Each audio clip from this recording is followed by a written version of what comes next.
DNA, or deoxyribonucleic acid, contains all of the hereditary or genetic material in humans and most other organisms. So the DNA is what lets people know what genetic material is in a person or is in a certain creature or other organism. Now each cell in an organism has the same DNA. So if someone were to get a piece of your hair and a fingernail and a piece of skin and look at it very closely and look at the DNA in all three would be the same, and it would let whoever was looking at this know that all three of those articles came from the same person. This is the same for other organisms. Each cell in the organism's body is going to have the same DNA pattern so that you'll be able to tell that it came from the same creature. Most DNA is found in the nucleus of a cell. There is some DNA in the mitochondria, and then it is known as mitochondrial DNA, or it would look like this if you saw an abbreviation for it. So if you see the little MT before DNA in the abbreviation, that's because it's mitochondrial DNA and it's found in the mitochondria instead of the nucleus. But most DNA is going to be in the nucleus. Now, that important hereditary information found in DNA is stored as a code made up of 4 chemical bases. We've got adenine, guanine, cytosine, and thymine. And each one of those bases is only going to pair with one other base. They can't all pair up with any of the other 3. So adenine pairs with thymine, and guanine pairs with cytosine to form base pairs. And a way that I remember that is that the ones with the straight lines in their abbreviation letter, the A and T that can be made with straight lines, go together, and the ones that require a curved line go together. And that helps me remember that adenine pairs with thymine, these straight lines to form A and straight lines to form T, and guanine goes with cytosine because of the curved shape that it takes to make each of those abbreviation letters. The sequence of the adenine, thymine, guanine, cytosine pairs determines how the organism builds and maintains itself. So it's important to think about this. Not every organism or every person is going to have the exact same sequence of base pairs. And you might think of the alphabet. We use 26 letters to form all of our words and sentences, but the way that they're arranged, the sequence of those letters, is what lets us know what word is being communicated, what sentence is trying to be communicated. And each word has a different meaning, even though it's made up of the same 26 letters or some subset of those letters. So it works the same way. You're going to have some sequence of adenine, thymine, guanine, cytosine, and those base pair sequence is going to let you know, or let a scientist know, what that organism does to maintain itself, what kind it is. Is it functioning properly? Is everything in the right order? What does that order tell us? The same way that seeing CAT tells us that that is the word cat, and it's talking about a mammal with pointy ears and whiskers and a tail that's kept as a pet. Let's look at the next part. Each base pair, so our adenine-thymine pair or guanine-cytosine pair, is going to attach to a sugar molecule and to a phosphate molecule.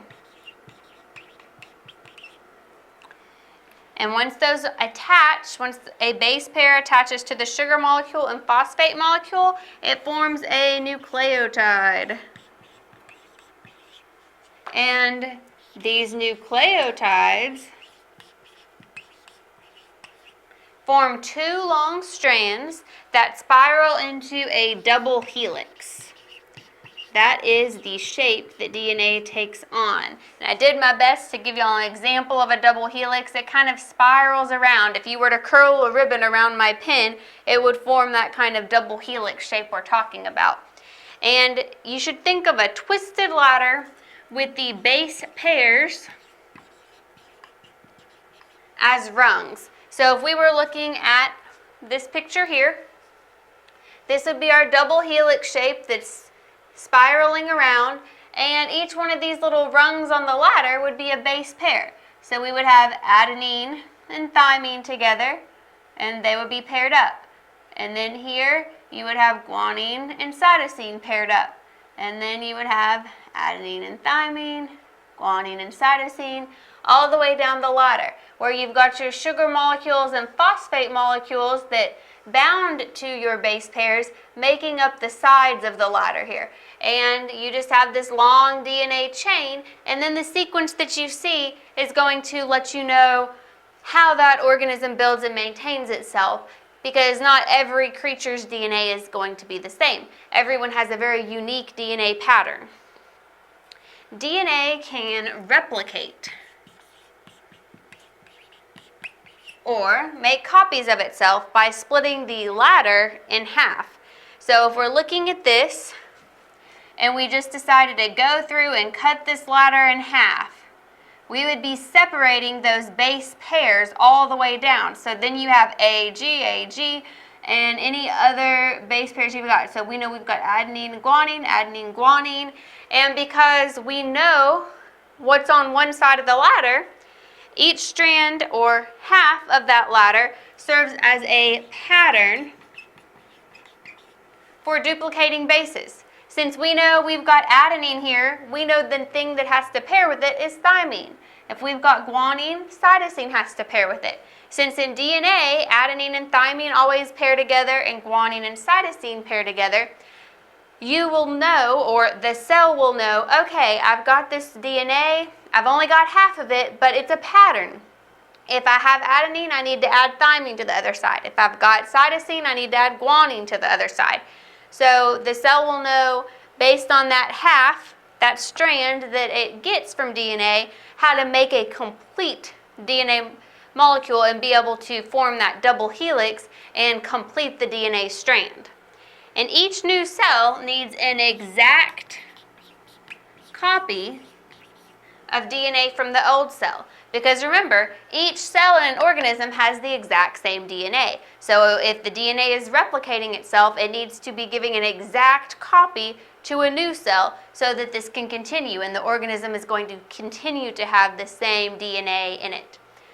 So you will see a lot about DNA in biology, and it's important to remember that DNA is the hereditary or genetic material. It's usually found in the nucleus. And remember which bases pair with which.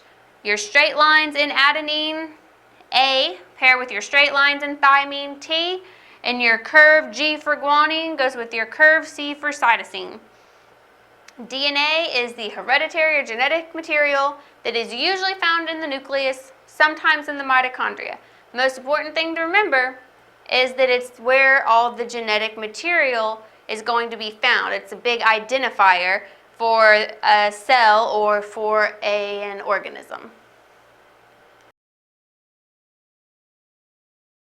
Enzymes. Enzymes are highly selective catalysts that greatly accelerate the rate of reactions. So they speed up how quickly a reaction takes place. Most enzymes are proteins, but some catalytic RNA molecules have been discovered. So there are RNA molecules that will catalyze reactions and help speed them up in the same way that these proteins will, and so they both work as enzymes. In enzymatic reactions, the molecules at the beginning of the process are known as substrates. During the reaction, these substrates are turned into different molecules known as products. And at the end of the reaction, the enzyme will be unchanged. The enzyme may have to change shape a little bit to bind to the substrate and finish the reaction, but the enzyme itself will be unchanged. It will not have turned into different products. It will not have gotten bigger or smaller. It will remain unchanged. Enzymes work by lowering the activation energy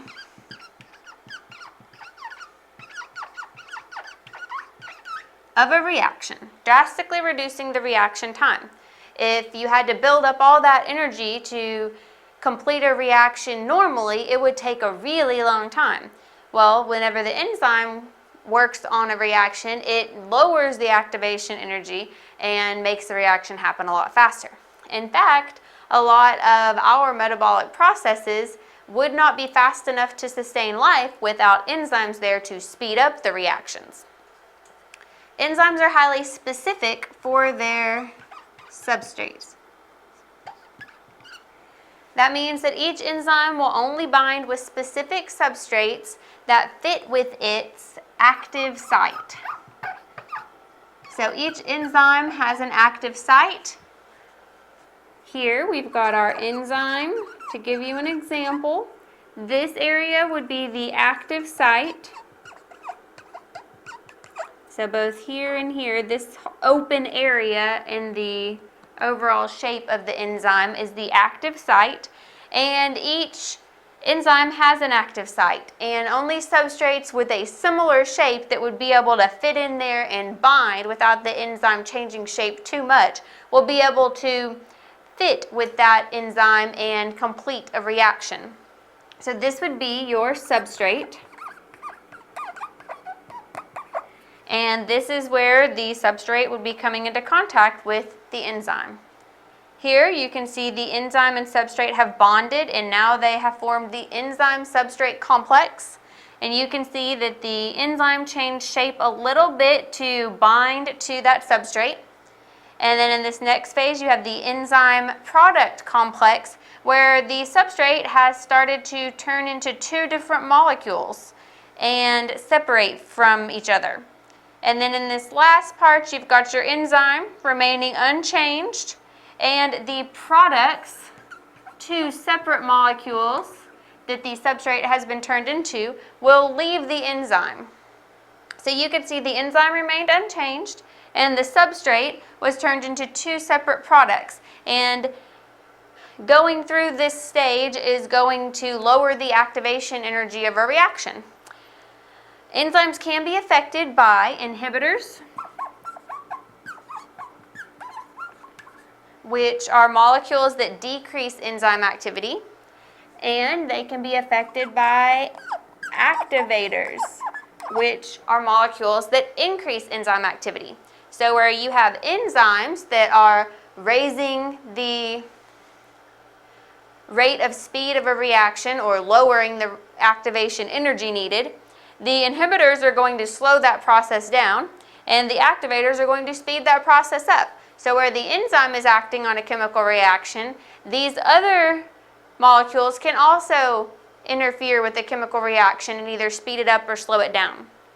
The main thing to remember about enzymes is that these are highly selective catalysts, and they are going to increase the rate of a reaction by lowering the activation energy needed, and at the end they are going to remain unchanged. Genes. A gene is a molecular unit of heredity of a living organism.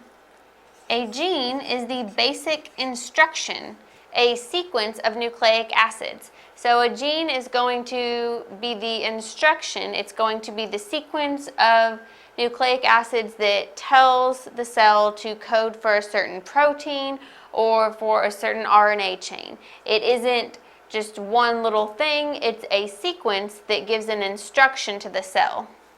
While an allele codes for one variant of that gene. So if you've heard someone say, oh, she has really good hair genes, or she's got the gene for blue eyes, that's not exactly true, because everyone has a gene for eye color or hair color, and for every other trait that you have. But what determines what color your hair is or what color your eyes are is going to be the alleles for that gene. So there are dominant alleles and recessive alleles. And if you have even one dominant allele, then you're going to have the dominant gene. If you have two recessive alleles, then you will have that recessive gene. For instance, if you have two parents that have brown eyes, you could still end up with blue eyes because blue is a recessive gene. So both of your parents had one dominant and one recessive brown and blue eye color allele. The brown would have been prevalent in both of them. But since they both had that recessive blue allele present, you could still end up with blue eyes because of the recessive alleles combining.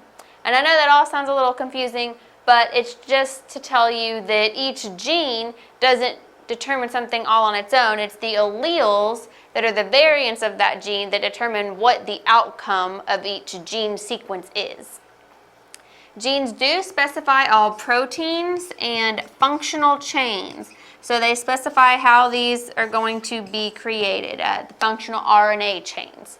Genes hold the information needed to build and maintain an organism's cells and pass genetic traits to offspring. So where I was talking about two parents that could have brown eyes and still pass on the blue eye color, it's because of the alleles that they carry, whether dominant or recessive, whether you can see it as a physical trait or not. Your parents carried genetic traits and they passed those on to you. And some of your physical traits may not all be the same as one or both of your parents, but the genetic traits that you got did come from the alleles that they had combined and mixed together. So you took some of your mother's alleles and some of your father's alleles, and when those combined, you ended up with different alleles and different genetic traits of your own, but they both came from the genetic traits your parents had. Some examples are eye color, number of limbs, and blood type. So some genes you can see right away manifested, such as eye color or number of limbs. But blood type is something that you would have to do a little more scientific research to discover. You can also search for certain markers in your body for diseases such as Alzheimer's or other hereditary diseases. Those can be tested for, and your DNA will show, your genes will show if you have a likelihood of getting that disease. And so that's definitely not something you can see just by looking at someone. It's something that you would have to do more research into. But it's possible by looking at the genes in your body. Now, for a gene to create or code for its protein, it must go through transcription,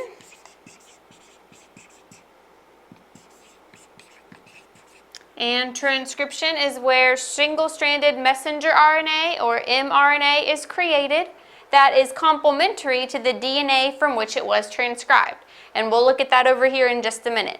But basically, you're starting with DNA and you're transcribing it into the messenger RNA. And then the messenger RNA is going to bring the message elsewhere in the cell. So next comes translation. That messenger RNA is used as a template for synthesizing a new protein. Transfer RNA, or tRNA, brings the amino acids and anticodon necessary for protein synthesis. And something to remember is that genes are read 3 nucleotides at a time in units called codons. So you look at the 3 nucleotides that are coding for this one protein, and they're going to be transcribed onto messenger RNA, which is going to travel elsewhere in the cell, and transfer RNA is going to bring the amino acids and the anticodon that match up with that set of 3, with that codon, and let the protein be created. So let's look at that over here. Let's pretend this gene sequence came from a strand of DNA. And remember, your bases are adenine, guanine, cytosine, and thymine. So we are going to say it's going to change from DNA to the messenger RNA. So we're transcribing here, and each base must be transcribed. So here we've got our transcription. So the guanine is going to transcribe to cytosine, cytosine to guanine, thymine to adenine, cytosine to guanine. There we go. Thymine to adenine and thymine to adenine. So the messenger RNA is going to carry this sequence. So you can see how it isn't exactly what was on the DNA, it's what base would have paired with the DNA. So it's kind of like a code you've got to sit here and figure out. You've got to decode what the messenger RNA says. So the messenger RNA has the pairs that would have gone with the DNA, and so in comes your transfer RNA, which is going to have its amino acids and the anticodon that's necessary for each of these. So each set of 3 is a codon, and it gets transferred over. And so now the transfer RNA is going to come in, and it's going to bring what we need. So it's going to say, okay, we had cytosine, so now we need the guanine. I guess we should really point this way. And then it's going to bring cytosine back to pair with the guanine, thymine back to pair with adenine, cytosine back to pair with guanine, thymine to pair with adenine, and thymine to pair with adenine. So now in a different part of the cell, you've got these codons, and they're going to code for a certain protein. And this is what happens in the cell. So this part would be your translation. So you've got strands of DNA. Part of the cell says, oh, I need a certain protein. Well, this codon codes for one of the proteins you need, and this codon codes for one of the other proteins you need. So the DNA is going to send it. The messenger RNA is going to hold the transcription, which is where it's changed to what the pairs would be. What pairs with each base is going to be the transcription that goes on the messenger RNA. And then the messenger RNA travels off into the cell to where the protein is needed. The transfer RNA is going to bring the bases plus amino acids. And then you're going to get these bases plus the new amino acids are going to give you your proteins that these codons were coding for. So you've got your transcription where it's coded onto the messenger RNA, and then you've got translation where it's decoded and the transfer RNA brings in what you need plus amino acids and your proteins are created. So that's kind of a complicated process, but it's what genes do. That's their job. Their job is to send messages throughout the cell so that new proteins can be created. And they are going to carry your hereditary information, and they have the basic instructions necessary to tell your body how to carry out the hereditary processes and keep producing the genes that keep producing the cells and the proteins that you need and maintaining your cells. So just keep in mind, genes are units of hereditary information, and they carry messages throughout the cell and instruct the cell on how to create the proteins that your body needs. Meiosis. Sexual reproduction in eukaryotes involves a form of cell division known as meiosis. It has several different stages that are carried out to let one diploid germ cell result in 4 haploid gametes. And diploid means that it's going to have multiple copies of the genetic information, where haploid means it's going to have 1 copy.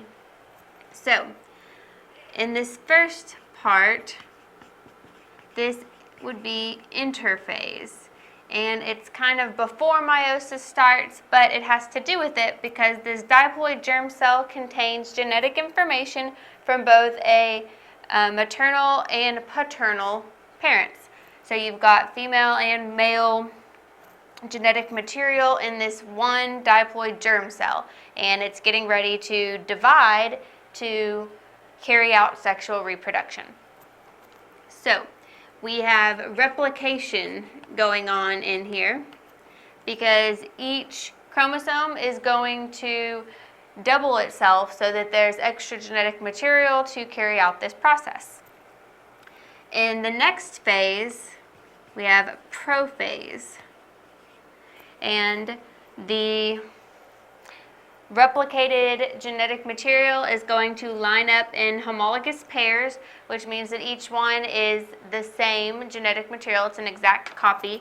And they're going to cross over a little bit at these points here. And where those cross over, they kind of swap a little bit of genetic material. So each one of these pairs is going to take a little bit of the other pair. And that is called crossing over or recombination. So you're just kind of jumbling up the maternal and paternal bits before the division starts to take place. Then we move on to metaphase. And in metaphase, your centrosomes are starting to pull the homologous pairs apart. And then we move on to anaphase. And you can see they actually are getting pulled further apart. They're not crossing over anymore, and they're starting to move to opposite sides of the cell. And these are all prophase 1, metaphase 1, anaphase 1, because this is kind of a two-step process. Then we keep going, and we've got telophase 1. In telophase 1, there's the cleavage furrow that's preparing for the cells to separate and become two distinct separate cells. There is a nucleus being reformed. The microtubules that have been connecting the chromosomes and pulling them apart have receded, and the genetic material is encased in a nucleus again.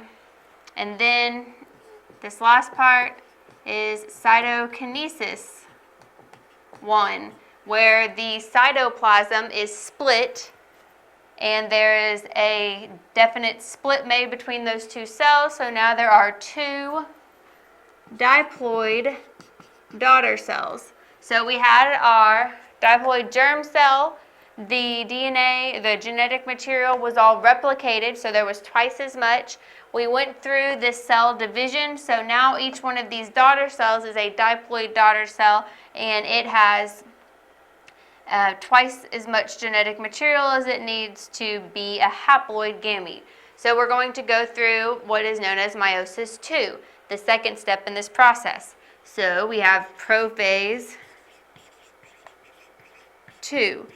And in this phase, you'll see we've got the two daughter cells, and now they're kind of repeating the same process that happened up top. So there's no replication because that was an interphase, but they are going to start having the centrosomes move down to either side and start moving out to opposite poles of the cell and start pulling the chromosomes that way. In the next phase, we've got metaphase 2.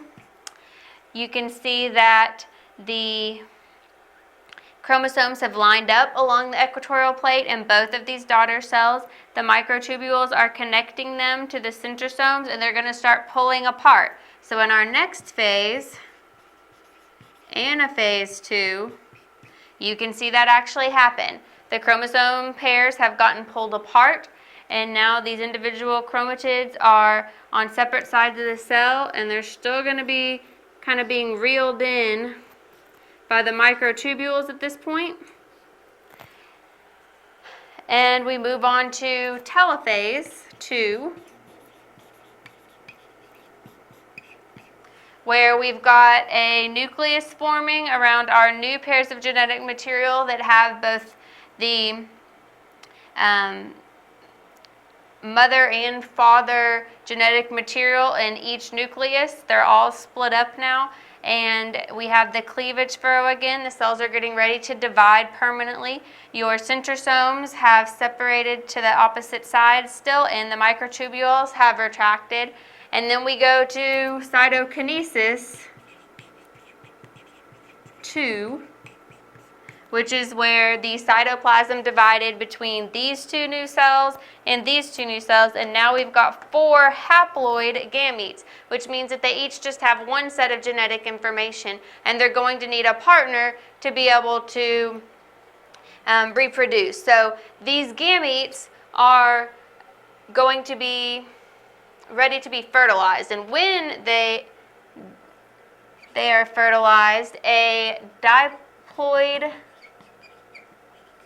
zygote will be formed. So these gametes are ready to be fertilized, and if they are, then they can go on to create a new eukaryotic organism.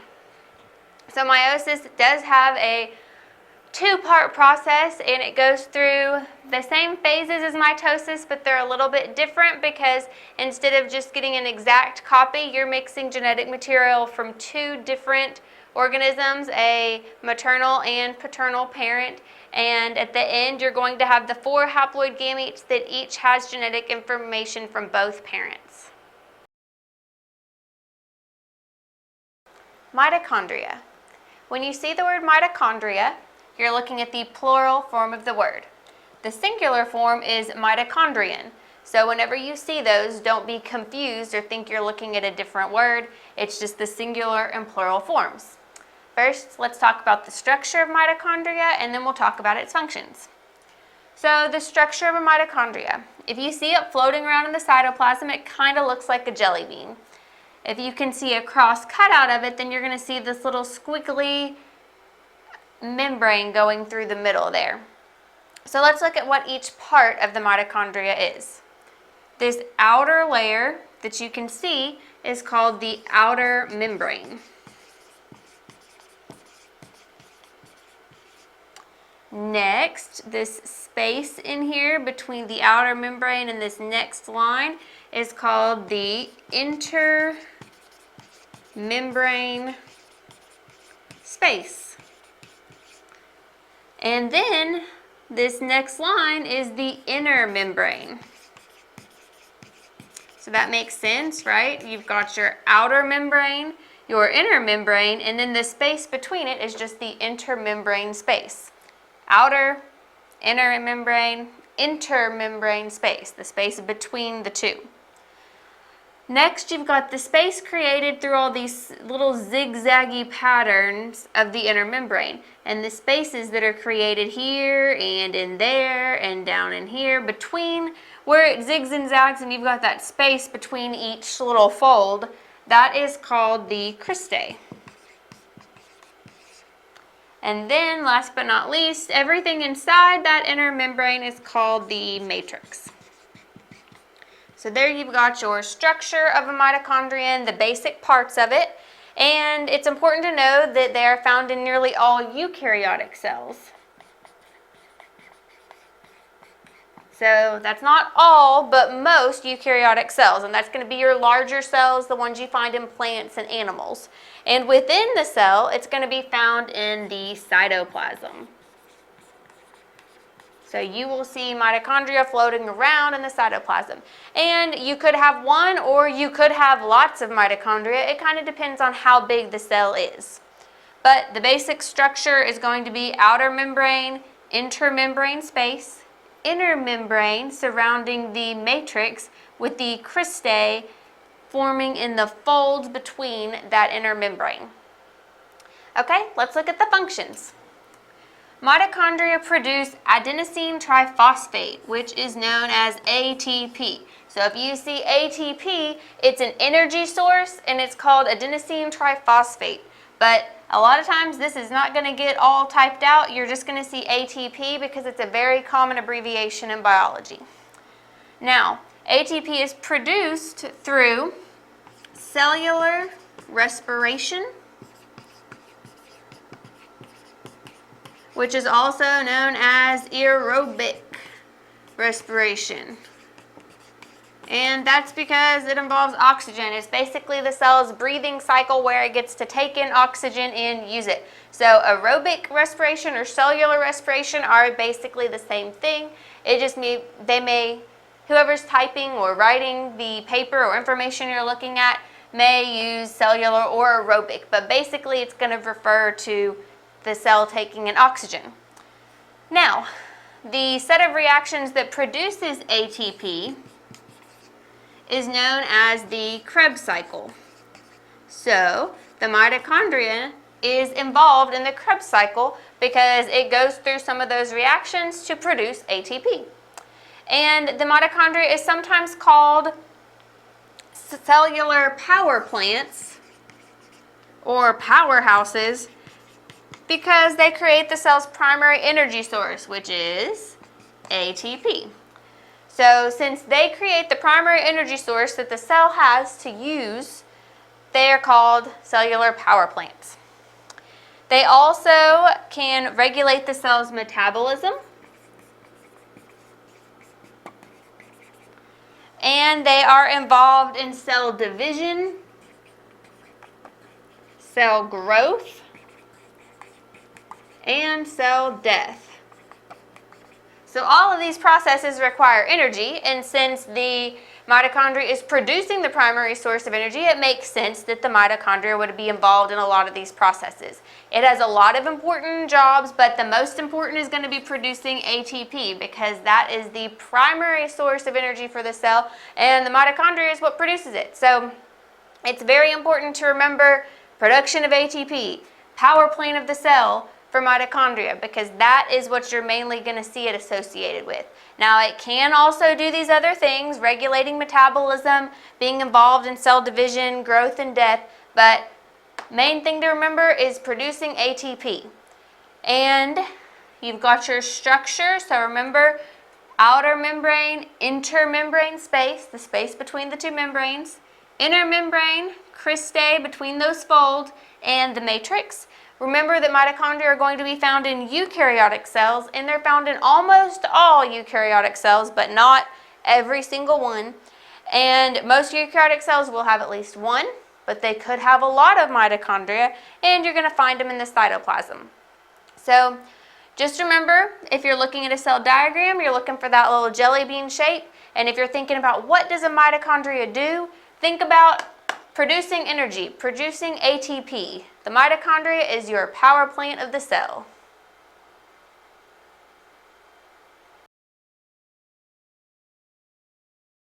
Mitosis. Eukaryotic cells reproduce asexually by dividing into two genetically identical daughter cells. Now they do this by the process of mitosis. So let's look. This first phase is called interphase, and it's not really considered a part of mitosis, but it's usually discussed with mitosis because it happens at the beginning right before mitosis happens. It's the build-up to mitosis. It's a period of cell growth and DNA replication. So the cell gets a little bigger, the nucleus gets a little bigger, the DNA replicates, so there's more of it for the mitosis that's about to happen. Chromosomes are in the form of uncondensed chromatin. And the nucleolus may still be present. So this would be our uncondensed chromatin. This darker dot here would be your nucleolus that you could still see. And these little pieces here would be your centrosomes. So whenever you see them along the rest of mitosis, remember these are the centrosomes. Okay, first stage of mitosis is going to be prophase. In prophase, the chromatin condenses into discrete chromosomes. So remember, it had gotten, we had uncondensed chromatin that the DNA had been turned into. In prophase, it condenses into discrete chromosomes. So instead of a bunch of DNA squiggled up, you've got discrete chromosomes that kind of look like little squiggly X's. The nuclear membrane breaks down. So where we had a complete nuclear membrane here, it starts to break down a little bit. And sister chromatids are joined by centromeres. So what they mean by that is this would be your chromosome, and these sister chromosomes or chromatids are joined by these centromeres. So this would be your centromere. And then each of these would be sister chromatids that form the chromosome. The centrosomes are going to move to opposite poles of the cell. So remember, we just kind of had them in the cell here. Now they've moved to opposite sides of the cell, so they're opposite each other and they're kind of equally spaced in the cell. The chromosomes have paired up to form sister chromatids connected by a centromere. And now we're ready to move on to our next phase, which is metaphase. In metaphase, the chromosomes align at the equatorial plate. So where they're kind of just all over the place, they've lined up at the equatorial plate, which means that it's equally distanced from both of those centrosomes that have spaced themselves out at either pole. The microtubules attach sister chromosomes to the centrosomes. So you've got your centrosomes, and these are your microtubules that are attaching the chromosomes to the centrosomes. They've lined them all up along this equatorial plate. And now we're ready to move on to the next stage of mitosis, anaphase. In anaphase, the centromeres divide. So remember, your centromere was that little center here that was kind of holding the two chromatids together. So in anaphase, they divide. The microtubules shorten, so where they're longer, they shorten up, moving paired chromosomes to opposite sides of the cell. So we had these paired chromosomes, and now the microtubules are shortening. They're moving those individual chromosomes over closer to the centrosomes now. And then you're ready for the last phase of mitosis, which is telophase. In telophase, the cytoplasm divides along a cleavage furrow. And so you can see how it starts to kind of dip in. It cleaves in half, and so there's that cleavage furrow, and that's going to show you where your cytoplasm is going to eventually split completely off and form two new cells. The chromosomes condense to chromatin. Remember, that's what we had up here. We had all the squigglies. They're going to just start condensing to chromatin, not a discrete chromosome anymore. And the nucleolus reappears, and the nuclear membrane is going to be reforming around a clear nucleus.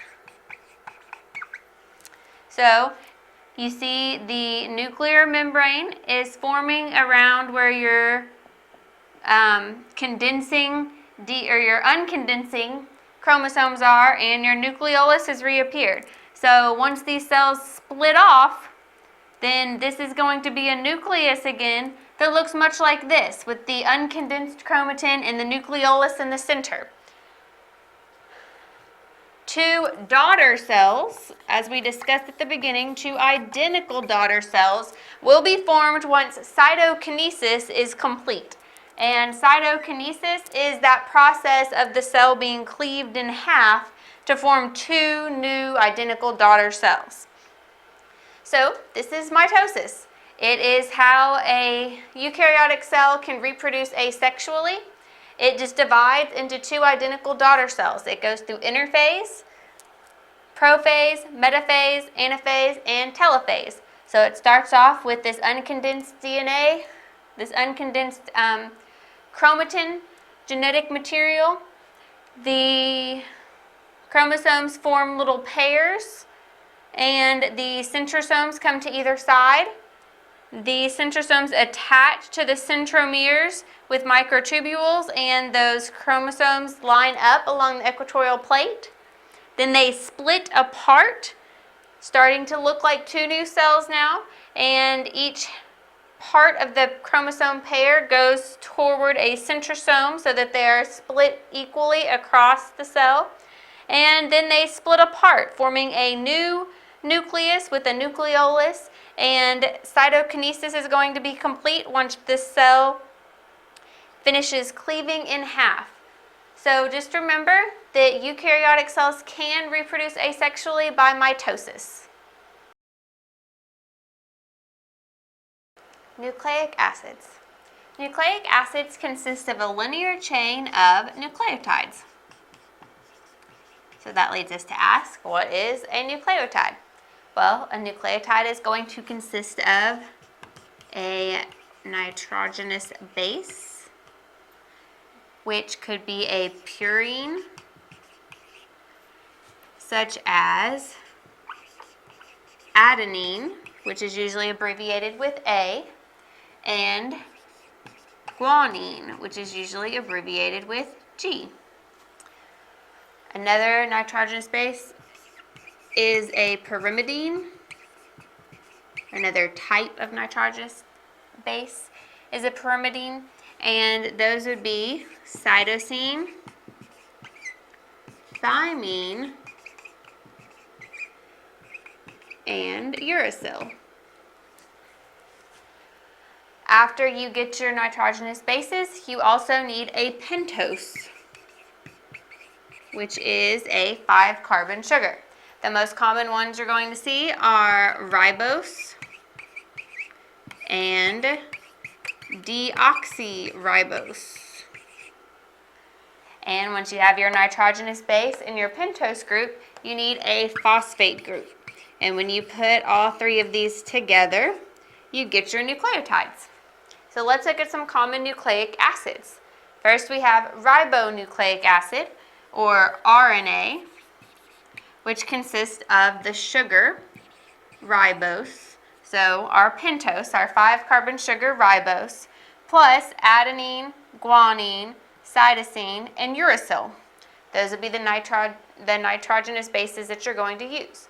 And ribonucleic acid, or RNA, is usually single-stranded. The next one would be deoxyribonucleic acid, or DNA, and you notice that Na in both of them is there. It stands for the nucleic acid part. The first letter is telling you which sugar it's going with, which pentose. So deoxyribonucleic acid is going to be with the sugar deoxyribose, plus adenine, guanine, cytosine, and thymine. And you might notice that RNA is going to use uracil as its second pyrimidine, where DNA is going to use thymine as its second pyrimidine. And that's how it always is. RNA is going to use uracil, DNA is going to use thymine. So you need to remember that part. DNA can be single or double-stranded. It is a bit more advanced or complex than the RNA, so a lot of times it is double-stranded, but it can be single-stranded as well, where RNA is usually going to be single-stranded and only rarely double-stranded. Something to remember as well is that adenine always pairs with thymine or uracil, and guanine always pairs with cytosine. And the way I like to remember that is that the curved letters, guanine and cytosine, our abbreviated letters, go together.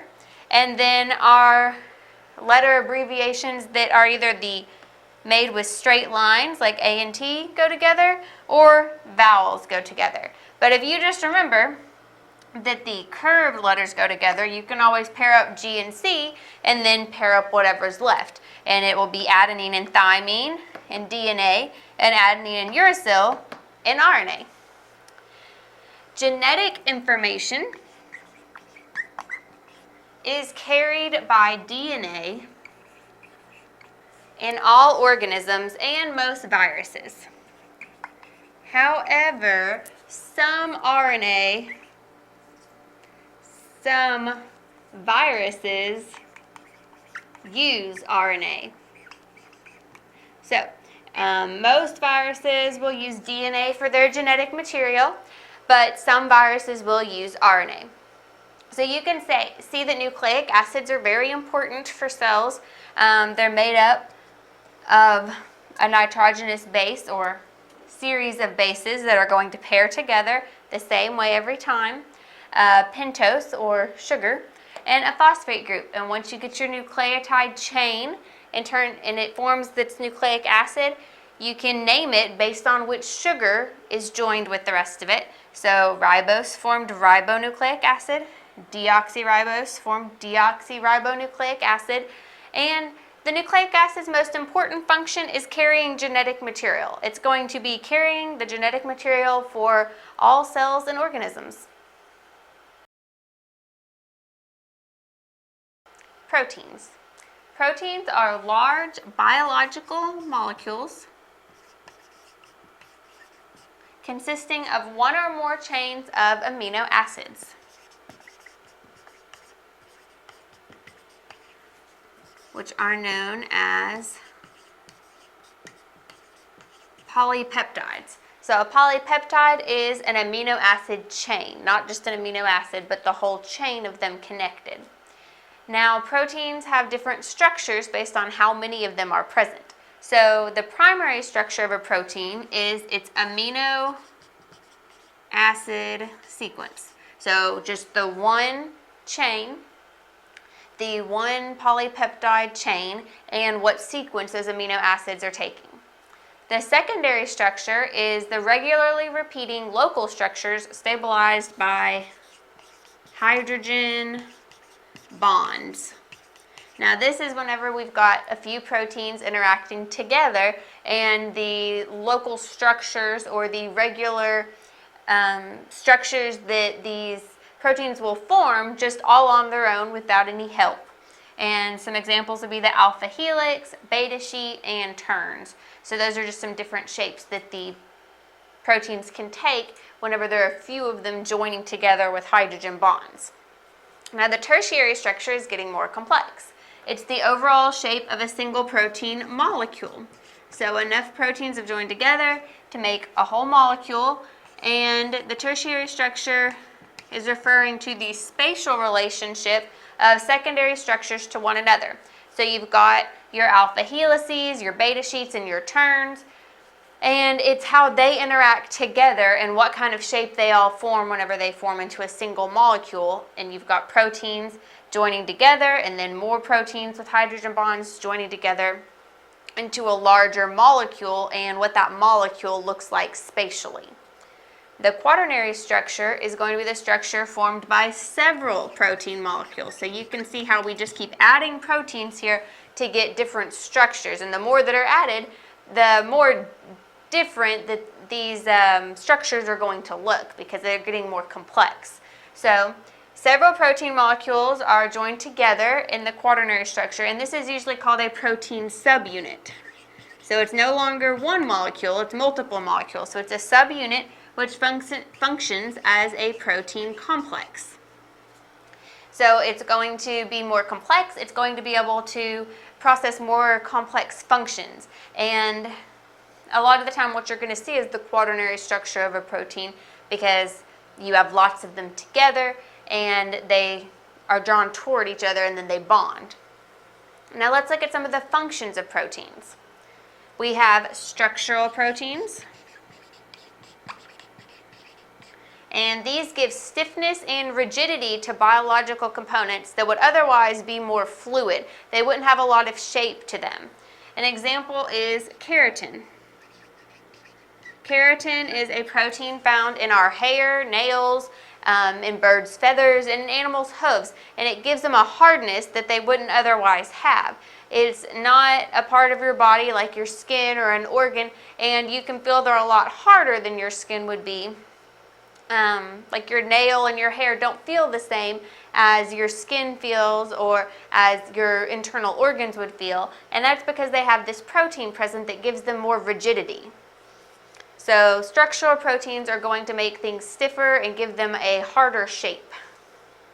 Next we have enzymes.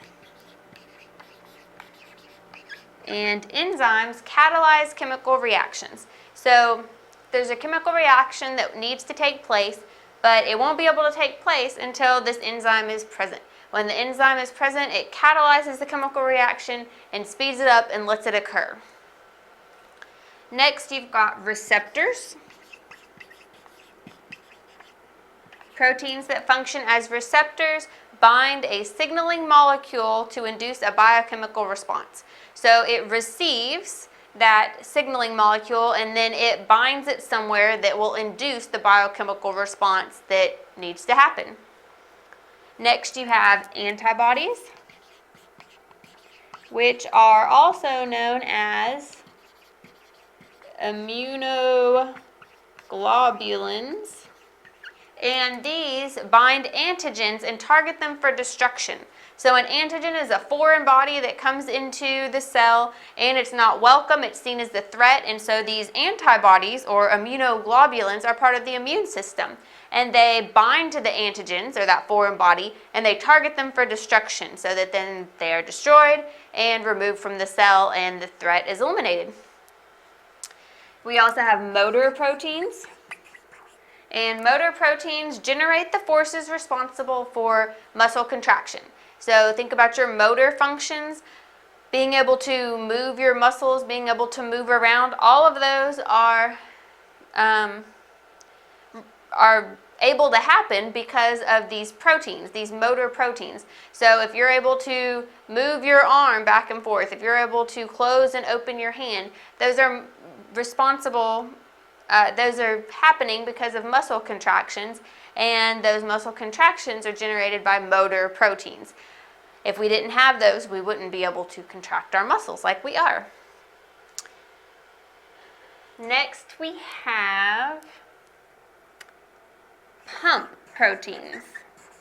So these are proteins that act as a kind of pump, and they transport ions or small molecules across a membrane. So you've got a cell membrane or an intercellular membrane, and the proteins can act as a pump and push these small ions or molecules across the membrane. And that is their primary function as a pump protein, is just to transport these small molecules or ions across the membrane. Lastly, we've got switch proteins, and these act as an on-off switch based on the presence or absence of certain other molecules in the cell. So if a cell was waiting for a certain molecule to be present to do something, then the switch protein is going to act as an off switch and keep the cell from performing that function until the certain molecule it's waiting on is present. Once it's present, it flips the switch and says, basically, it's on. It can perform this function now. So it acts as like an on-off switch for the cell. As you can see, proteins are very important in a cell. They actually can make up a large percentage of the components of a cell. For instance, you could have a cell that was made up of maybe 3% DNA, which is really important. You have to have the DNA encoded correctly for everything else in the cell to function. But the protein could make up almost 50% of that cell's components. So while it isn't maybe as biologically important as that DNA is, it makes up a big part of that cell, and not much would be going on if it didn't have protein there as well, because protein has a lot of functions. So you can see that proteins are very important for cell life and lots of cell functions. Punnett Square. A Punnett square is a diagram of every possible combination of a maternal allele with its paternal counterpart for each gene investigated in a crossbreeding experiment. So that means if you were going to try to crossbreed two plants, say one that had red blooms and one that had white blooms, you could do a Punnett Square to predict how many different plants would come out red and how many would come out white and how many might come out pink. And this just would put out all the options, and from that you could figure out the ratios, and if you planted 100 of these plants or crossbred 100 of these plants, you could predict how many of them would come out which color, if color was the trait you were looking at. So let's look at some examples. A monohybrid cross considers only one trait in the cross. So mono means one, so we're only going to be considering one trait in the cross. So we're going to look at a tall maternal pea plant and a short paternal pea plant. So we're looking at peas, and the big T is going to represent the dominant allele, and the lowercase t is going to represent the recessive allele. So since the big T is dominant, anytime the big T is present, it's going to take precedence. So the big T means tall. So since we have two big T's, we know this is going to be a tall plant. If we see a big T and a little t, it's still going to be a tall plant because a big T is present. The only way we get a short plant is with two little t's because it is recessive, and so you must have both alleles be short alleles to get a short pea plant.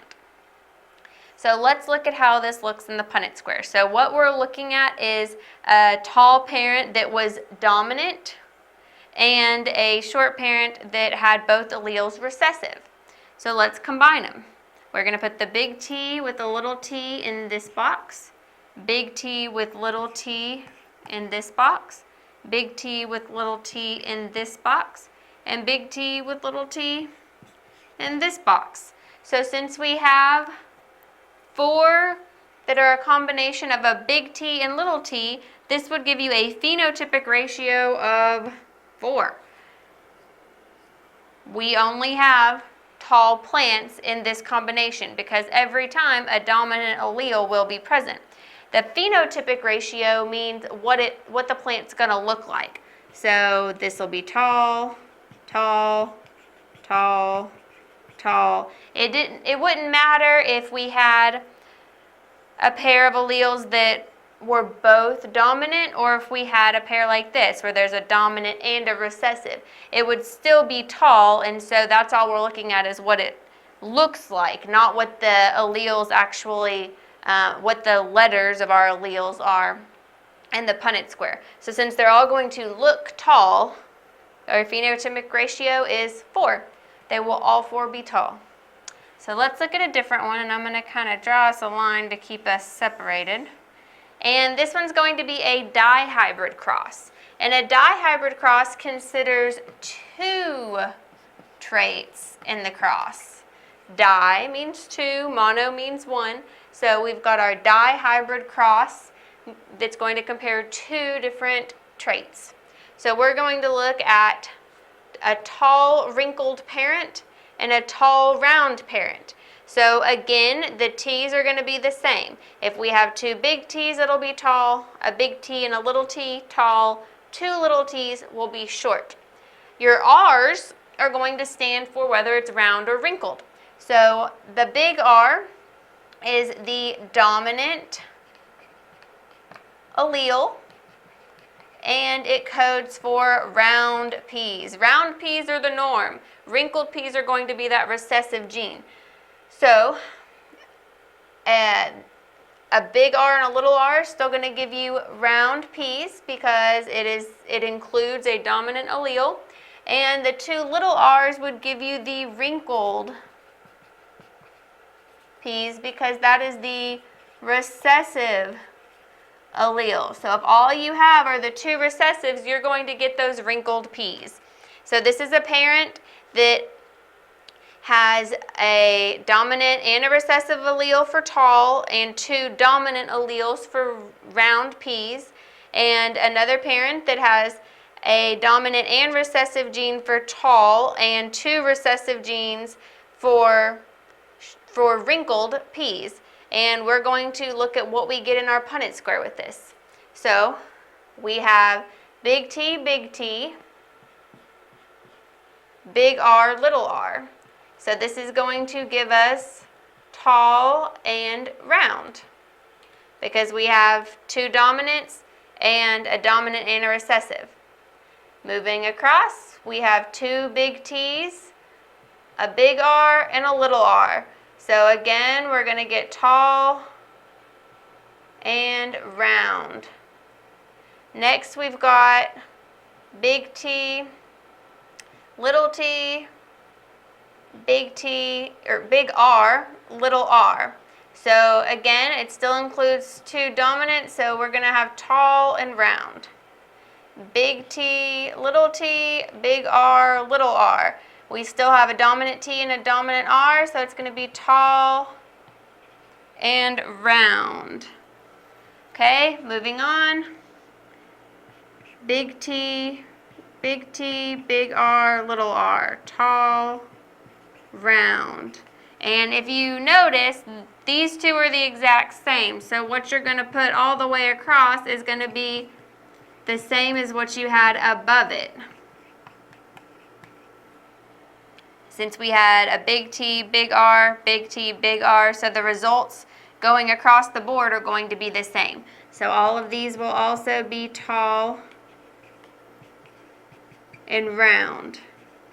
And if you wanted to go across and check them all, you definitely could, and just look at it.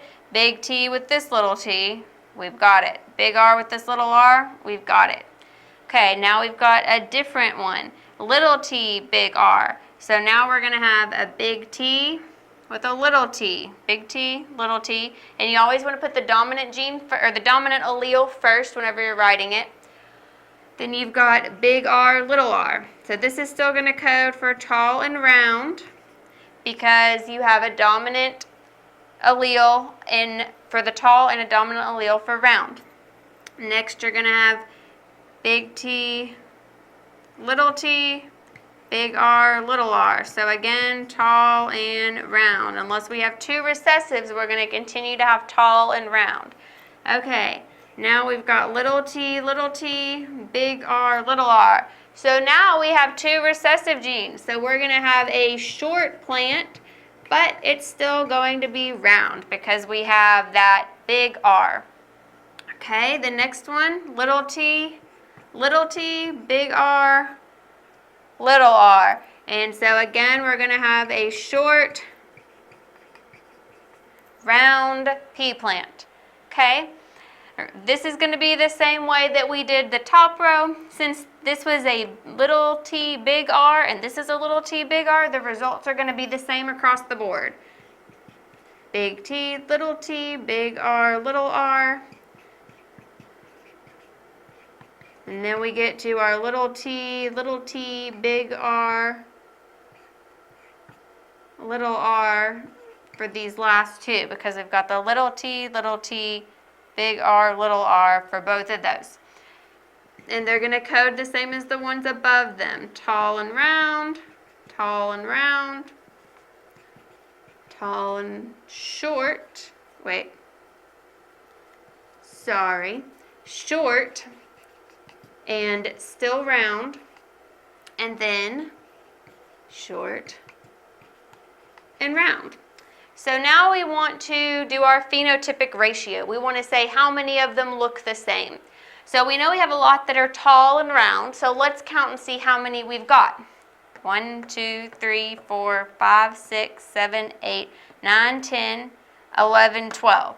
So we've got 12. The majority of our plants are going to be tall with round peas. And then we have 1, 2, 3, 4 that are short and round. So our ratio would be 12 to 4, our phenotypic ratio. That just tells us what the plants look like. Because if we were looking at the alleles themselves, some of the tall plants have 2 dominants for T, and some of them have a dominant and a recessive for T, but either way they came out tall. So since they look tall, they get counted in the phenotypic ratio. Punnett squares can be kind of fun, and they kind of are like what you would do whenever you're graphing in math. So you just kind of have to make sure that you put every possibility out there. You put every allele along each side and then make sure you fill it in correctly and pay attention to how the alleles are going to code. Do you have two dominants coding for a dominant and a recessive coding for a dominant, or do you have those two recessives coding for a recessive gene? You want to look at every possible option so that you can make an accurate prediction with your Punnett square. RNA, or ribonucleic acid, is made up of a base pair connected by sugar molecules and phosphate molecules. Now the bases in RNA are going to be adenine, uracil, guanine, and cytosine. Similar to DNA, they're going to pair with each other, and each one is only going to pair with one other base. They can't pair with any of the other three. So adenine pairs with uracil, and guanine pairs with cytosine. Guanine and cytosine also pair in DNA. Your curved letters for abbreviation pair together, and adenine and uracil pair together in RNA, and it's your vowels that are pairing together. Now in DNA, you have thymine as your other base, the base that pairs with adenine. But in RNA, you've got a different base. So you can think of it as your two abbreviations that are vowels paired together and your two curved abbreviations paired together. So adenine with uracil and guanine with cytosine. Usually, RNA is going to be single-stranded. But it can form a double helix, like the shape of DNA, by folding in on itself. So you have a single strand made up of sugar molecules and phosphate molecules, and then you've got the little base pairs coming off of it. So it may be like this. You've got your sugar and phosphate molecules, and then you've got your little base pairs coming off of it. And my little lines here are splitting it. So you would have adenine and uracil, guanine and cytosine, adenine and uracil, guanine and cytosine, all the way down. Now, if the RNA was more complex, it may fold in on itself, and this could curve around and kind of form a double helix by being tightly coiled and wrapped together, so that instead of having just one side of the ladder, it curved up and made the one side kind of sandwich it together and form into a double helix that way. But it's not going to be the same kind of pattern, the same structure as DNA is going to be.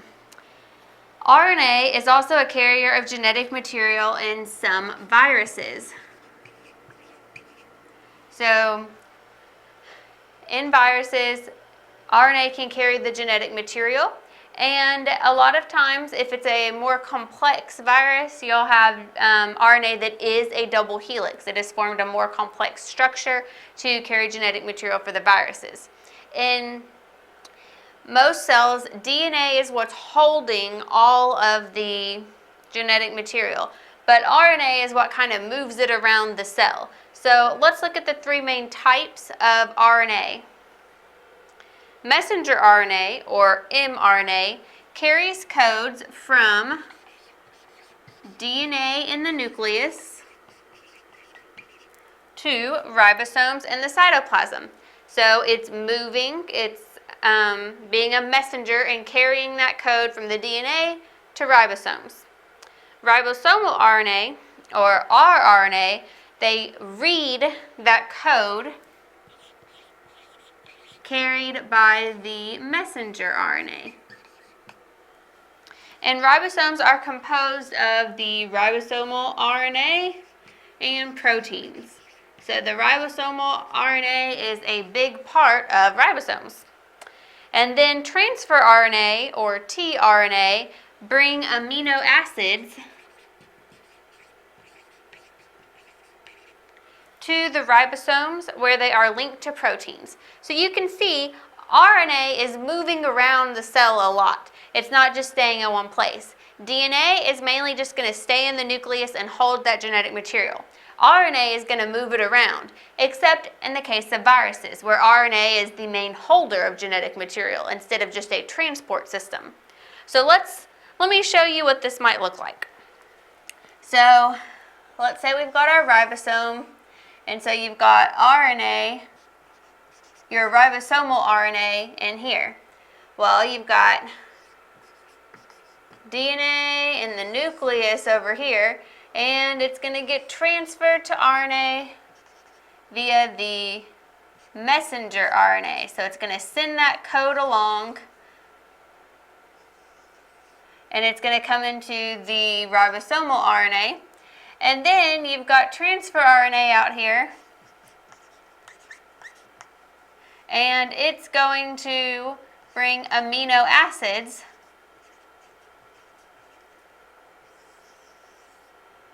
into the ribosome. So you've got your ribosome here, and your ribosome holds the RNA. It takes in the mRNA, reads the code from DNA, it takes in the transfer RNA and picks up these amino acids, and out comes a protein. So the whole point of all this was to create a new protein, and RNA is a big part of protein synthesis. So it's going to move the code from the DNA via messenger RNA into a ribosome, and transfer RNA is going to bring amino acids into the ribosome, and the ribosomal RNA is going to take the code and take the amino acid and create a protein and spit it out. So that's what's going on here. Remember the big differences between RNA and DNA? DNA is holding all that information in the nucleus. RNA is moving the information around. It's how DNA gets its code from one place to another. So RNA is more of a transfer system within the cell, and it has several different kinds of RNA so that it can do different jobs in the cell, all working on transferring that genetic code.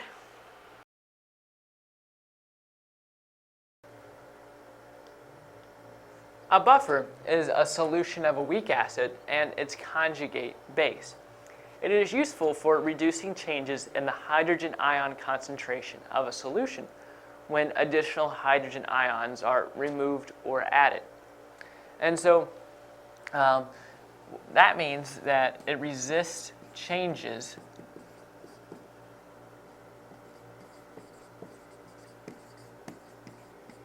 in pH. So now, say if you were to take a look at this reaction right here, I talked about a weak acid and its conjugate base. So we have this weak acid and its conjugate base. And so you see here, this weak acid dissociates in this reaction. Now, this reaction is at equilibrium because it has a double-headed arrow, meaning this reaction is moving in both directions. So not only is this weak acid dissociating into its principal parts, but the parts over here are forming back together to form that weak acid. And so say, for example, that some of this right here was added. What's going to happen is the reaction is going to shift to the left, and more of this weak acid is going to be produced. Now, say, for example, if this was added, it would combine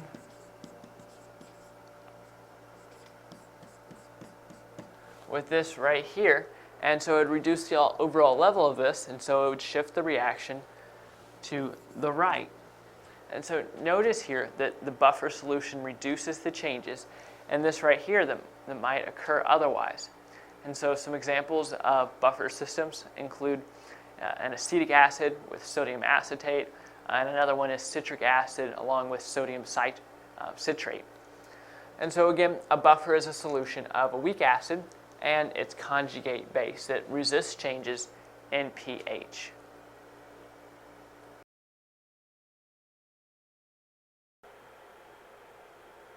Catalysts are substances that speed up the rate of a chemical reaction without being consumed in the process. And so the way a catalyst works is first by lowering activation energy. And it lowers the activation energy that is required for a chemical reaction to proceed. And so by lowering that activation energy, the chemical reaction can proceed more easily. Now, another way that a catalyst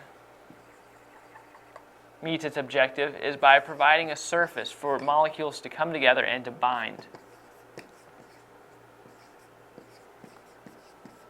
And so to provide a surface for molecules to come together, to bind, is faster than just random collisions of reactant molecules.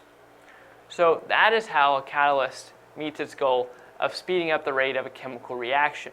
Now, we can classify catalyst as homogeneous catalyst and heterogeneous catalyst. So a homogeneous catalyst is in the same phase as the reactants.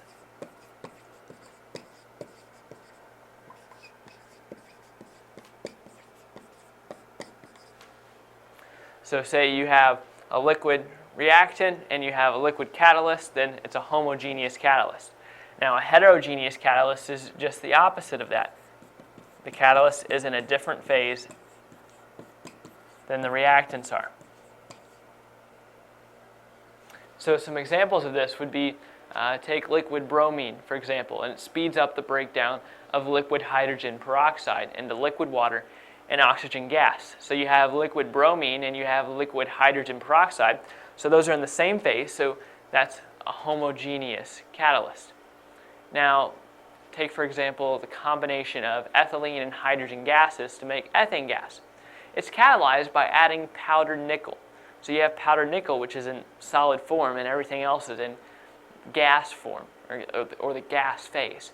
So in that reaction, nickel is a heterogeneous catalyst. So an important point to remember is that catalysts are substances that speed up the rate of a chemical reaction without being consumed in the process.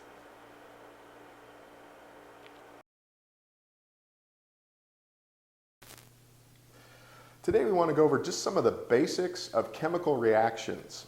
We don't have time today to do this thoroughly or fully in depth, but just want to go over some of the basics of chemical reactions.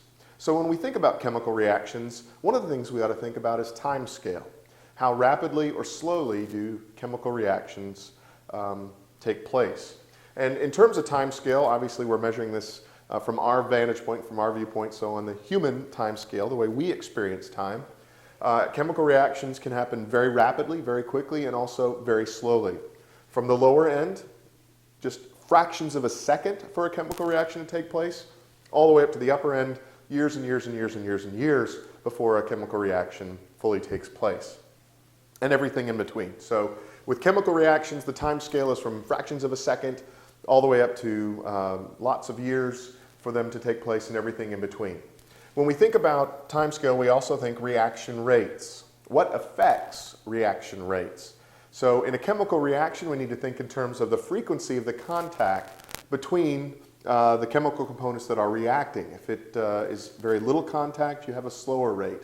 If they don't come into contact very often, that also slows it. If there's a great mixing of these things that react volatilely, you can have a very rapid reaction. So it's the frequency of contact between the interacting chemicals. The temperature plays a role. Higher temperature, lower temperature can affect not only the reaction but the time rate as well. And then the properties of the chemical that is interacting. Is it a solid, a liquid, or a gas? The shape it's in. All of these things play a part in reaction rates. Frequency, temperature, and properties. Then when we think about reaction rates, you can actually influence those rates. You can accelerate a reaction rate.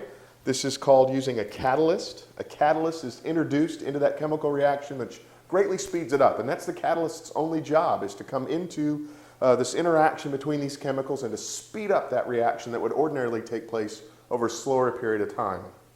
You rapidly increase it. You can also decrease reaction rates, and this is called using inhibitors. If you introduce an inhibitor into a chemical reaction, it slows it down. It keeps them from reacting as quickly. So you can affect reaction rates not only naturally and through ways that you're able to control temperature and what form it's in, things like this, but you can also introduce other chemicals, catalysts to accelerate and inhibitors to decelerate the reaction times of the chemical reaction. Now, chemical reactions can, when they occur, release heat, release light, electrons, ions. There's usually some form of product from this interaction, this chemical reaction that's taken place. Sometimes chemical reactions send the temperature in the opposite direction, but usually it's things like heat and light, electrons being traded or spun off, ions, radicals going off, things like this.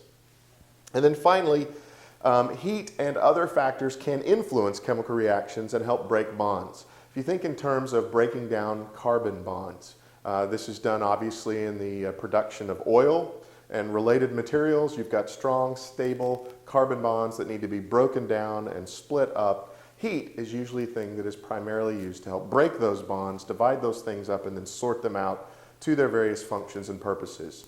And if you ever do any sort of research or study, it's very fascinating to look at an oil or a chemical plant and how they bring in the raw materials using heat and other pressure and things like this to break up the raw material that's brought in into various other materials, sifted out and sent other places and put to other uses. It's fascinating. But anyway, chemical reactions then, just a basic overview again, time scale from fractions of a second to years and years and years. Reaction rates are affected by the frequency of contact, the temperature at the point of their mixing and their contact, and then the properties, solid, liquid, gas, the shape of it, these sorts of things. Reaction rates can be accelerated with catalysts, decreased with inhibitors. Chemical reactions produce things often like heat, light, spinning off electrons, ions, things like this, and heat and other factors influence chemical reactions and help to break bonds. Once again, this has just been the basic overview of chemical reactions. If you'd like to learn more about this or related matters, underneath this video you'll find a link. If you'll click on that link, it'll take you to the website that has that information, and while you're at that website, you'll also find a link to an ebook that's ready for immediate download.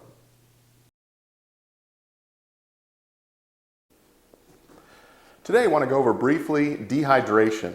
Dehydration, causes, signs, best way to test for it, and best treatment options in terms of dehydration. I don't personally wish dehydration on anyone. I don't know if you've ever experienced it, but it is not pleasant. Last year, prior to Thanksgiving, I got violently ill and was unable to keep any fluids down of any kind. My body stopped taking in fluids. They went in, they immediately came back out. And eventually, because of the lack of intake of fluid, my kidneys shut down. I ended up in the hospital. It was very painful, not a pleasant experience. So dehydration is a bad thing.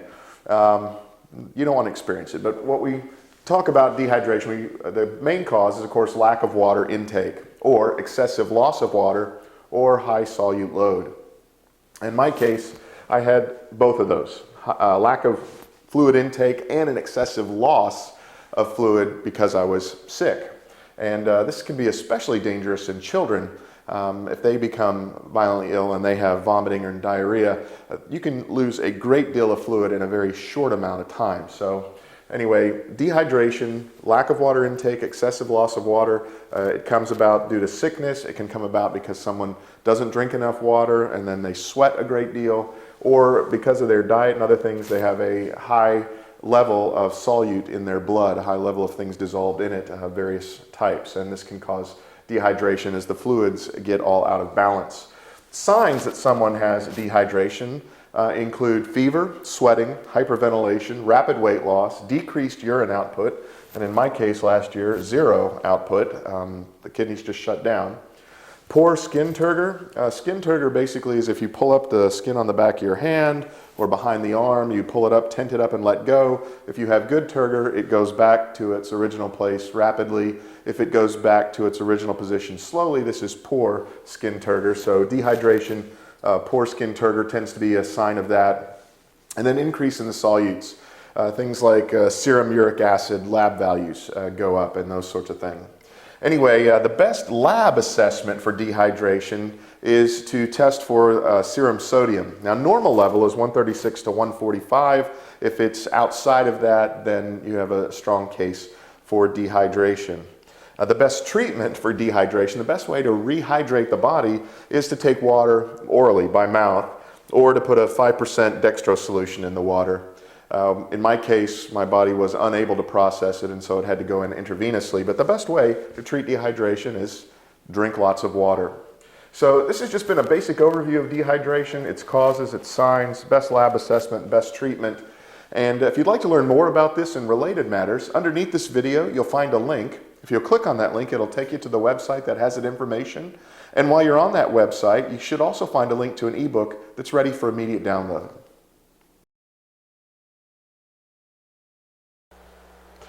Today, in our video, we want to go over a simple concept in physics called displacement.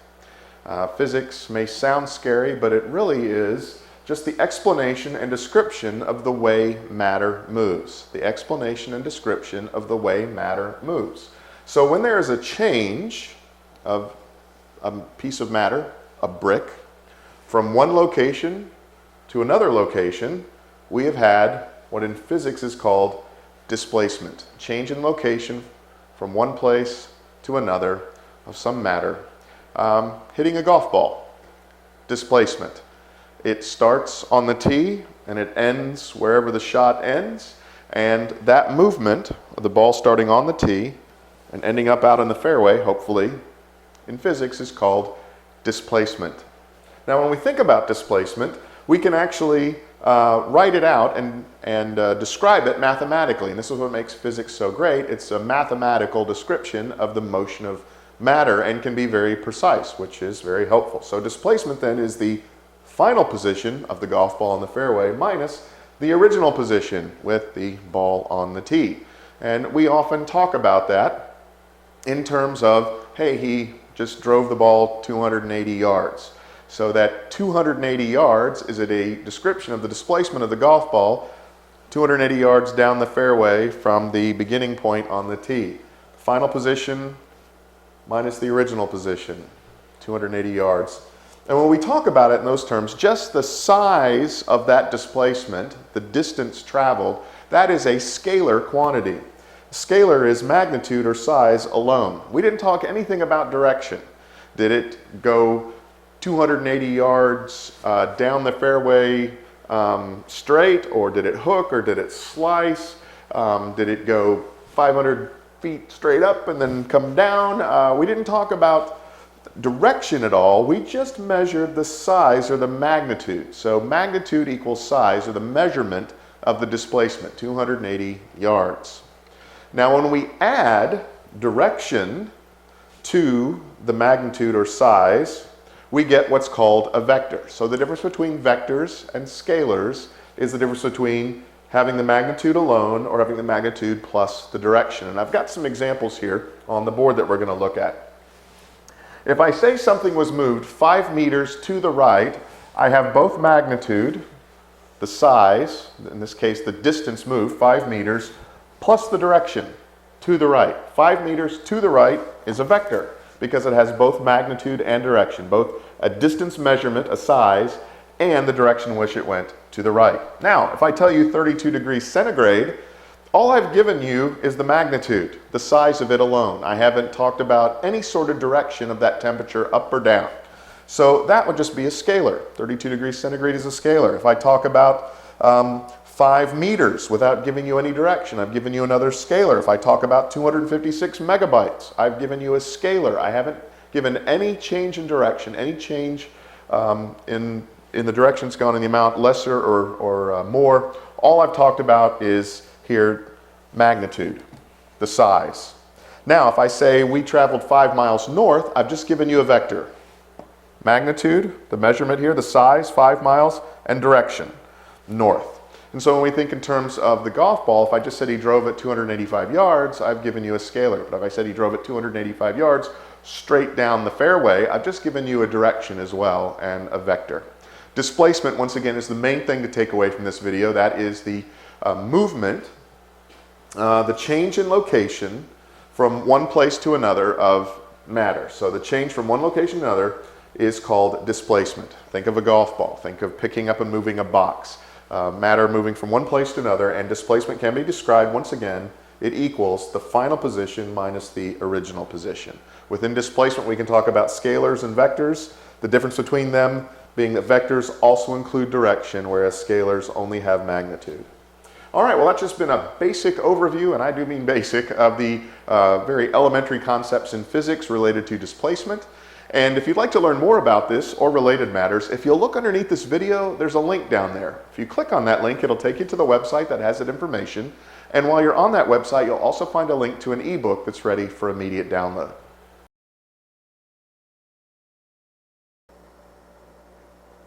We can define energy as the capacity to do work.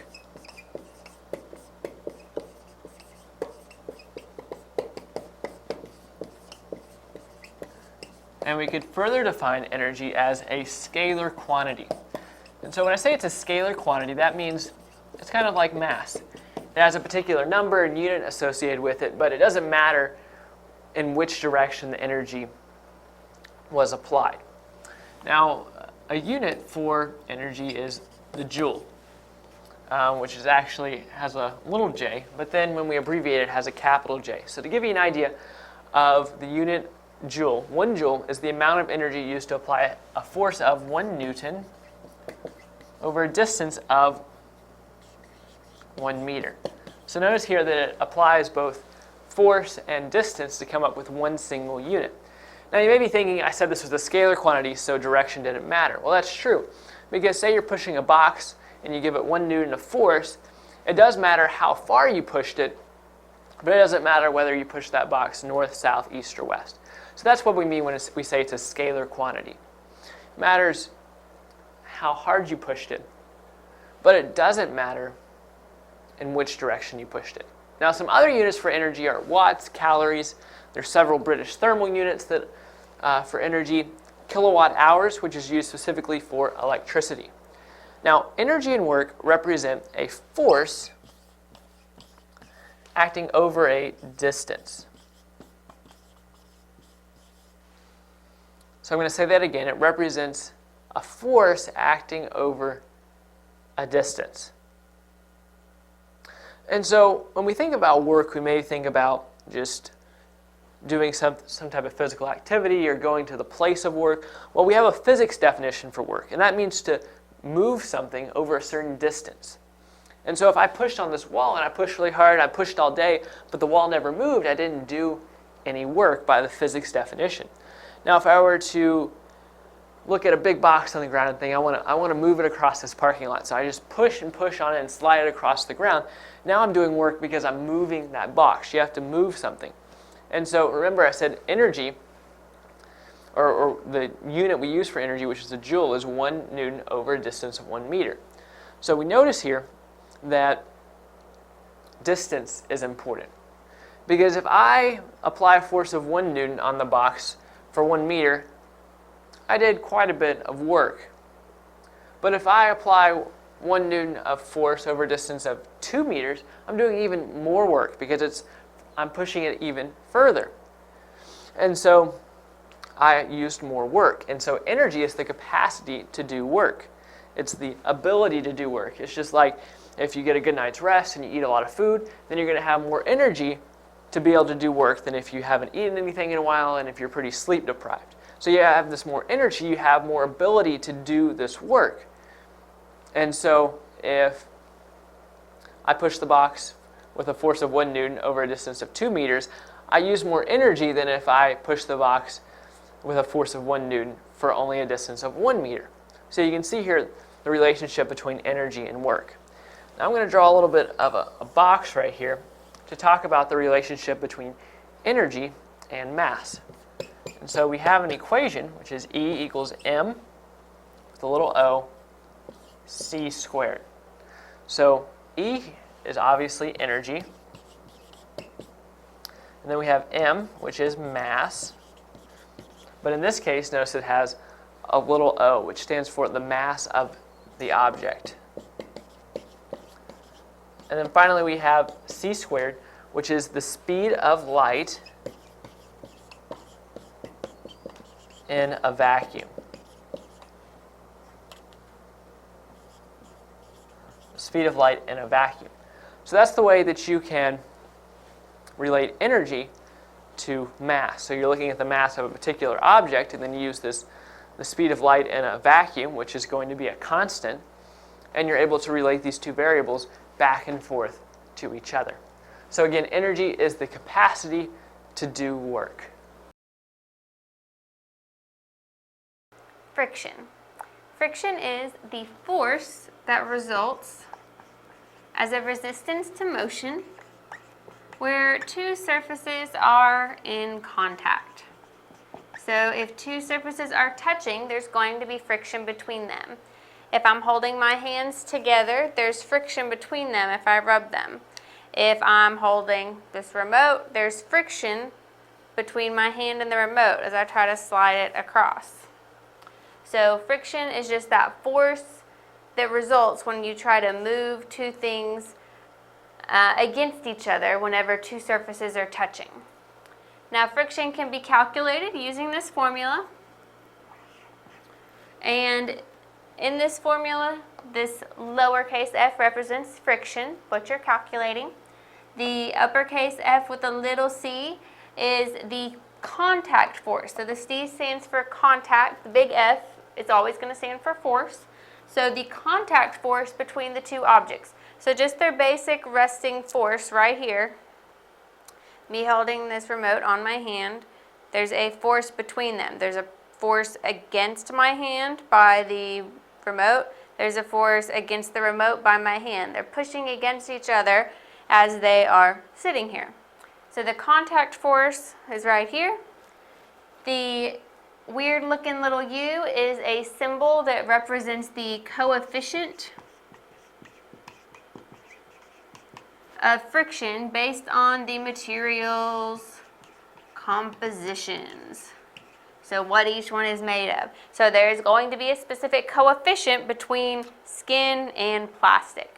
And multiplying the contact force of these two objects by the coefficient of force between, or the coefficient of friction between plastic and skin, you would be able to get the friction that would result between these two items.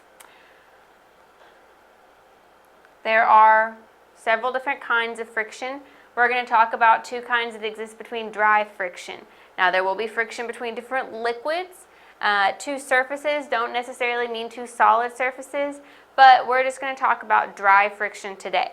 So static friction is one type of friction that can result with dry friction, and it exists when a small amount of force is exerted, but neither object actually moves. So if I were to push on this remote, I'm applying a force right now, but the remote is not actually moving. So this is a static force because I'm pushing. I can feel the pressure on my hand where the remote's trying to move, but I'm not putting enough force that it actually moves. So this is a static friction right now. The other type of dry friction is kinetic friction, and this exists when a larger amount of force is exerted and one of the objects does move. So if I push the remote hard enough that it actually moves on my hand, this is kinetic friction. It's actually moving on my hand. If I'm pushing and it's not moving, static friction. If I'm pushing and it moves, kinetic friction. Static, no movement, not pushing hard enough.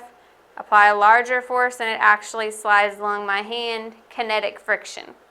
So the friction of staying still but applying force is static. The friction of two objects actually moving against each other is kinetic. Now generally, static friction will be greater than kinetic friction, even though you may think, oh, well, if you're actually moving the object, it's going to be more. That's not true, because the amount of force needed to keep an object moving is actually, usually, less than the force needed to get it started. So it actually took a bit more force to get this started moving than it does to keep it moving. So once I get the remote moving, it's not using as much force, and so my static friction was actually going to be greater than my kinetic friction. So while I'm pushing here trying to get it to go, there's more friction than whenever I've actually got it moving. So once I've gotten it moving, it's easier to keep it moving than it was to get it started, which is what that means whenever we say the static friction is going to be greater than the kinetic friction, which means the force pushing on an object where you don't get it to move yet is going to be larger than the friction whenever you're pushing on the object and you do get it to start moving. So friction is just that force that exists between two objects that are touching whenever you try to move them. Any two objects that are touching, if you try to move them against each other, you will kind of feel that force, and that is known as friction.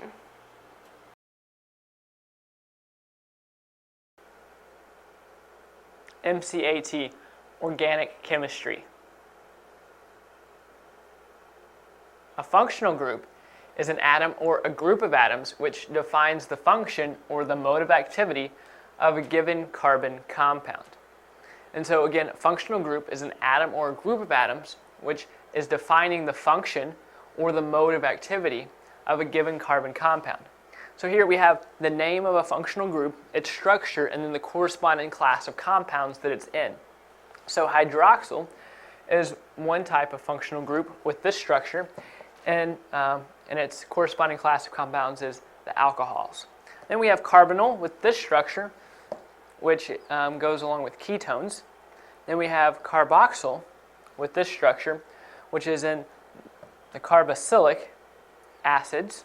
And then amino with this setup right here, which is its corresponding class of compounds is the amines. And so these are all groups of atoms that are defining the function or the mode of activity of a given carbon compound.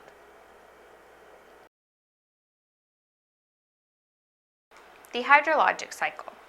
The hydrologic or water cycle refers to water movement on, above, and within the Earth. Now, during the water cycle or hydrologic cycle, water can be in any one of its three states during different phases of the cycle. So during all the different phases of the cycle, water is going to be in the form of liquid water, solid ice or snow, and water vapor, which is water's gas form. So you've got solid, liquid, and gas, and all three states of water can be found in different phases of the hydrologic cycle. So let's look at all the different processes that can be involved in the hydrologic cycle. Precipitation is when water vapor falls to the earth as rain, snow, sleet, or hail, but it's coming from the atmosphere down to the earth. So when water is falling from the atmosphere to the earth, that is precipitation. So rain is the most common form you'll see, but if it's colder, you can have snow, sleet, or hail. Next, when precipitation lands on plant foliage instead of the ground. So water's falling, but there's so much foliage that the water's going to fall on the plants instead of the ground.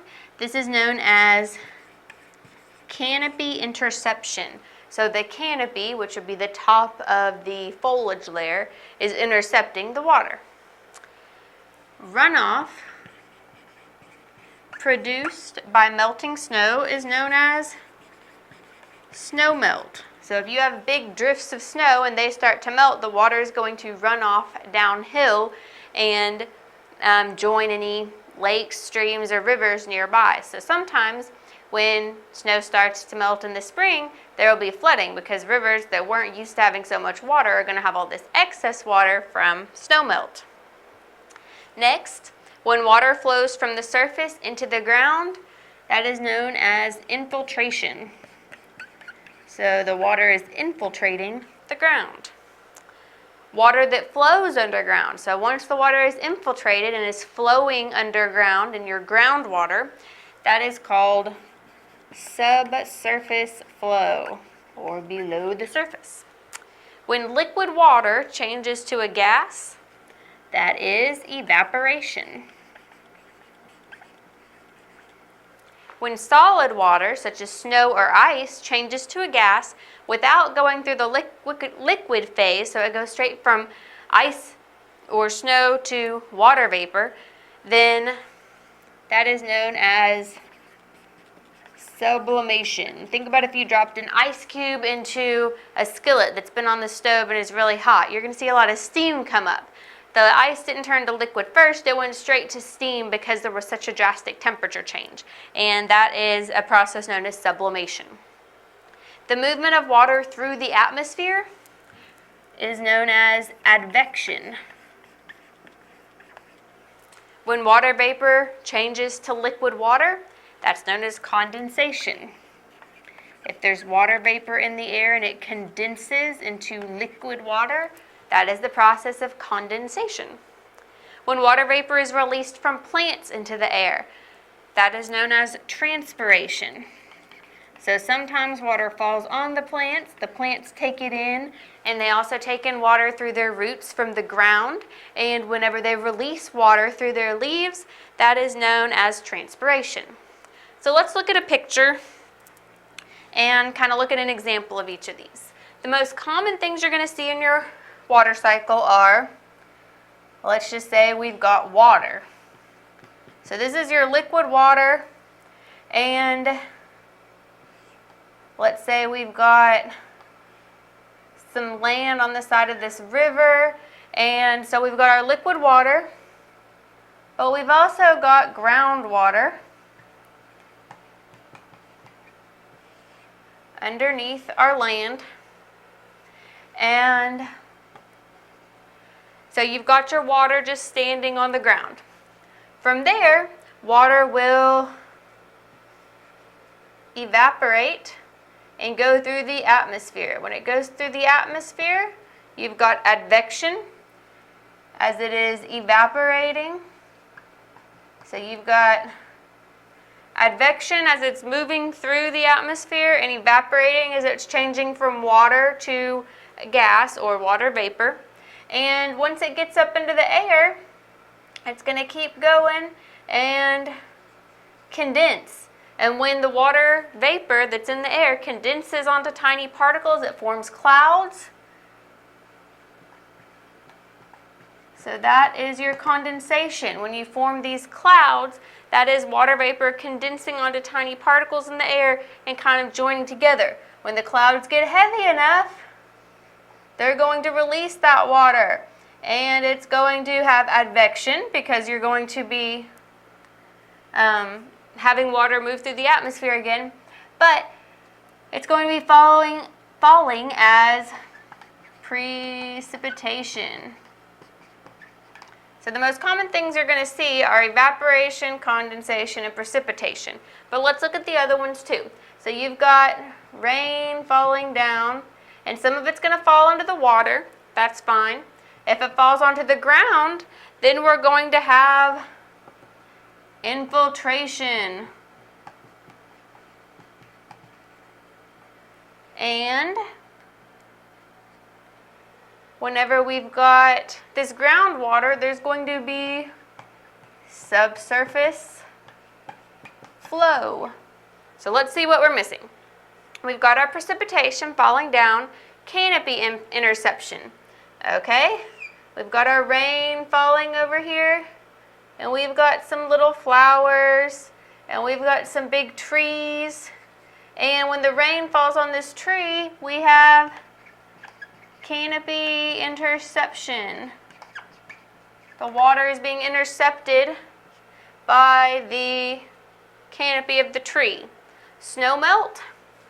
Okay, let's go this way with it. Let's say we've got kind of a hill going on here, and you've got some mounds of snow, and it's going to start melting and coming down the hill and draining in here. This is going to be your snow melt, and this is the runoff from that snow melt.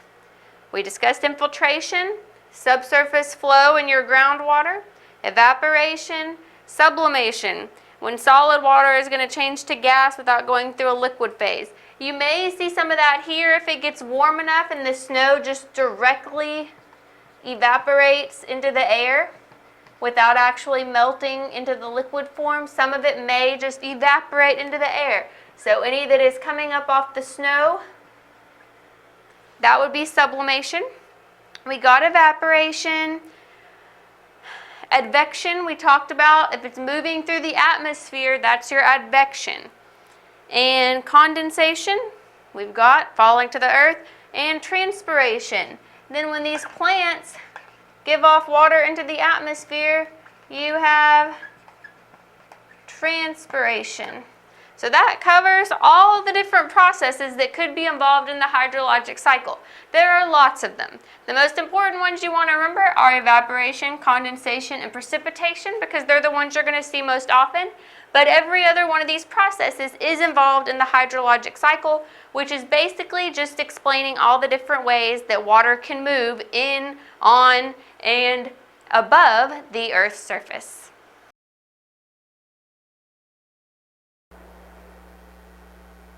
What we have here is an example of a histogram. So a histogram is very similar to a bar graph. In fact, we could say it's a type of bar graph.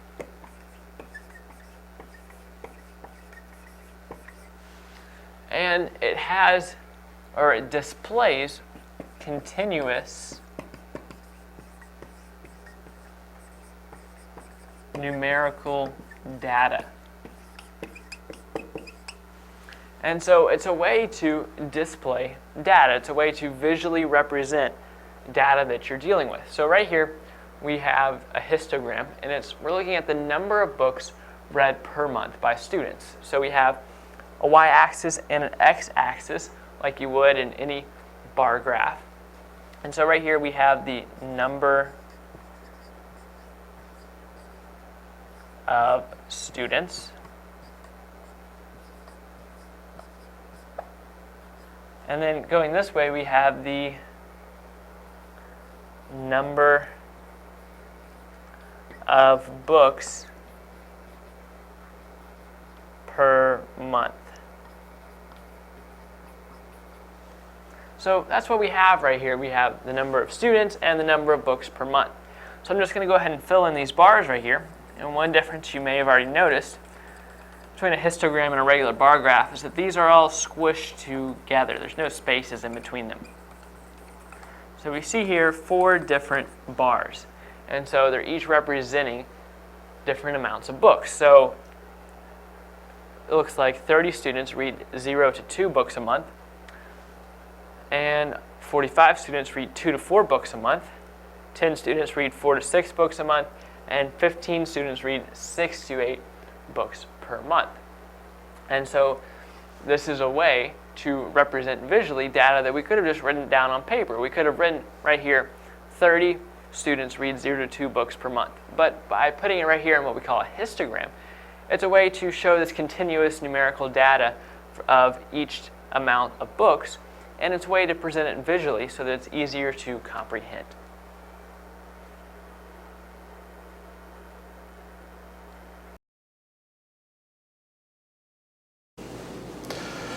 The brain is one of the most important parts of our nervous system, and today we're going to go over the various parts of the brain and talk about some of the ways they contribute and help in the areas over which that part of our brain control. And so we're going to begin then with the frontal lobe. The frontal lobe controls our emotions, our judgments, and our motor aspects of our speech, and is also the primary motor cortex for voluntary muscle activation.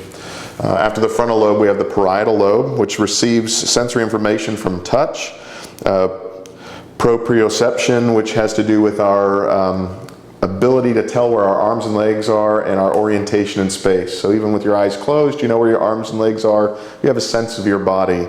This is proprioception. The parietal lobe helps govern that. Also our sensation of temperature and pain. That's the parietal lobe. Then the temporal lobe is responsible for our hearing, auditory information, and our language comprehension. The occipital lobe is our center for visual information, our sight. The cerebellum coordinates all of our muscle function, and then we have the brain stem, and within the brain stem we've got the midbrain, the pons, and the medulla. The brain stem governs our breathing, our respiration, our hearts, our cardiac center, and all the nerve pathways to the brain come through the brain stem. And then finally, moving on then from that to the diencephalon, which is the thalamus, subthalamus, and hypothalamus. The thalamus helps integrate and relay sensory information from the face, feelings there, our retinas, our cochlea from our ears, our taste receptors. It interprets sensation of touch, pain, and temperature. So our thalamus is very important to not only our sense of what we feel in terms of pain, temperature, touch, but also our retinas, our eyes, our cochlea, and our ears, and our taste and our tongue. The hypothalamus controls the autonomic nervous system and the neuroendocrine system. It maintains our body homeostasis, helps regulate body temperature, helps regulate our appetites, governs our thirst and how we feel that, our sleeping cycle, and hormone secretions. So once again, the brain, very integral, necessary, core part of our nervous system, broken up into these various regions and what they controlled. If you'd like to find out more about the brain and its relation to our nervous system, I encourage you to go to the link that you'll find below this video. At that website, you'll find an ebook that is ready for immediate download.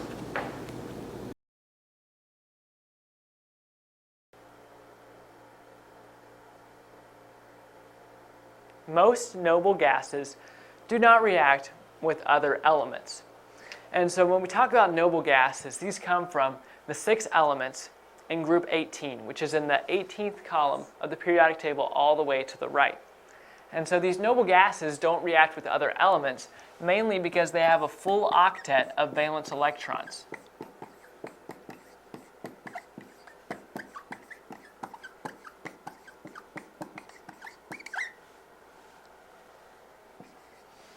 And so these noble gases already have 8 valence electrons, so they don't need to engage in chemical reactions to gain more valence electrons, so they don't have a need to. However, under some extreme conditions, some noble gases can be made to react chemically. Now, xenon, which is a larger, heavier noble gas, is more likely to enter into a chemical reaction because its ionization energy is going to be lower than those of lighter, smaller noble gases like neon. And so an ionization energy is the amount of energy that it takes to remove an electron from an atom or molecule. And so xenon has a relatively low ionization energy, so it's not going to take a lot of energy for a reaction with it to take place. And so, like I said, the larger, heavier noble gases are the best candidates for engaging in chemical reactions.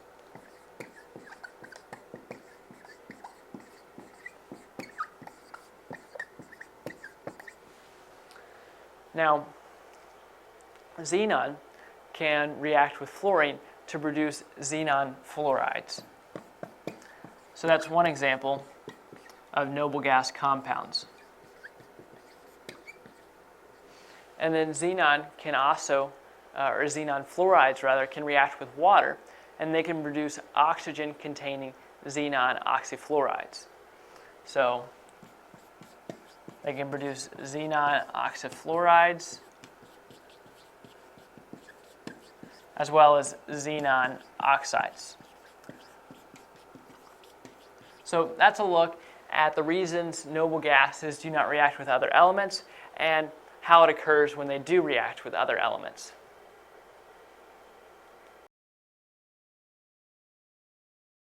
Potential and kinetic energy.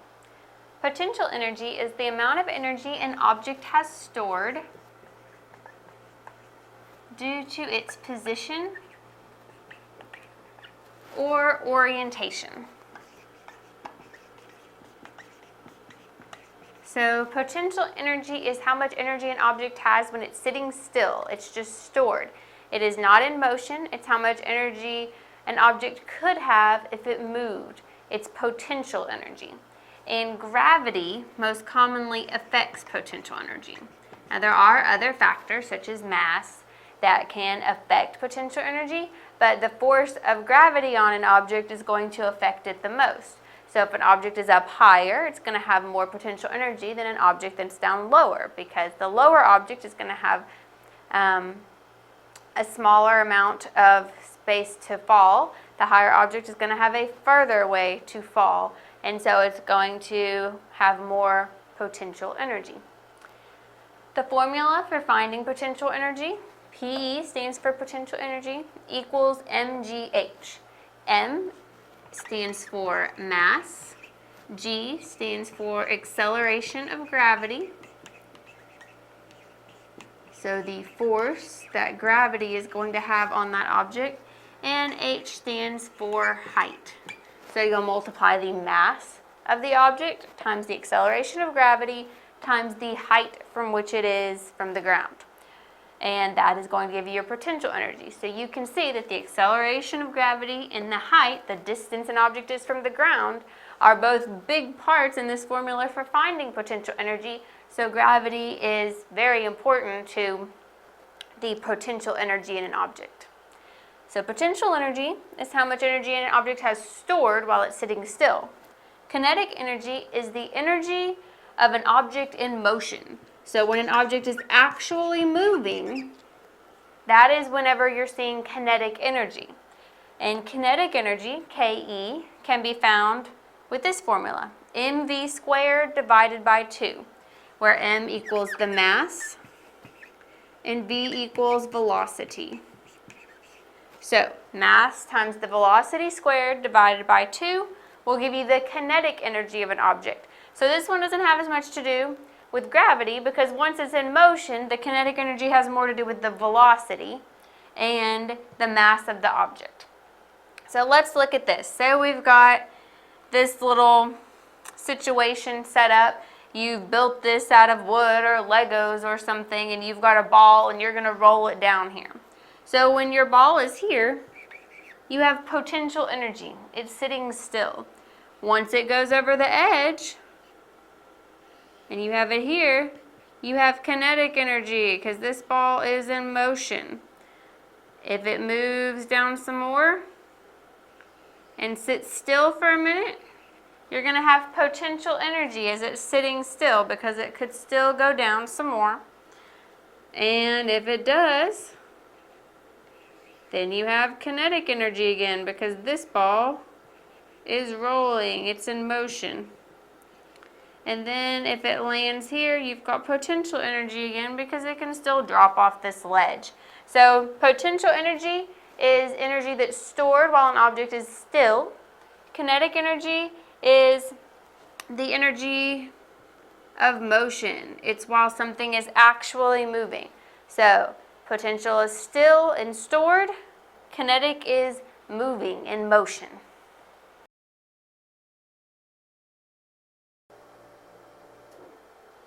Absolute zero is the temperature of 0 degrees Kelvin. But I first want to look at how we get to that temperature.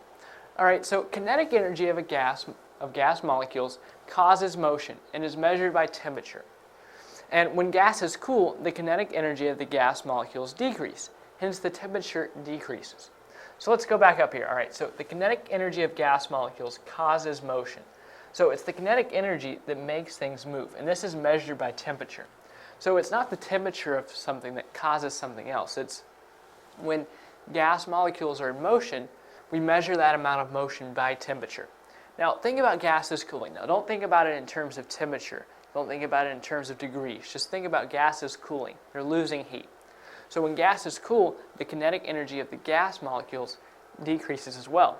Now what did we just learn about the kinetic energy of gas molecules? They cause motion. So if the kinetic energy of the gas molecules are decreasing, then the motion is decreasing as well. And then because of that, temperature decreases, because the motion is measured by temperature. So if you think about molecules moving around and you can decrease the amount of motion they have, well, eventually, doesn't it make sense that at some point the molecules wouldn't be moving at all? Well, if the amount of motion of molecules is measured by temperature and the molecules aren't moving at all, then what would the temperature be? It would be 0 degrees. So that's how we get to absolute zero. Absolute zero is when the kinetic energy of a molecule is zero.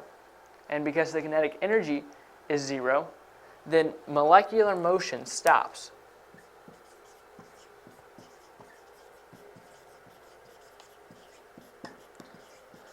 And we measure molecular motion in temperature. So when molecular motion stops, we measure it in absolute zero, which is equal to 0 degrees Kelvin, K stands for Kelvin, or negative 273 degrees Celsius. Now, I didn't use Fahrenheit here because in science, we don't use Fahrenheit very often because that's not as important. So here we just have it in Kelvin or in Celsius. So 0 degrees Kelvin or negative 273 degrees Celsius is absolute zero. And that's when kinetic energy of the molecules is zero, and therefore molecular motion stops. Now, nothing can be colder than absolute zero because temperature is a measure of motion. And all motion ceases at absolute zero. So because the motion has all ceased and stopped, the motion can't stop anymore. So that's why absolute zero is absolute, because you cannot get any colder than that.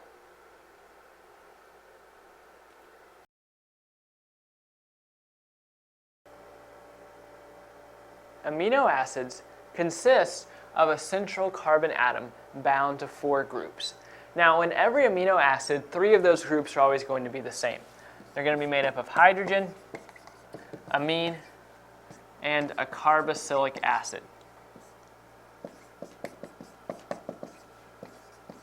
So it's the 4th group that is going to differ in the 20 naturally occurring amino acids. And so this 4th group could also be called the designated R.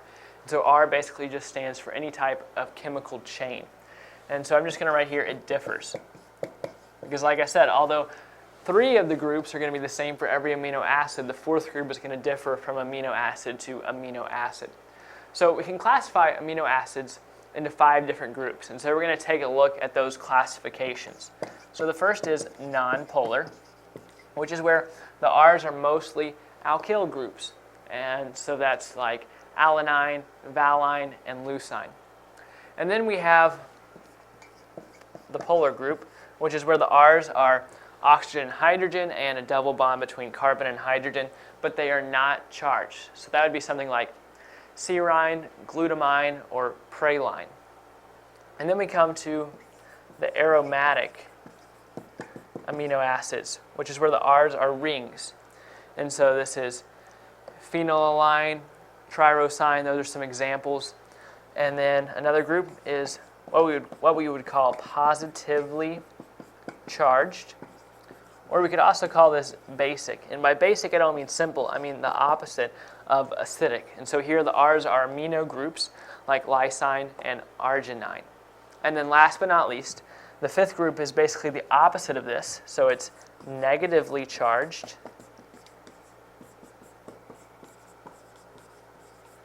or we could call it the acidic group. So here the R's are carboxyl groups, and so an example of that is aspartate. So that's a look at the 5 different classifications of amino acids. Astronomy. Astronomy comes from the Greek words astro and nomos, which means, or roughly translates to, laws of the stars.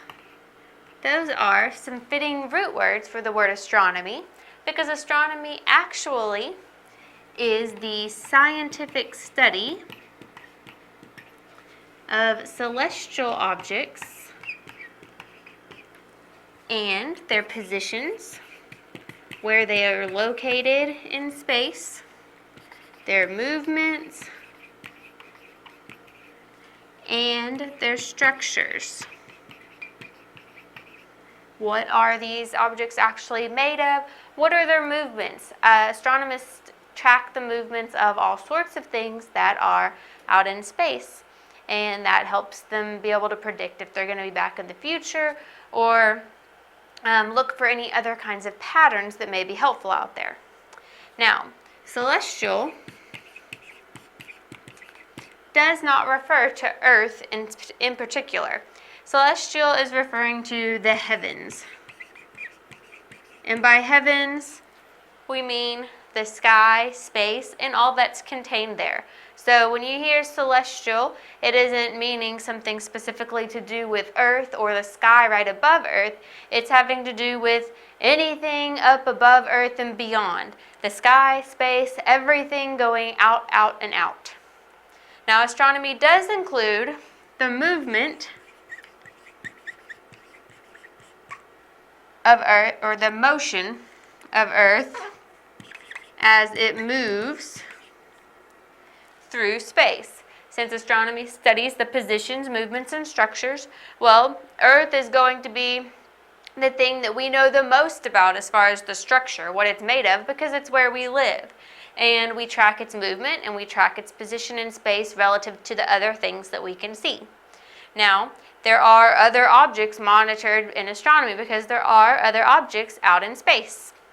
Other objects monitored in astronomy includes moons, other planets, the sun, satellites, asteroids, meteors, comets, stars, galaxies, the universe, and other space phenomena. So we don't know everything that's out there. We know about the other planets in our solar system. We know about comets that come by every so many years that we can expect to see again because we're tracking their movement. We know about satellites that different countries have put into orbit around the Earth. We know that asteroids and meteors come toward the Earth at different times, and we watch for those and make sure we track progress of any large ones so they don't hit the Earth. We know about our moon and the sun. We know that other planets have different moons that orbit them, some of them anyway. We know that there are stars out there, and we have many of them named. There are some that you can recognize by sight, the ones in Orion, the North Star.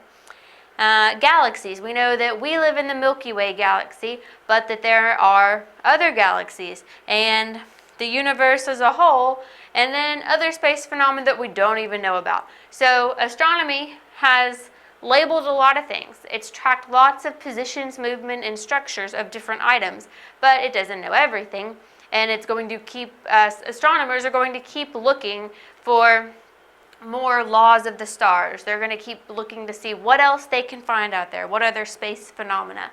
But no matter what, astronomy is going to be the scientific study of any objects in space, as well as their positions, movements, and structures throughout the celestial heavens.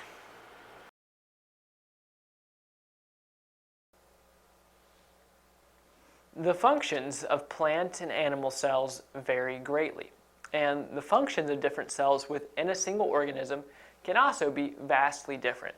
So we're going to take a look at plant and animal cells and the similarities and differences between them. And so first, let's take a look at the similarities. Plant and animal cells are both eukaryotic. So they're both eukaryotic as opposed to being prokaryotic. And since they're eukaryotic, they both have a nucleus. And then a third important similarity is their reproduction process. Both plant and animal cells reproduce by duplicating genetic material, separating it, and then dividing it in half. There are also some other similarities related to parts of the cells. They both have cell membranes, cytoplasm, microtubules as part of their cytoskeleton, vacuoles, and then many other structures are the same. Now they both have differences with each other. And so we have plant cells and animal cells. And so one huge difference is that plant cells have a cell wall. Animal cells have no cell wall.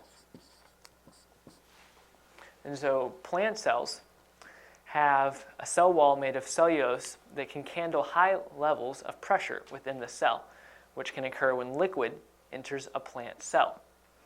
Now, plant cells have chloroplast.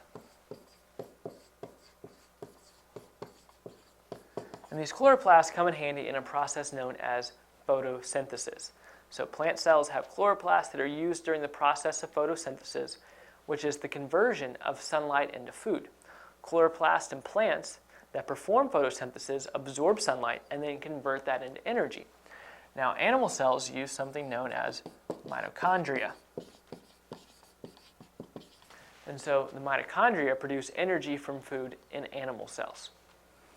Another difference is that plant cells have a regular shape.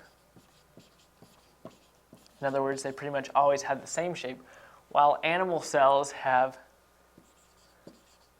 many shapes. There are many possible shapes that an animal cell could have. And there's also a difference in size. Plant cells are larger than animal cells generally.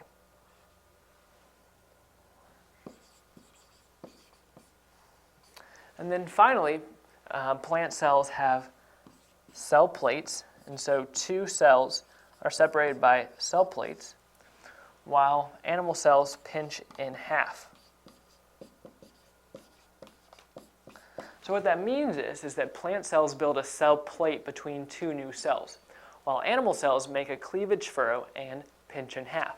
So that's not all the differences between these two types of cells, but these are many of the main differences, and these are many of the main similarities.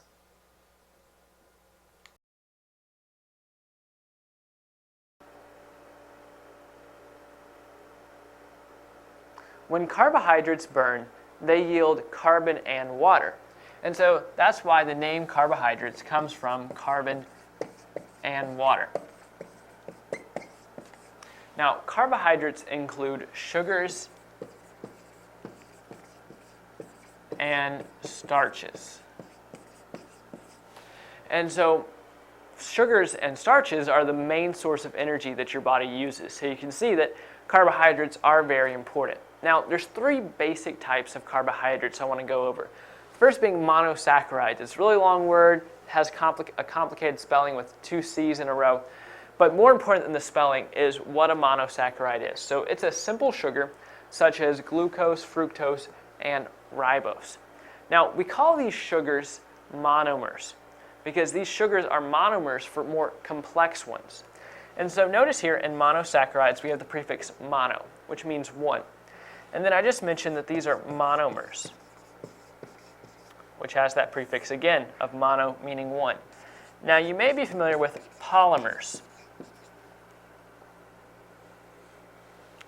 which has the prefix of poly, which means more than one. So basically these sugars are monomers for more complex molecules. So these are single molecules that are the building blocks to be able to join together with other molecules to form polymers. So remember that because we're going to talk about that more in a little bit. So the second type of carbohydrate is a disaccharide, which is a double sugar such as sucrose, maltose, and lactose. Now, sucrose is what we would call table sugar. So it's the type of sugar you use for everyday use, for baking, coffee, that sort of thing. Now, the third type of carbohydrate is starches, which are large biological polymers that consist of straight or branched chains of monosaccharides linked together. So let's go ahead and break that down because that's kind of complicated. So these are large biological polymers. So we see that prefix of more than one.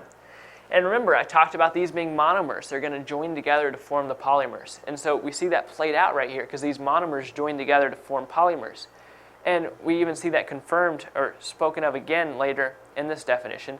These polymers consist of straight or branched chains of monosaccharides linked together. So starches are basically made up of monosaccharides linked together either in straight or branched chains.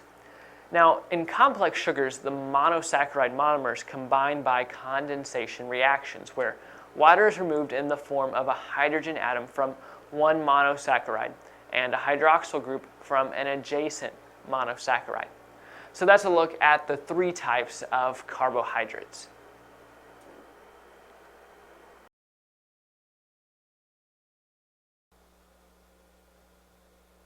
We are going to take a look at the process of charging by conduction. Now, it is similar to charging by induction, except in this case, the material transferring the charge actually touches the material receiving the charge. So what happens is a negatively or positively charged object is touched to an object with a neutral charge. So here we have a sphere, and this sphere has a neutral charge, so it has the same amount of electrons as protons, the same amount of negative charges as positive charges. Now an object comes in, this square-looking object right here, and it has an excess of electrons, so it has an excess negative charge. Now, upon touching the sphere, some of these excess electrons move into the sphere. So now what happens is the sphere takes on a negative charge. Before it was neutral, but now it's negative because it has more electrons than protons. Now some of these excess electrons moved into the sphere, so now there's not as many excess electrons over here. Now this object still has a negative charge because it didn't get rid of all the excess, but it got rid of some. So what happened here is the electrons moved into the sphere. Now over here we have a similar process going on, but this time the object coming in and touching the sphere has an excess positive charge. Now the reason it has an excess positive charge is not because it has excess protons, it's because it's missing electrons. And so conduction centers around the moving around of electrons, not protons. So what happens here, as the object touches the sphere, the extra protons don't move into the sphere. What happens here is that electrons move into the object. So electrons move from the sphere to the object. So now what happens here is that the sphere takes on a positive charge because now that it's missing protons, now that it's missing electrons, it has a positive charge. And now this object over here that touched the sphere no longer has such a strong positive charge because the electrons going into it balance it out somewhat. So now notice what happened here. We had a negatively charged object touch the sphere, and that gave the sphere a negative charge. Then we had a positively charged object touch the sphere, and that gave it a positive charge. So whatever the charge of the object touching the neutral object, that's what the charge of the neutral object is going to take on. Okay? And so what's happening here, as I said earlier, electrons are just flowing into or out of the neutral object, and then making that neutral object charged. Now, insulators cannot be used to conduct charges. Charging by conduction can also be called charging by contact. Now, one last thing, the law of conservation of charge states that the total number of units before and after a charging process remains the same. So again, no electrons here have been created or destroyed. They've just been moved around. Now, there's another term called grounding, and that's the removal of a charge on an object by conduction.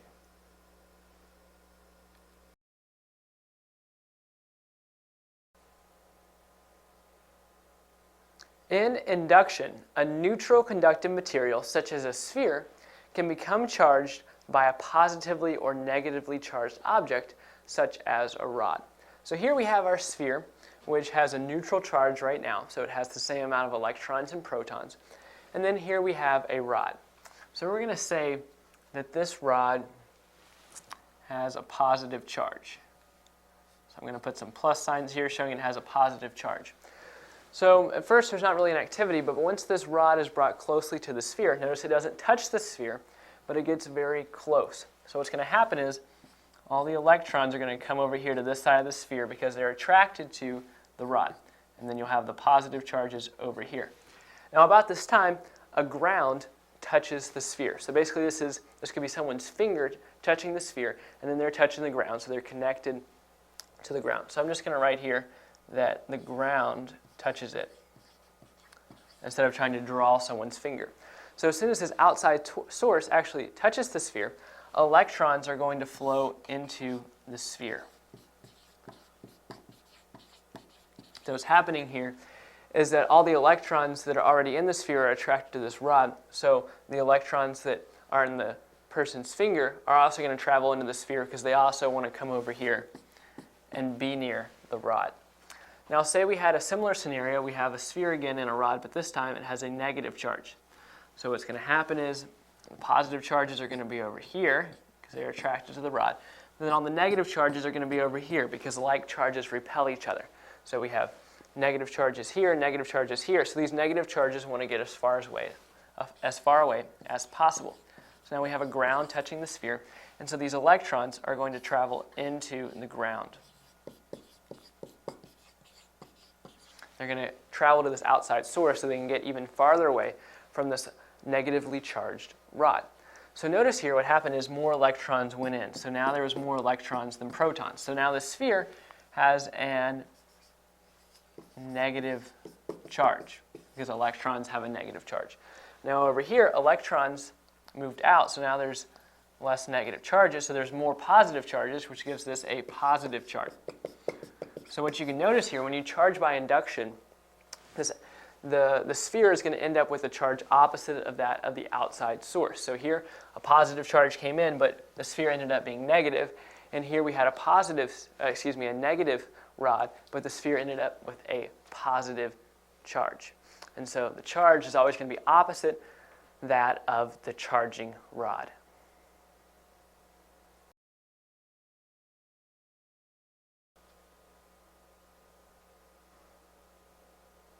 We're going to take a look at 3 different terms you're going to come across when discussing circuits. So the first is electric potential, which is an expression of potential energy per unit of charge. And so we basically have 2 types of energy, potential and kinetic. So potential energy is stored up energy, and kinetic energy is energy in motion. So this is electric potential. So it's electric energy that is stored up that can be used. Now, electric potential, or what we could also call electrostatic potential or voltage, is measured in volts as a scalar quantity. And so the formula is V equals E over Q. So V, of course, stands for voltage, E stands for the electrical potential energy, and Q stands for the charge. Next, we have voltage, which is electric potential difference between 2 points in a circuit. So it's the electric potential difference between 2 points in a circuit. Now, voltage can also be thought of as a measure of the rate at which energy is drawn from a source in order to produce a flow of electric charge. And so the rate of flow of electric charge is expressed using the amp, and it can be measured using an ammeter. So 1 amp is equal to 1 coulomb, or what we could abbreviate as capital C. It's equal to 1 coulomb of charge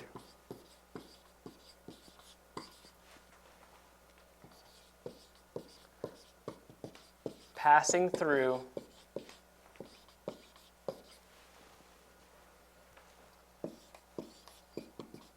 a given area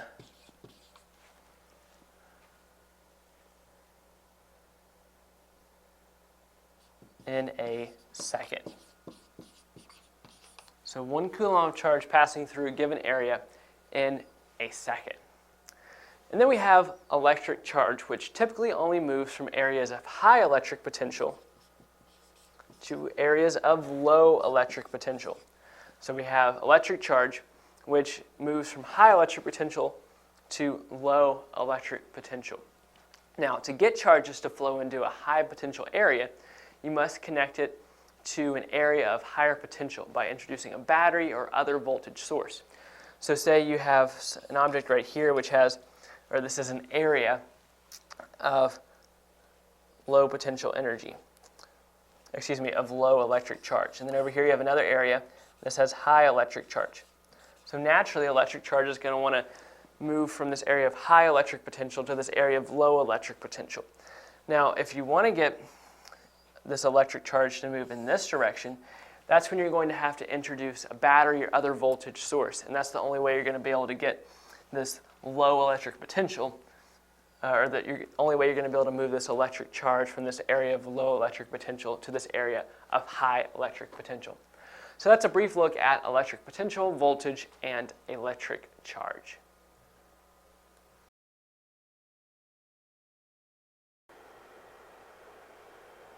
Certain molecules are called diatomic molecules, and these are made up of 2 atoms of the same element that are bound together by covalent bonds. Now, you may have heard of covalent bonds made up of atoms of different elements, but diatomic molecules are strictly made up of atoms of the same element combining together to form covalent bonds. And by sharing 1 or more valence electrons through that covalent bond, the atoms can then fill their outer shells. For example, the hydrogen molecule, which looks like this, is a diatomic molecule. And by sharing an electron, each hydrogen atom can fill its outer shell, and the molecule then has 1 covalent bond. And so a hydrogen atom may look something like this, and then there's 2 hydrogen atoms in a hydrogen molecule. And so since each hydrogen atom needs one valence electron, or another valence electron to fill its outer shell, the two hydrogen atoms combine forces to share their valence electron with one another, and since a covalent bond is one pair of shared valence electrons, they form a covalent bond right there.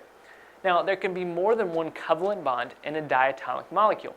An oxygen molecule is formed when two oxygen atoms share two pairs of valence electrons between them. And nitrogen, which looks like that, is formed when two nitrogen atoms share three pairs of valence electrons. So here you have two pairs, and here you have three pairs. So although a hydrogen molecule is a very simple illustration of a diatomic molecule, there can also be two pairs or even three pairs of valence electrons between them. And many gases are diatomic molecules, such as oxygen, nitrogen, fluorine, chlorine, bromine, or iodine.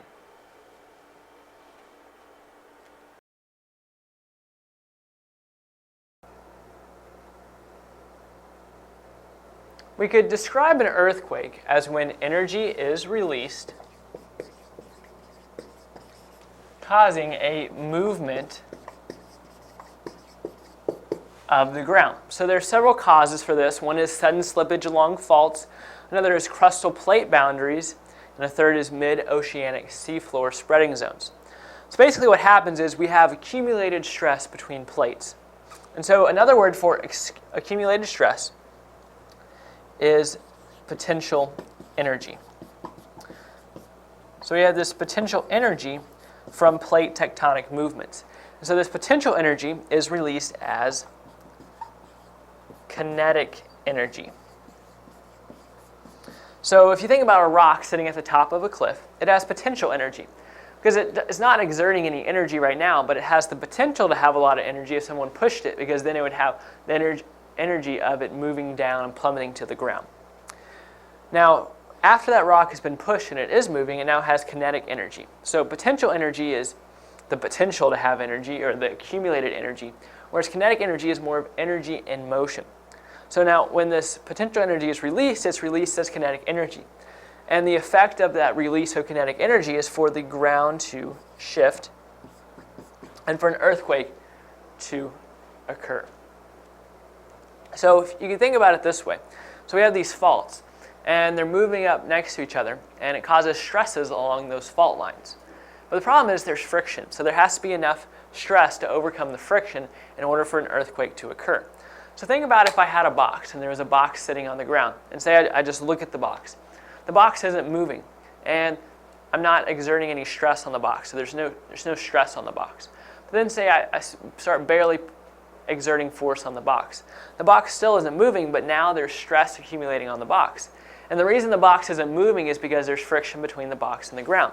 So eventually, if I keep pushing and I push harder, the force of me pushing will be able to overcome the friction up between the box and the ground. So in other words, if I put enough stress on the box, the stress overcomes the friction. So you can see the difference here is that at first, if I just look at the box or I just barely push the box, both times the box isn't moving, but one time stress is accumulated. And so eventually when there's enough accumulated stress or potential energy, it's released as kinetic energy and the box moves. Or in this case, the ground shifts and then an earthquake occurs. Now earthquakes can also be caused by volcanic activity, massive landslides, nuclear explosions, and other events.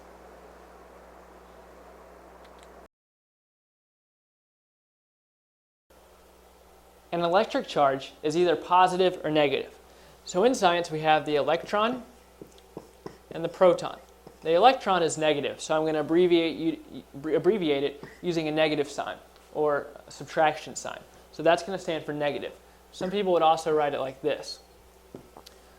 We also have the proton, which has a positive charge, which I'm going to abbreviate using the addition sign. That means positive. This also means positive if I write it like that. So the interaction between electrons and protons is very interesting. If I have two electrons, so that's an electron right there, has the negative sign. Then I have another electron right here. These two electrons do not want to be near each other. In fact, they want to repel each other away. So I'm going to draw this double arrow right here signifying that the two electrons are going to push away from each other. This is also the case if you have two protons. The protons do not want to get near each other. So those are the two protons pushing away from each other. Now if you have a proton over here with a positive charge and an electron over here with a negative charge, they're going to join together to form an atom because they're attracted to each other and they want to become one. Now, it's interesting to note that large objects do not have electric charges. So like this whiteboard, for example, it's not positive or negative, but it's made up of atoms, and the atoms contain protons and electrons, which have positive and negative charges. Well, the reason this whiteboard has no electric charge is because the electrons are negative and the protons are positive, and they cancel each other out. The electric forces cancel each other out, okay? Because in an atom, you have an equal number of electrons and protons. So in an atom, say you have 5 electrons, you will have 5 protons. You have 5 negative charges and you have 5 positive charges. So those charges cancel each other out, giving the atom no charge. And since this whiteboard is made up of atoms with no charge, the whiteboard has no charge. Now, if you have more electrons in a substance than protons, it's going to have a negative charge. And if you have more protons than electrons in a substance, it's going to have a positive charge. Now, I want to elaborate a little bit more on what I talked about right here. When you have a proton and an electron, say they're that far apart, the force right here is going to be a lot smaller than if the proton's right here and the electron's right here. When the proton and electron are very close to each other, the force between them is very large. The attractive force that's bringing them together is very large, a lot bigger than the electric charge up here. One last point is that when a substance or an atom, when an atom has less electrons than protons, it's called an ion. It's also called an ion when it has more electrons than protons. Either way, it's called an ion because there's an imbalance of protons and electrons.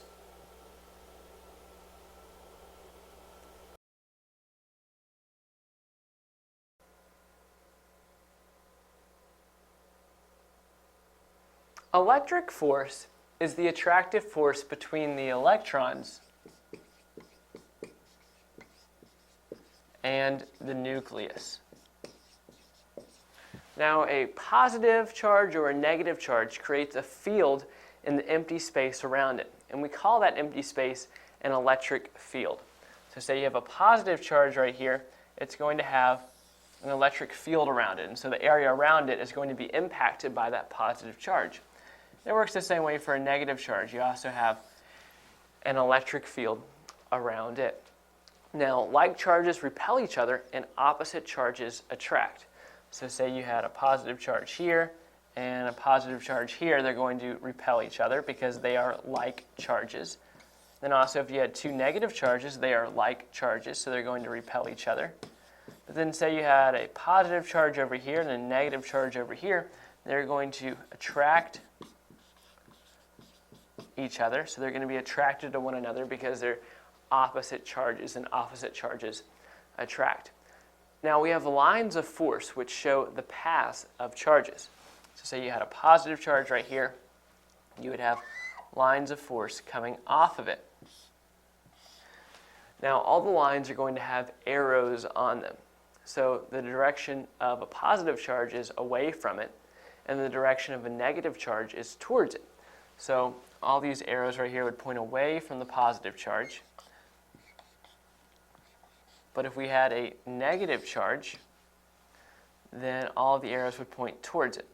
And then notice here that I drew the arrows on the end of the line, but sometimes the lines will be longer and the arrows will look kind of like that, and they'll just be in the middle of the line. It works the same way with negative charges. So these arrows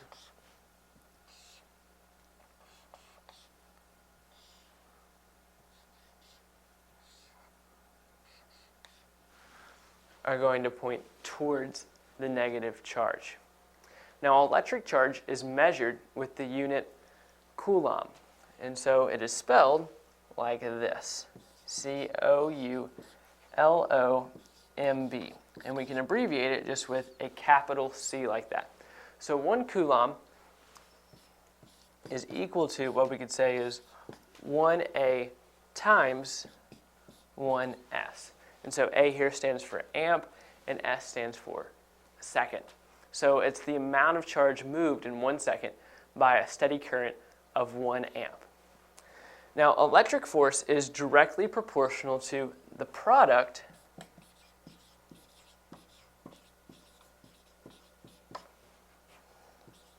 of the charge magnitudes.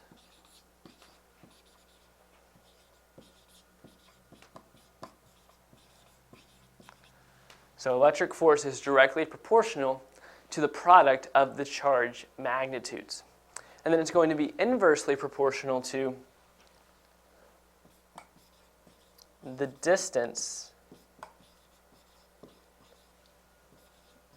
between the two objects.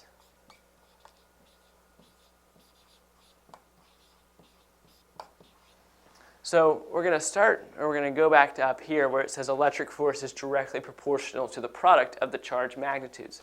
This makes sense. The larger the magnitudes of these charges, the more force they're going to have. So as the magnitudes get higher, the product of both of them combined is going to get higher because we're looking at two charges here. So we're going to multiply the two magnitudes together to get a product. And so as that goes up, the electric force is going to go up. Now the electric force is inversely proportional to the distance between the two objects. So the farther apart the two objects are, the smaller the electric force is going to be because as they're farther apart, they have less of an impact on each other. So we say they're inversely proportional because as the distance goes up, electric force goes down. But as electric force goes up, then the distance goes down. And when we say up here that electric force is directly proportional, that means when one goes up, the other one goes up, and when one goes down, the other one goes down. So that's a look at electric force.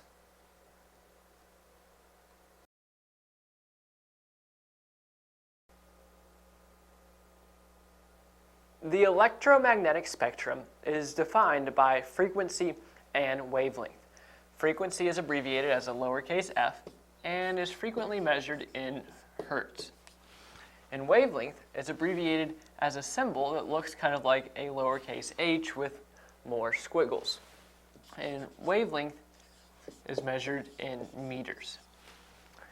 Now, because light travels at a fairly constant speed, frequency is inversely proportional to wavelength. This concept is illustrated in the formula frequency equals c divided by wavelength. And c stands for the speed of light. The speed of light is about 300 million meters per second. Now, frequency multiplied by wavelength equals the speed of the wave. And for electromagnetic waves, this is going to be the speed of light, with some variance for the medium in which it is traveling. Now, electromagnetic waves include many different types of waves, as you can see here. So what I've done here is I've arranged these different types of waves from largest to smallest in terms of wavelength. So we have radio waves, microwaves, infrared radiation, visible light, ultraviolet radiation, X-rays, and gamma rays. Now, the energy of electromagnetic waves is carried in packets that have a magnitude inversely proportional to the wavelength.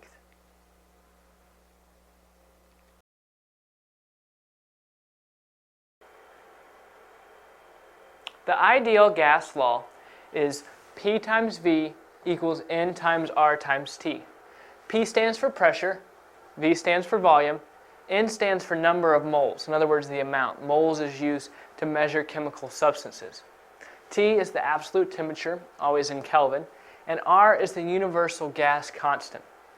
And R takes different forms depending on the units that are needed. So R can look like this, or R can look like this. And notice the only difference here is the unit for pressure. Here, kilopascals are used, and here, atmospheres are used. So I want to go through an example problem so that we can better understand the practical application of this gas law. So the example problem we have is you have 30.0 liters of nitrogen gas at 373 Kelvin and 203 kilopascals. How many moles of nitrogen gas do you have? All right, so we're looking for moles here, and remember moles is in. So I'm going to put in question mark because that's what we're looking for here. All right, so let's go ahead and write the equation. PV equals nRT. All right, so we're looking for pressure, and we know that pressure is expressed in those units. So pressure is 203 kPa times volume, which is 30.0 liters. Now we're looking for moles, so we don't know what that is yet, so we'll just leave in there. Then we're looking for R, all right? And so we need to know which one to use, and the only difference here is the units. And so since we see kilopascals right here, that means we must be looking for that constant right there. So we have 8.31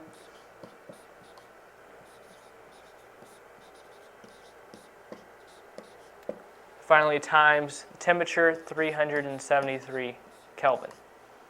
So from here, we just need to divide by this right here.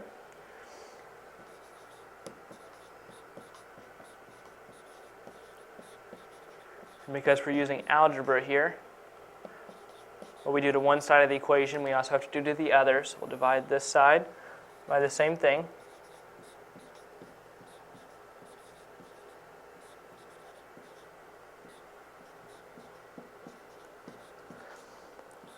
All right, so all this right here crosses out because we're dividing one thing by the same thing. So the only thing left here is n, which is what we're looking for. So I'll save you having to go through all the math here, but what you would do is just multiply these two numbers and then divide it by these two numbers that are multiplied by each other. And so n equals 1.96. Now we need to know what unit to use. So in this case we're using moles, so I'll just abbreviate it MOL. And so that's the answer we were looking for. Now if you're wondering exactly how we got the units, well, everything has to cross out for something like this to work.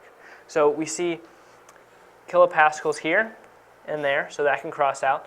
We see liters here and here, so that can cross out. And then right here we have moles in Kelvin times 373 Kelvin. So those right there cross out, because if you look at it like this, kPa is over moles K, and then we're multiplying it like this. So actually we don't need that number. So if we're just looking at units now. So this is what the units actually look like. Right, so that got crossed out from up there. We crossed that out like that, and then we're just left with moles. So that's where we got the unit here. So that's the answer right there. So that's the practical application. Because you have this equation now, if any of these are missing, any of these variables are missing, you can find the missing one as long as you have all the other information. Now obviously the missing information is never going to be this constant because you already know it. But if you're wondering what the pressure, the volume, the number of moles, or the temperature is, as long as you know the other three variables, you can figure out that missing variable.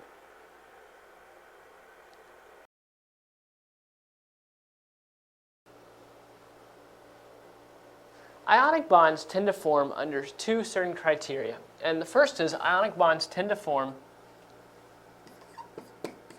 between metals and nonmetals. So if you have two elements and one's a metal and one's a nonmetal, an ionic bond is likely to form. Now the second criteria is that ionic bonds tend to form between elements with a large difference in electronegativity.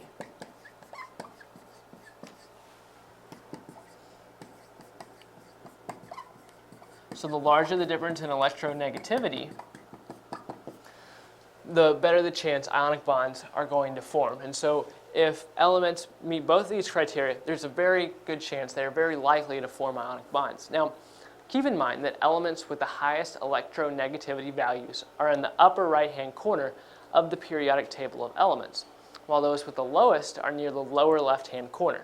So you have elements with low electronegativity down here and elements with high electronegativity up here. And so just by knowing those two facts right there, if you see an element on the periodic table, if you just imagine this board as the periodic table, and it's about right here, you just know by where it's geographically situated on the board that there's a really good chance that it has a high electronegativity because it's near the top right-hand corner of the periodic table. Now, I have some pairs of elements here, and I want to examine these elements to see if they meet this criteria and determine whether or not they are likely to form ionic bonds. So first we have nitrogen and oxygen. Now, nitrogen is a nonmetal, and then oxygen is obviously a nonmetal. So they are not likely to form ionic bonds because there is not between a metal and a nonmetal. We have two nonmetals here. Then we have potassium and fluorine, and potassium is an alkali metal, and fluorine is a nonmetal. So we've met the first criteria. We have reaction here between a metal and a nonmetal. So we're doing good so far. And then there's a high electronegativity difference here, and it's actually 3.2, which is pretty high. So they're likely to form ionic bonds, specifically potassium chloride. Now here we have barium and sulfur, and barium is a metal, and then sulfur is a nonmetal.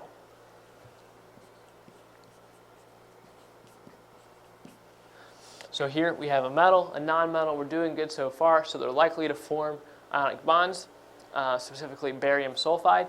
And then in addition to that, their electronegativity difference is moderately large at about 1.6.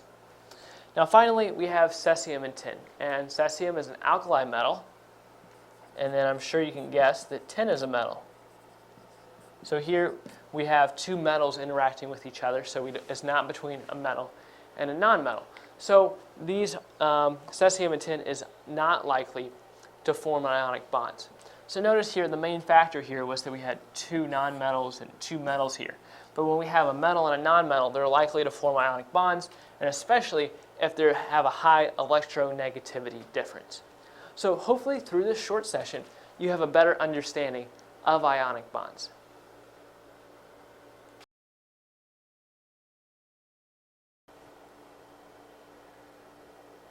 The strength of the ionic bond contributes to the property of hardness and brittleness in ionic compounds. Now, you may be thinking, okay, how can something have the property of hardness and brittleness? Well, it can. And in this case, ionic compounds are both hard, but they also can be very brittle. And so there's a strong ionic bond between anions and cations. And this strong ionic bond causes the ions to be close together in tightly packed crystal lattices. Because they're close together, you have positive ions up next to negative ions. Now, when a force is applied to the crystal deforms slightly. So I'm going to draw an arrow right here that represents force. And so now the crystal deforms slightly. And this deformation brings the positive ions next to positive ions and negative ions next to negative ions. So now this is rearranged a little bit, and you have positive, positive, positive, positive, negative, negative, negative, negative. And so now this is where the problem comes in. And the positive ions repel the positive ions, and the negative ions repel the negative ions.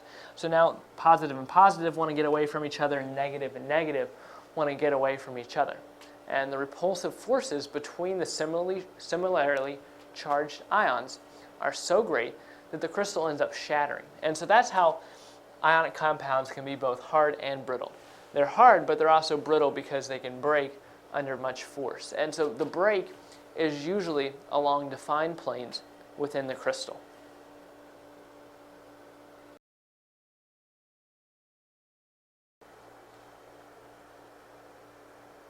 Ionization energy is the amount of energy that it takes to remove the first valence electron of an atom. So basically, ionization energy is a measure of how easy an atom loses its valence electrons. Atoms like sodium and potassium, which give up valence electrons to form ions, would have a low ionization energy because they give up their valence electrons easily. So if you think about the periodic table like a rectangle, even though it's not a perfect rectangle, you have rows, or we can also call them periods, that run from left to right. Now, as you go from left to right, the ionization energy increases. So the farther you go to the right down a row, the larger the ionization energy gets. So fluorine has a higher ionization energy than does lithium because fluorine is farther to the right than lithium. Now, as you go up the periodic table, up a column, or we can also call them groups, as you go up, the ionization energy also increases. Now, there's a reason for this. This is because of the shielding effect of inner electrons. For example, compared to cesium, lithium has fewer inner electrons between its nucleus and outer shell. Therefore, lithium has a higher ionization energy than cesium. So an element that's over in this region is going to have a much higher ionization energy than one that's over here, because this one's to the right and farther up in the periodic table. This one's lower and farther to the left. So just by knowing the two facts that ionization energy increases to the right and as you go farther up the periodic table, you can just look at an element, look at where it's geographically situated on the periodic table, and get an idea of how high its ionization energy is when compared to other electrons. So the important thing to pull out of this session is that ionization energy is the amount of energy that it takes to remove the first valence electron of an atom.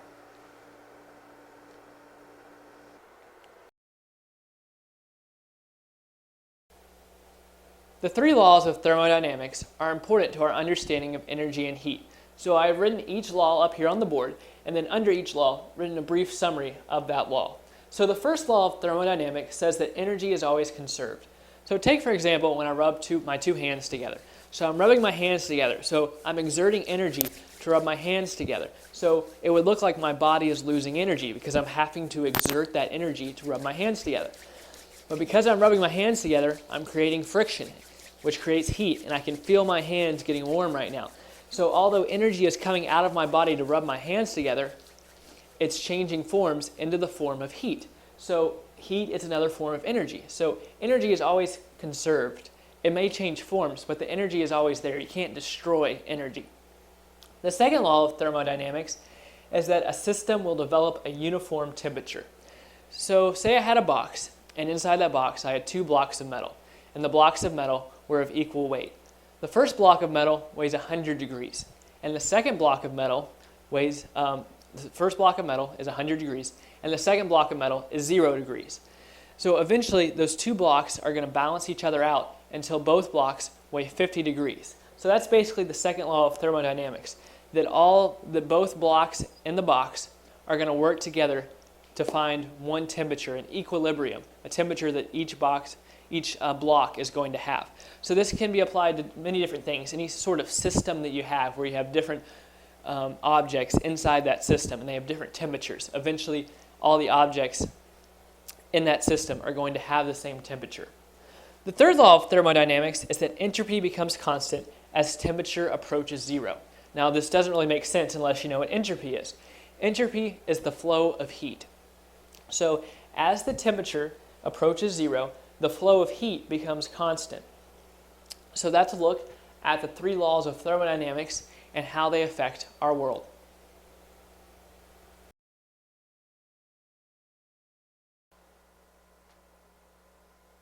A lever consists of a bar or plank and a pivot point or fulcrum. Work is performed by the bar,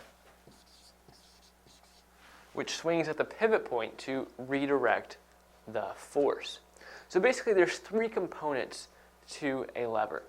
We have force, which we will abbreviate as capital F, and then we have the fulcrum, or pivot point. Now, so we don't have two F's, we're going to abbreviate this as PP. And then finally we have weight, which we'll abbreviate this as capital W. Now those are the main three components. Now there's also a bar, and the work is performed by the bar. So the easiest way for me to illustrate this is through the example of a seesaw. So we have a seesaw. We have something in the middle it's balancing on. Over here, force is applied, which I'm going to abbreviate as F. So here's the pivot point. And then over here is the weight. Now this right here, this board, is what we'd call the bar. And so work is performed by the bar, which swings at the pivot point. It swings right here to redirect the force. So the force is pushed down here, but the pivot point allows that force to be applied over here to push the weight up. Now there's three different types of lever. There's first class lever, second class, and third class. And so the different types of levers depend on the order of these three components: force, pivot point, and weight. So a seesaw happens to be a first-class lever. So the first-class lever is when you have the pivot point between the force and the weight. Now another word for weight is resistance. Another word for force is effort. So there's lots of different words that can be used here that can be interchangeable. So some other examples of a first-class lever in addition to a seesaw would be something like balances, nail extractors, or scissors. Now with a second-class lever, the weight is between the force and pivot point. So the easiest way to illustrate these types of levers is through a seesaw, because when we start using examples like nail extractors are a type of first-class lever, it's hard to really imagine what that looks like in the placement of force, pivot point, and weight. So I'm going to rearrange our seesaw here to be a second-class lever. So we would have force over here, but we'd switch weight and pivot point. So we'd have the weight in the middle, and then we'd have the pivot point over here. Now that seesaw wouldn't work really well. I wouldn't recommend getting on it. So there's not actually a seesaw that's an example of a second-class lever. Instead, we have the wheelbarrow. So I'm going to do my best to draw a wheelbarrow here. So we have the wheel here, and then we have the handles. So the wheel, of course, is going to be the pivot point. Then we're going to have the weight, and here the load. And then over here, we're going to have the force, because whoever's pushing the wheelbarrow is going to be picking up over here. So here we have the weight between the force and the pivot point. So that's an example of a second-class lever, as is something like pry bars, bottle openers, or nutcrackers. And then finally, we go to the third-class lever.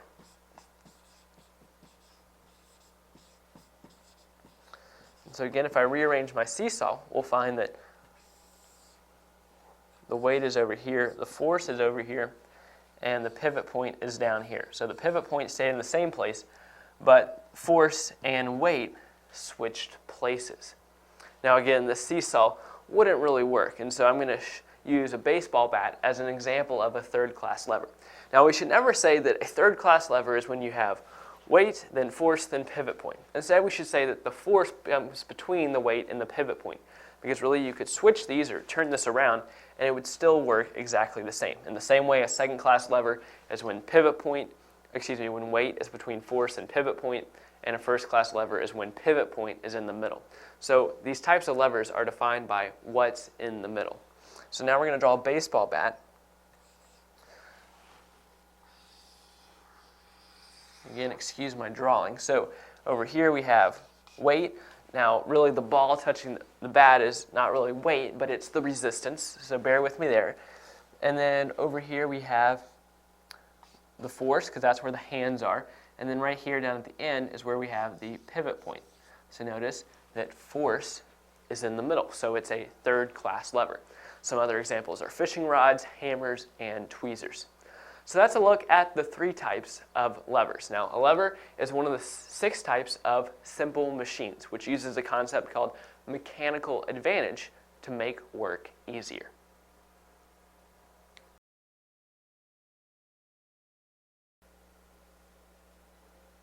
Light is the portion of the electromagnetic spectrum that is visible because of its ability to stimulate the retina. Light is absorbed and emitted by electrons, atoms, and molecules that move from one energy level to another.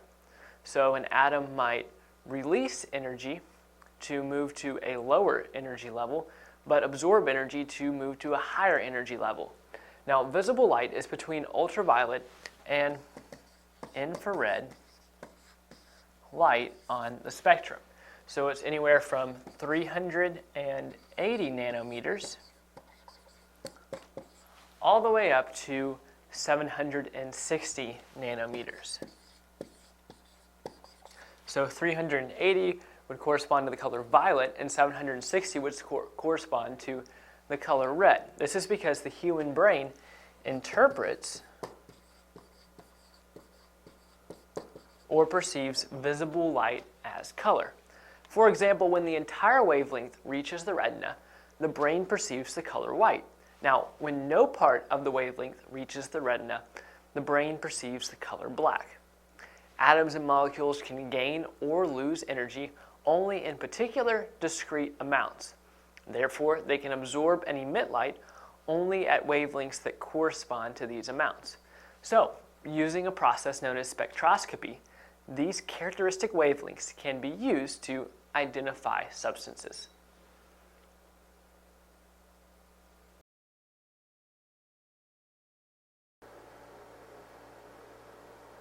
Some common types of lipids that you are probably familiar with are fats, oils, and waxes.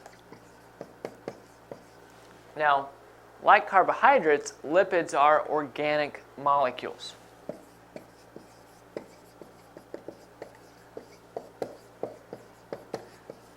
However, lipids have a more complex structure than carbohydrates and are larger molecules. Now, lipids include several different types of groups, and so the first is triglycerides.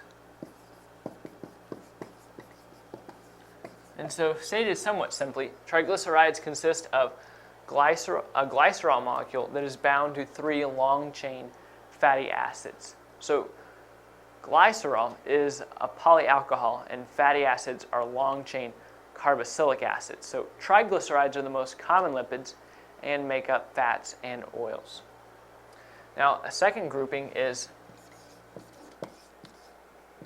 phospholipids. And these consist of 2 fatty acids bound to a phosphate head group. And so the fatty acid portions avoid water, meaning they're hydrophobic, while the phosphate head groups seek water, meaning they're hydrophilic.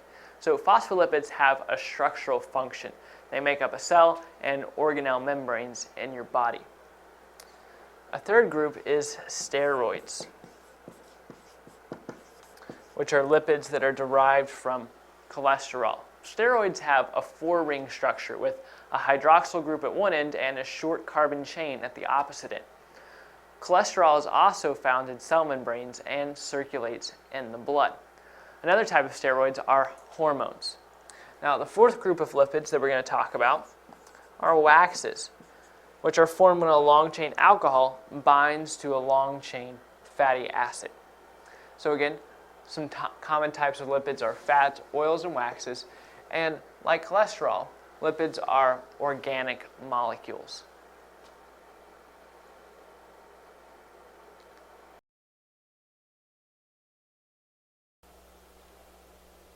A magnet is basically just a substance that has a magnetic field. Now, the magnetic field isn't visible. You can't see it in the air, but you can see the results of it. Take a refrigerator magnet, for example. It attracts the refrigerator door to itself, and so you can see the result of the magnetic field because the magnet is sticking to the refrigerator door. You can also see the results of a magnetic field when 2 magnets interact with each other. You may have noticed that if you put 2 magnets near each other, they are attracted to each other and come closer to each other. But then if you turn one of the magnets around, they repel each other and push away from each other. When talking about magnetic materials, we refer to the materials as ferromagnetic because they have the ability to have a magnetic field. And within the category of ferromagnetic materials, we have soft materials and hard materials. A soft ferromagnetic material, some type of material that responds to a magnetic field and will have that magnetic field for a little bit, but quickly loses it. Now, every substance on Earth in some way responds to a magnetic field, but soft ferromagnetic materials are the ones that respond a little bit more to that magnetic field. Now, a hard ferromagnetic material is some kind of material that responds very well to a magnetic field. It takes on that magnetic field and contains it for a long time. Permanent magnets are made out of hard ferromagnetic materials because they're given a magnetic field and they keep it, and it's really hard to take away that magnetic field from that substance, such as a refrigerator magnet. It's been magnetized and it's hard to unmagnetize it. There's also something involving magnets called an electromagnet. An electromagnet is basically a coil wrapped around some sort of soft ferromagnetic material. So when electricity is turned on, the coil becomes magnetized, and when you turn the electricity off, it no longer has a magnetic field. The soft ferromagnetic material that it's wrapped around is generally steel, and so again, just when you turn the electricity on, the coil and the steel inside of it exert a magnetic field. Then when you turn the electricity off, they no longer have a magnetic field. So those are some of the important things to remember about magnets.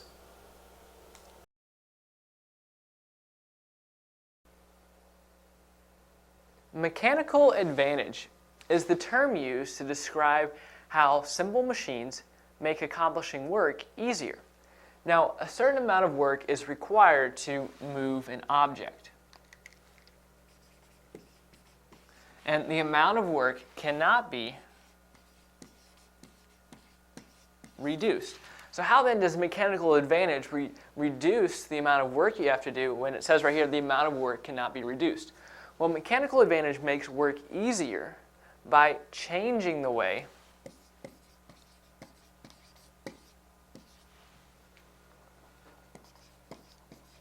work is performed.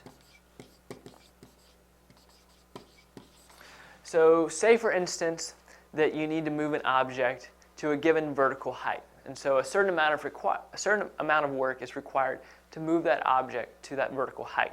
Now, by getting to that given height at an angle, the effort required is reduced, but the distance that must be traveled to reach the given height is increased.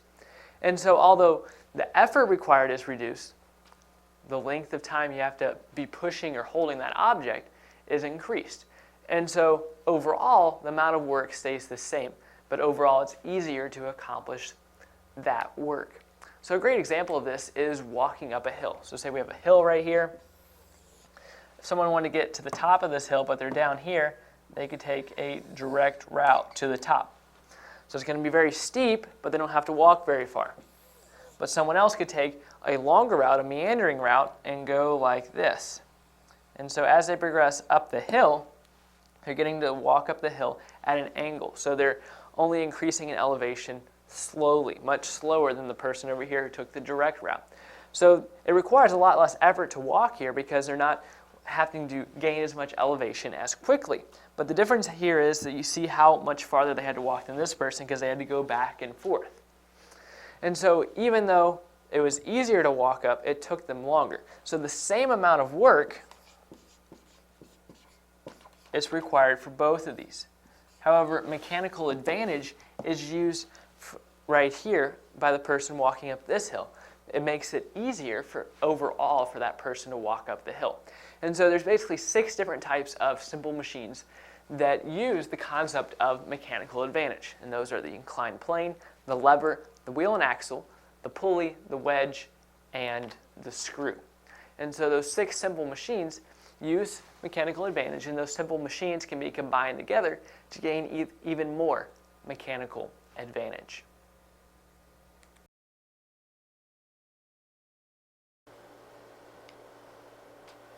When a substance melts, the atoms, ions, or molecules that make it up begin to become loosely associated. Now, in order to make the atoms, the ions, or the molecules loosely associated, it takes energy. And so it's energy that's used to make them loosely associated. So you need lots of energy. Now, ionic compounds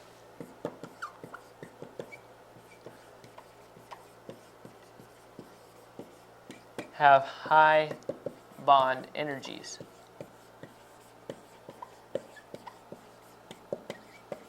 So because of, if anything's an ionic compound, it's going to take a high bond energy to break it up, to loosen everything up. And if you're not familiar with the bond energy, basically that's the amount of energy it takes to break something up into its original parts. So basically it's the amount of energy that it takes to break an ionic compound up. Now, aluminum oxide is an ionic compound of aluminum and oxygen. So remember, I said it's an ionic compound, so that means it must have a high bond energy. And so it's going to have a higher bond energy than its original parts. And so the melting point for aluminum is 660 degrees Celsius. But since we have an ionic compound here of aluminum oxide, you know the melting point is going to have to be it's going to have to be even higher because the ionic bond between aluminum ions and oxygen ions is very strong. So the melting point of aluminum oxide is a lot higher. Like I said, it's actually going to be 2054 degrees Celsius. So you can see here how much of a difference in the melting point ionic compounds make. So the important thing to remember is that when a substance melts, the atoms, ions, or molecules that make it up become loosely associated.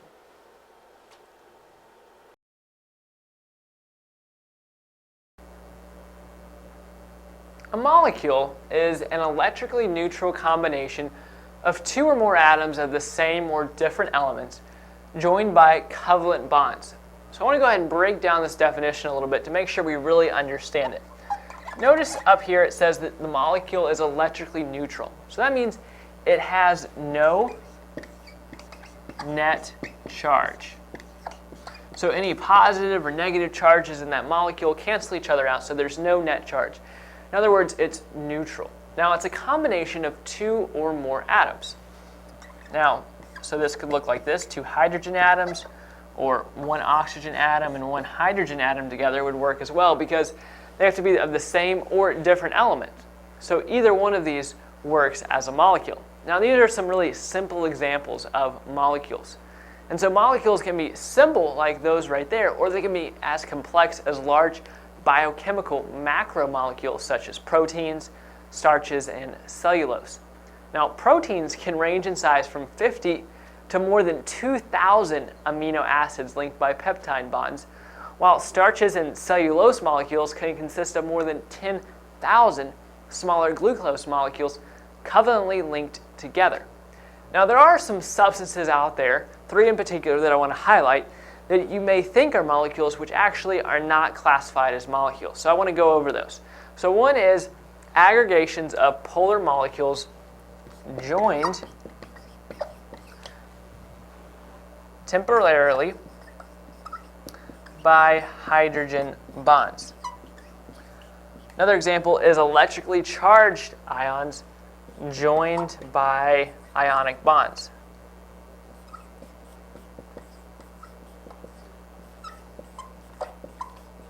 And then finally, metals consisting of positively charged ions in a sea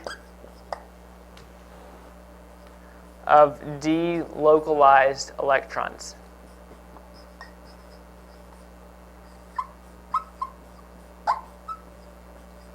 So these three substances that I just listed, you may be inclined to classify these as molecules, but they actually are not. So I just wanted to warn you about those. So let's just review the definition for molecules again. That's something that's electrically neutral of two or more atoms of the same or different elements, and they're joined together by covalent bonds. So remember all these things. They're neutral. There has to be two, but there can also be more. Same elements or different elements. And they have to be joined by covalent bonds.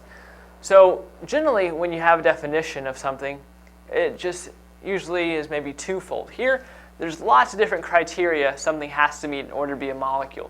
So you want to be able to remember all these so that you can see a substance, learn a little bit about it, and be able to identify if it is indeed a molecule.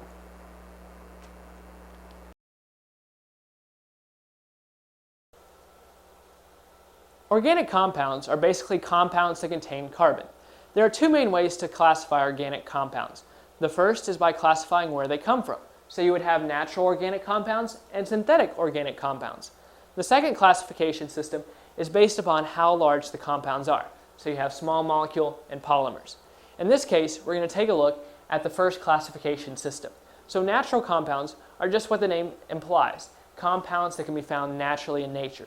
So these natural compounds are produced by plants and animals, and humans take those compounds and use them for their own use. Sugar is a great example of a natural compound because it's naturally occurring in nature because it's produced by plants. Synthetic compounds are produced by humans, and humans produce it and then use it for their own use. Now, sometimes these synthetic compounds can actually also be produced by nature, but for whatever reason, industry has found it more efficient to produce it synthetically. A great example is rubber.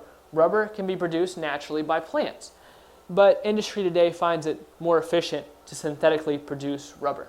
So that's a quick look at organic compounds and how they can be divided up into natural organic compounds and synthetic organic compounds.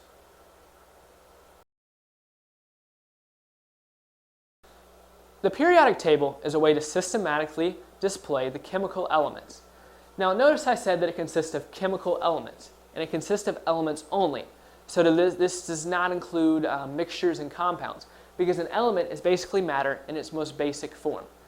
The periodic table positions chemical elements based upon atomic number. An atomic number is the amount of protons an atom has in its nucleus. So hydrogen is the first element on the periodic table because it has one proton in its nucleus. And then the next chemical element has more protons in its nucleus. Like I said, the periodic table arranges chemical elements very systematically. So if you were to take a look at one row on the periodic table, all the chemical elements on that one row would have the same number of electron shells. And if you were to take a look at one column, all the chemical elements in that column would have the same electron configuration. So the periodic table arranges the elements in such a way that all the elements are next to similar elements. So if a scientist knew a lot about one element, he could know a lot about the elements around it just because all the elements are grouped together with similar elements. There are about 118 elements out there, but only 114 have been officially recognized. And 98 of those are natural elements, ones that naturally occur in nature, such as potassium, nickel, and hydrogen. The other ones are synthetically produced by humans, such as Einsteinium. So the important thing to remember about the periodic table is that it consists of chemical elements and is arranged by atomic number.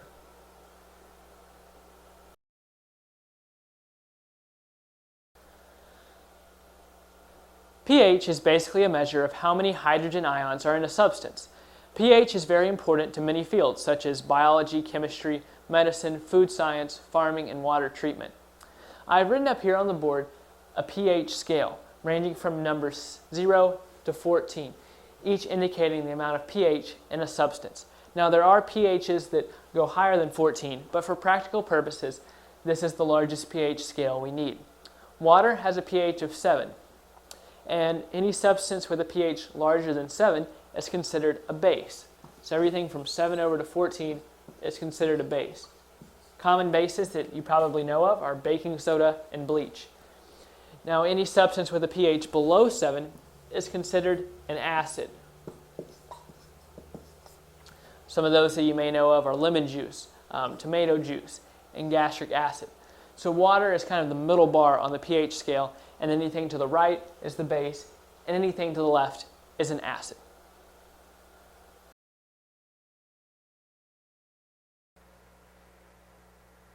Photosynthesis can basically be described as the process by which plants use the energy from the sun to produce food for themselves. But we're going to take a look at a more complex definition of photosynthesis, and we're going to take a look at what the reaction actually looks like that makes that happen. So photosynthesis is chlorophyll containing autotrophs using the energy in sunlight to convert carbon dioxide and water into carbohydrates. So another way of saying autotrophs is by saying primary producer. So this is basically a plant that's not consuming anything to make its energy. It's making its own food and energy. And so primary and secondary consumers are what consume the autotrophs. And so they're not converting sunlight into carbohydrates. They're using sunlight to power, basically, the conversion from carbon dioxide and water into carbohydrates, because light is a form of energy. All right, so this is what the reaction actually looks like. We have light plus 6 moles of carbon dioxide and 12 moles of water to make our carbohydrates. So that's what we're going for, but it also produces oxygen and water, but oxygen is considered a waste product because the goal of this reaction is not to create oxygen, it's to create this carbohydrate. Now, the process of photosynthesis involves two stages, the light reaction and the dark reaction. So in the light reaction, photons from light provide the energy to split a water molecule. And the electrons released are boosted into higher energy states and generate reducing equivalents and the energy carrying molecule ATP, which is an abbreviation for adenosine triphosphate. And so we're going to get to that in a minute. And then we have the dark reaction, which we can also describe as the Calvin-Benson cycle. And here, atmospheric carbon dioxide is captured and converted by the reducing equivalents and ATP into first 3 carbon sugars and then later converted into 6 carbon sugar phosphates and then into sucrose, starch, and cellulose. So notice here that ATP is used. It's produced in the light reaction, but it's used in the dark reaction. So these two reactions are not mutually exclusive. They are dependent on each other.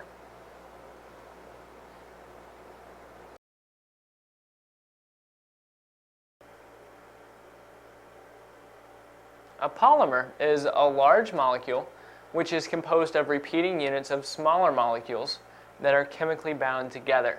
So it's a large molecule and it's composed of repeating units of smaller molecules, and we can call these smaller molecules monomers. And so a monomer is basically the subunit or the building block for polymers, because notice here the prefix mono and the prefix poly. Poly means more than one and mono means one. And so this is just one molecule, but when these one molecules join together in repeating units that are chemically bound together, they form a polymer. Now, the repeating unit may be made of one or more different monomers. So some polymers are made up of the same type of monomer, whereas others are made up of different types of monomers. So we have names for those different types of polymers. So the first being a homopolymer, and the second type being a copolymer. So homopolymers consist of only one type of monomer, whereas copolymers consist of more than one type of polymer. Now, one other fact about polymers may form straight or branched chains. So it just depends on the polymer as to whether or not they're forming straight or branched chains. Now, there are two types of reactions that are used to make polymers. So one is condensation,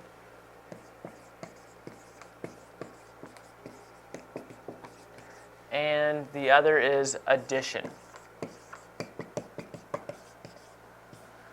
So the way condensation works is it deals with the removal of water in the form of a hydrogen atom from one monomer and a hydroxyl group from an adjacent monomer. So a new bond forms between those monomers. Now, addition works by the electrons of the double bond within a monomer being rearranged to form single bonds with other monomers. So basically, you're altering the chemical makeup of these monomers to form new bonds between monomers. And so that's a look at polymers.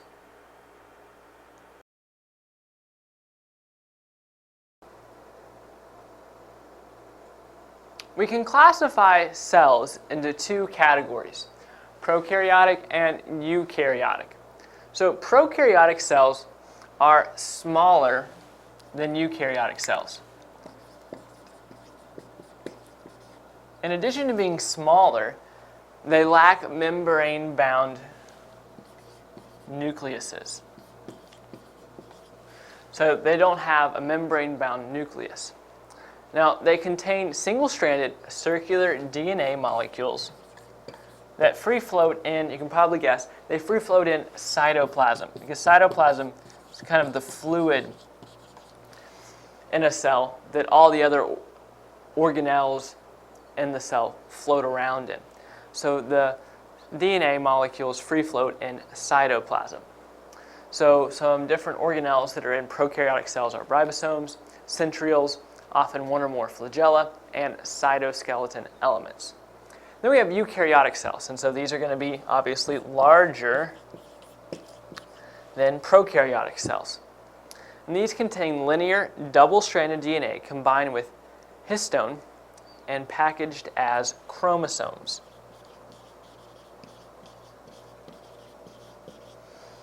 And then the chromosomes are found inside a nucleus bounded by two membranes. So notice here, the eukaryotic cells do have a membrane-bound nucleus. Now, eukaryotic cells contain a variety of other membrane-bound organelles, such as mitochondria, chloroplast, endoplasmic reticula, Golgi bodies, lysosomes, and vacuoles. Now, eukaryotic ribosomes are larger and more complex than those found in prokaryotes, which is what is another way of saying prokaryotic cells. Now, you may be wondering, where do you find prokaryotic cells and where do you find eukaryotic cells? Well, prokaryotic cells are usually in single-celled organisms, such as bacteria, whereas eukaryotic cells are what you find in more complex organisms. It's what you see the result of on a daily basis, because plants and animals are made up of eukaryotic cells. So that's a look at prokaryotic and eukaryotic cells and the differences between them.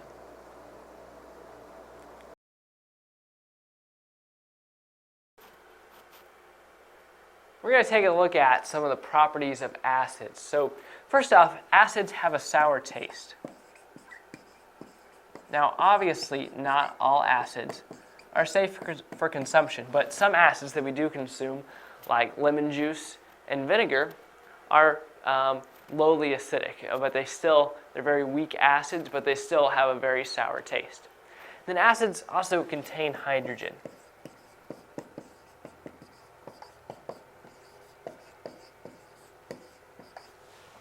Now, acids will react with metals to make hydrogen gas. You can see this with metals above hydrogen in the activity series. Acids will also change the color of dyes.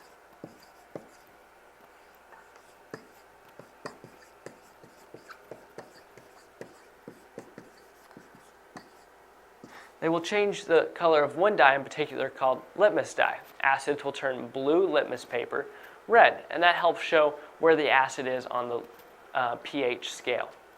Then acids also neutralize bases.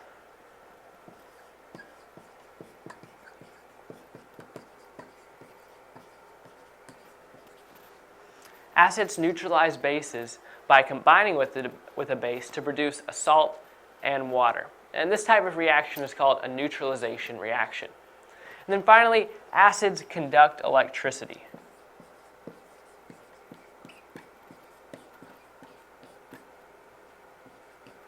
Because acids conduct electricity, we call them electrolytes.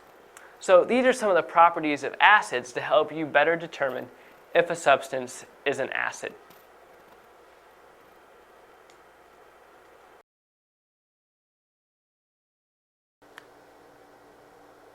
Water is an odorless, colorless, and tasteless liquid at room temperature. Water also has a high molar heat of fusion and a high molar heat of vaporization. In addition, water expands when it freezes.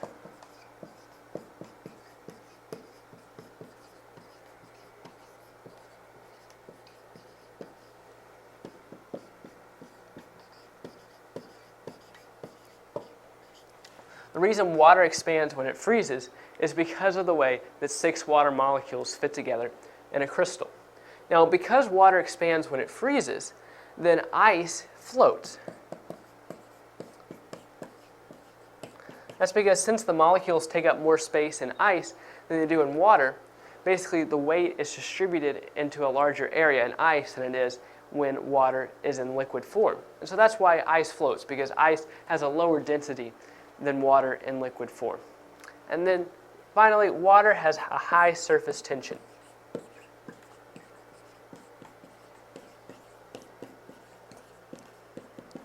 You may have observed that last fact if you've ever seen an insect walk across a pond, and that's because water has a high surface tension. So the important thing to remember here is that water is an odorless, colorless, and tasteless liquid at room temperature. And then in addition, understand all of these other concepts so that you can have a good idea of what water is.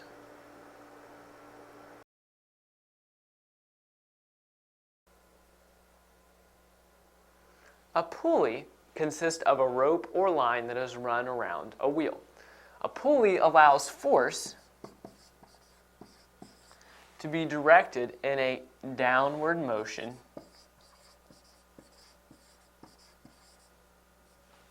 to lift an object. So say you had a 10-pound object that you needed to move 50 feet in the air, where you're going to have to attach a rope to it and pull that rope in an upward motion 50 feet to get that object suspended 50 feet in the air. Now if you use a pulley, it makes this work much easier. You're still having to apply the same amount of force, but you're able to apply that force in a downward direction. So we have a pulley right here, we have a rope around it, and then we have this triangle that weighs 10 pounds. And then this rope is 50 feet. And then there's a person down here pulling on the rope. And so the load is moved the same distance as the rope pulling it. Now actually this rope might be like 100 feet long or 75 feet long. Well, in this case what this means is that the distance between the top of the pulley and the object you're moving is 50 feet here. And so you're going to have to pull that rope 50 feet to get the object up here. So that's a very simple concept to understand. Now, say you used a combination pulley, such as a double pulley. The weight is moved half the distance of the rope pulling it. And then to explain that, I'm going to have to draw a diagram. So basically what we have here is a pulley here with the 10-pound object on it.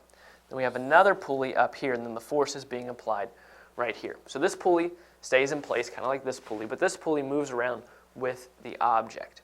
So this triangle here is still 10 pounds. Over here, the work was not necessarily made any easier because you still had to apply 10 pounds of force. Now here, a big difference is made since we're using a double pulley. You only have to apply 5 pounds of force because the other 5 pounds is being held up over here next to the ceiling or the tree or whatever this is over here. So now you're thinking the work is a lot easier, but remember what I said a second ago. The weight is moved half the distance of the rope pulling it. Okay, so say this rope right here is 50 feet, and so you want to move this triangle all the way to up here. Well, you have to pull the rope more than 50 feet, because say you pulled the rope 10 feet. Well, 5 of those feet would be used to reduce the distance right here, but 5 of those feet would be used to reduce the distance right here. And so as that happens, the pulley is going to move up and up and up. So really, if you want to move this triangle 50 feet, you're going to have to pull the rope 100 feet. And so the work here really isn't reduced because you can't reduce the amount of work because work is moving an object over a distance. So you can only reframe that work to make it easier. So here, you don't have to apply as much force. You only have to apply half as much force, but you have to apply it for twice as long. So now you may be thinking, does that really make it any easier? Well, with 10 pounds, a 10-pound weight you're trying to move, not really. But try to think of this in a different sense. Say this weighed 200 pounds. You may not be able to move a 200-pound weight at all. But say you only have to apply 100 pounds of force now. Now you're going to have to do it twice as much, but that's a lot better because you weren't able to even move, you weren't even able to budge the 200-pound weight. But now you have a 100-pound weight, which is more manageable, and so you can actually move that weight. So yes, a double pulley definitely does come in handy. So remember again that a pulley uses this concept of mechanical advantage to make work easier because it changes the way you're doing work. It doesn't necessarily lessen the amount of work, but it just makes it easier for the person doing that work.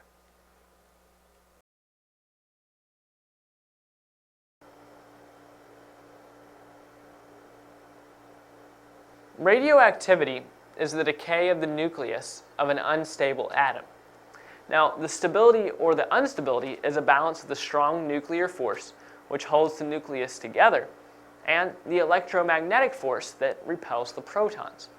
Unstable nuclei will decay when the nucleus emits either particles or energy. Now, there are 3 types of radioactivity: alpha particles, beta particles, and gamma rays. Alpha particles are the nuclei of helium atoms, and they have high energies,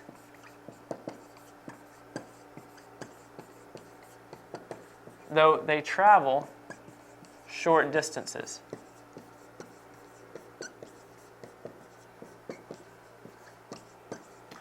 Beta particles are electrons emitted from the nucleus. Now, they don't participate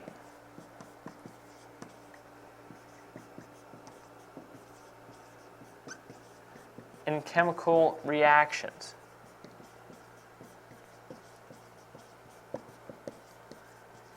And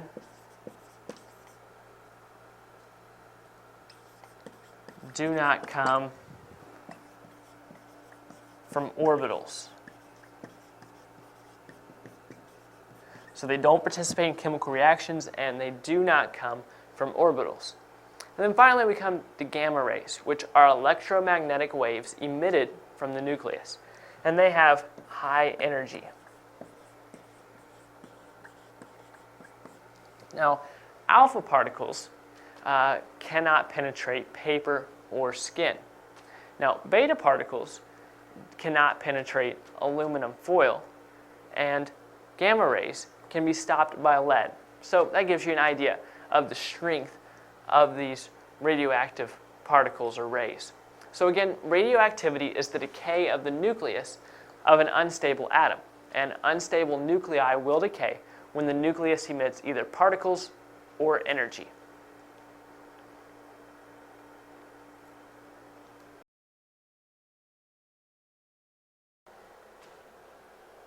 Reduction is when the atoms or ions of an element become more negative or less positive than they were before.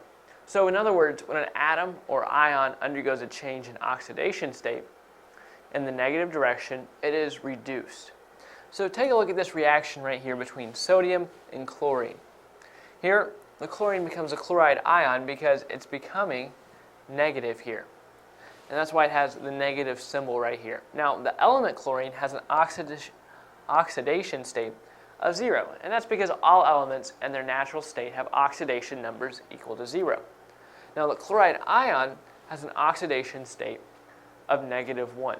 So the net change of oxidation for chlorine is in the negative direction. So by definition, chlorine is reduced here.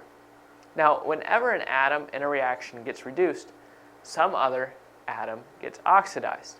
That's because what determines reduction is how many electrons something has, or if the atom is gaining electrons. So when an atom gains electrons, then that means some other atom had to give up electrons. Those electrons didn't come out of nowhere, so another atom had to give up electrons, becoming less negative. And so that's oxidation. Oxidation is the opposite of reduction. So there's a balance here. When one atom gains electrons, another one loses it. But the atom that gains electrons is considered to be reduced.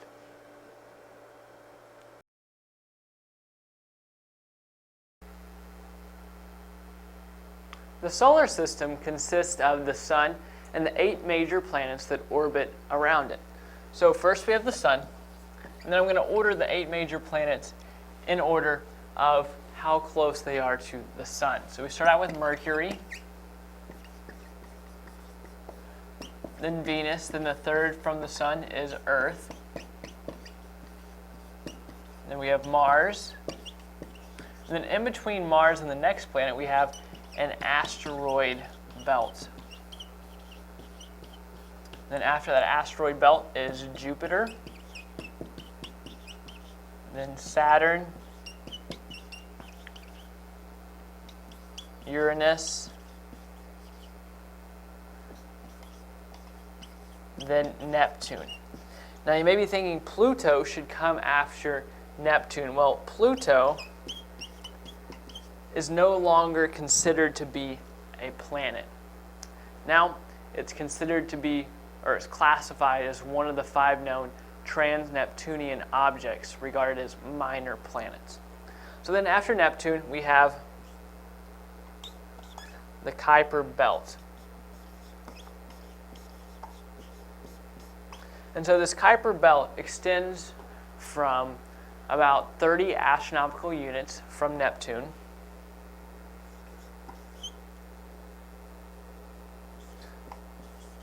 to about 50 astronomical units. So an astronomical unit is the distance from the sun to the earth, and so that's 150 million kilometers. So the Kuiper belt extends from Neptune at 30 astronomical units out to about 50 astronomical units. So that's a total of 1 light year, or 9.5 trillion kilometers from the sun. And so this contains countless numbers of icy bodies of water, methane, and ammonia, some with rocky cores. Now, beyond the Kuiper belt lies the hypothesized spherical Oort cloud, thought to be the source of long-period comets. So that's the Oort cloud. And so there's 8 major planets, so I'm going to put a check mark next to those. And again, these are in order from the distance they orbit the sun. So notice here that if you remember any kind of certain phrase to remember the order of the planets, notice that there's 2 M's. And so Mercury is the closest to the sun, and then Mars is after Earth. But all the other planets start with different letters. So the order is Mercury, Venus, Earth, Mars, Jupiter, Saturn, Uranus, and Neptune.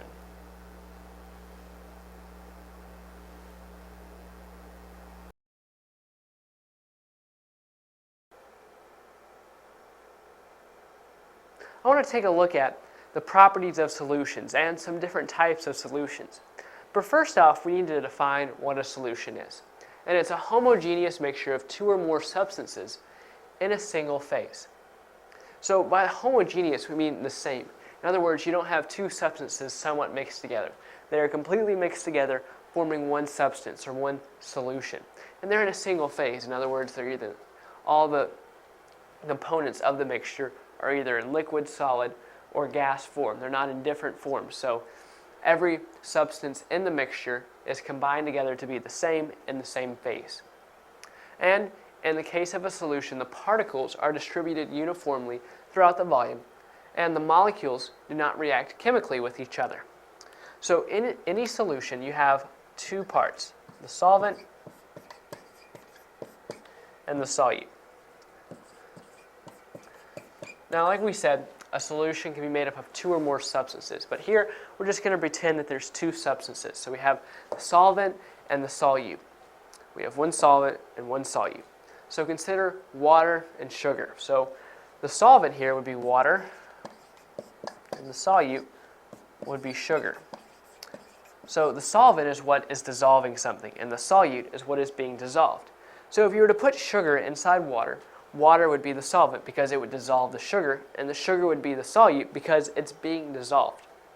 Now, like I said earlier, when you put sugar into water, the sugar is not going to stay in there. You may go to the bottom at first, but if you stir it around, eventually the water is going to break down those sugar, the little pieces of sugar, until the sugar is completely dissolved, and the sugar is going to be distributed uniformly throughout the volume. If you were to take a teaspoon of that water, there'd be a certain amount of sugar in that water. And if you were to take another teaspoon out of that water, there'd be the same amount of sugar in that section of the water because the particles are distributed uniformly throughout the volume. And now notice that the water was in liquid form and the sugar was in solid form. But notice that they're in a single phase now. The sugar has become liquid form. And then we said they form a homogeneous mixture. There's not some pieces of sugar and some water. The sugar has now been completely dissolved in the water, so now you just have sugar water as a whole. And then also, the water and sugar are not reacting chemically with each other. Now, there are 3 different kinds of solutions: gaseous solutions, liquid solutions, and solid solutions. And now, the name associated with each kind of solutions describes the phase of the solvent. So in the case of a gaseous solution, the solvent is in the gas phase. And in a liquid solution, the solvent is in the liquid phase. And then, I'm sure you're getting the picture, in solid solutions, the solvent is in the solid phase. And then the solute can be in any phase. So that's just 3 ways to classify a certain type of solution. But the important thing to remember, if you just take one thing away from this session, is that a homogeneous mixture of 2 or more substances in a single phase is what we call a solution.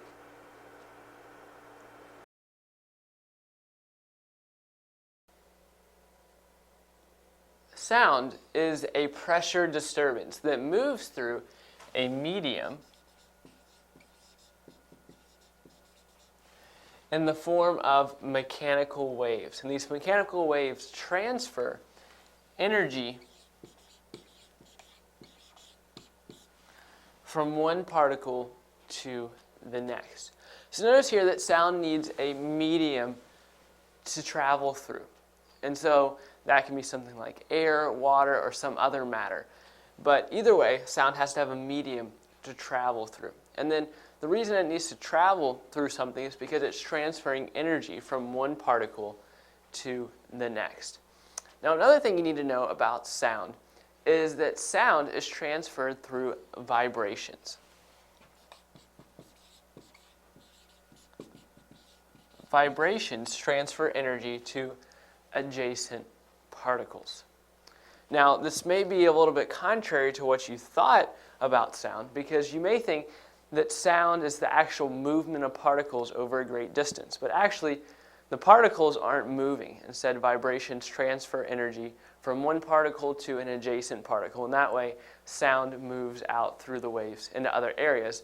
But actual matter is not moving with the sound. The sound is just moving from one particle to the next.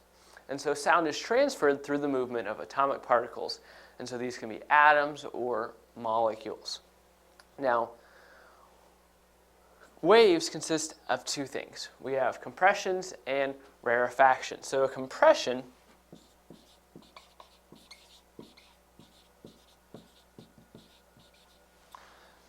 is when particles are forced together. And so the opposite of that is a rarefaction.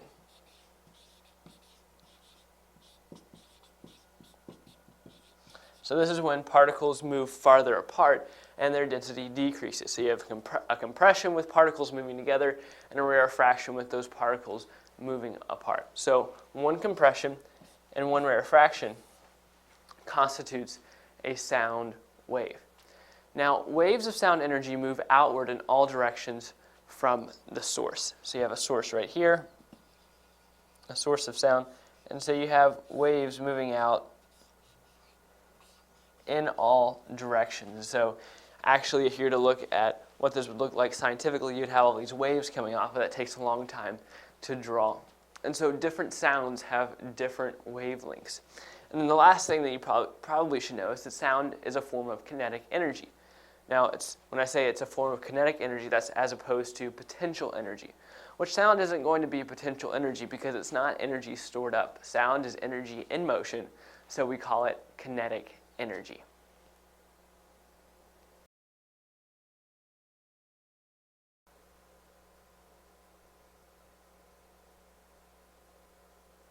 A glass rod and a plastic rod can illustrate the concept of static electricity due to friction.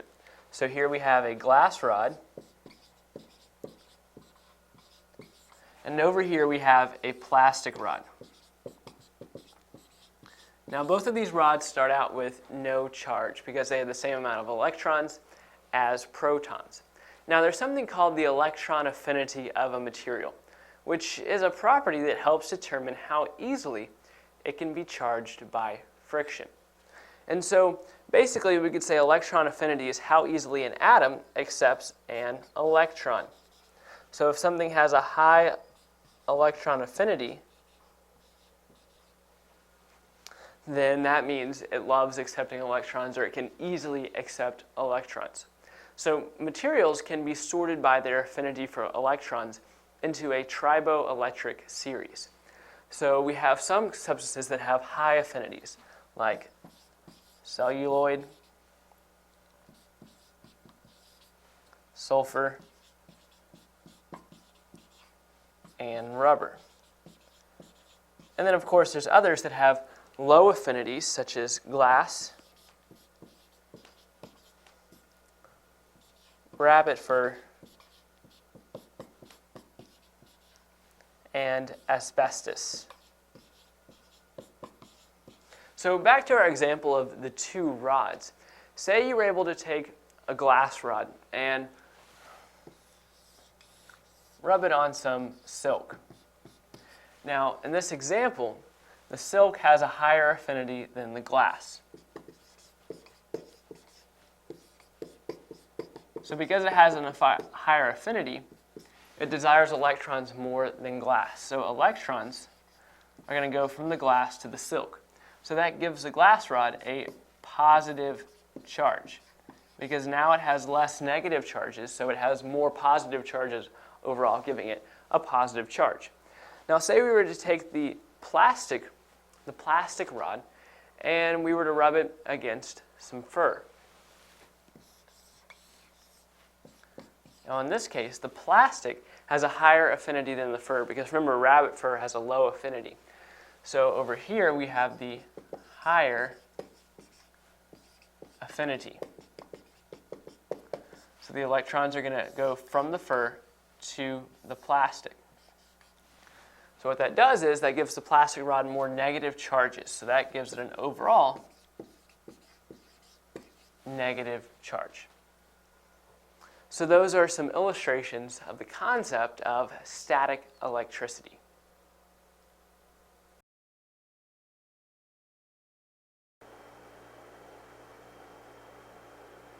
Elemental sulfur comes from deposits in the ground. Now, sulfur has two physical properties that are used in the extraction process, and those are low melting point and low density.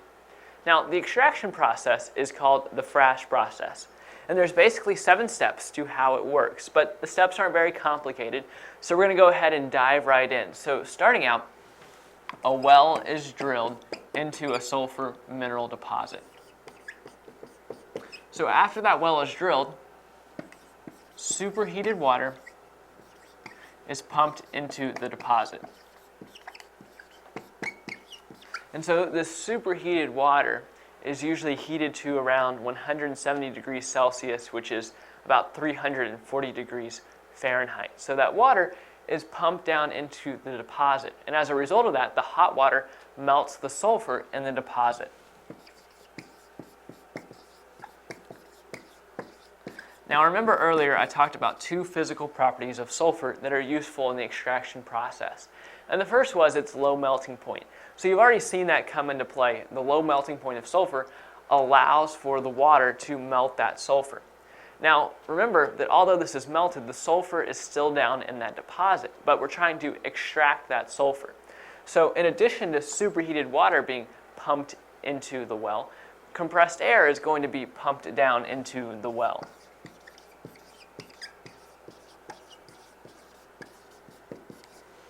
And so because of that compressed air, the molten sulfur comes to the surface because all that air is forcing it to the surface.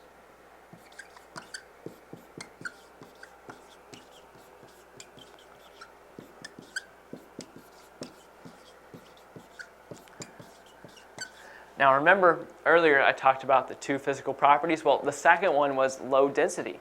So you've also seen that physical property come into play. The low density of sulfur allows compressed air to be able to push it to the surface.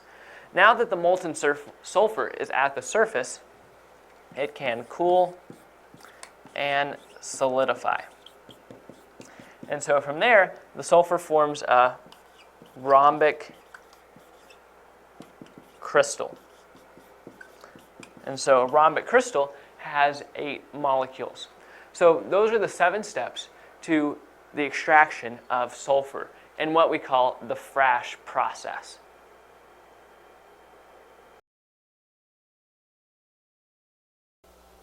The scientific method is a process that has been around for over 1,000 years that is used by scientists to make scientific discoveries. There's a progression in the scientific method. The scientist starts by asking a question that the scientist wants to have answered. In this case, the question is going to be, which cat is faster? The scientist is interested in knowing if the lion or the cheetah is faster. Then the scientist, based off of prior knowledge, is going to formulate a hypothesis. In this case, the hypothesis is going to be the cheetah is faster.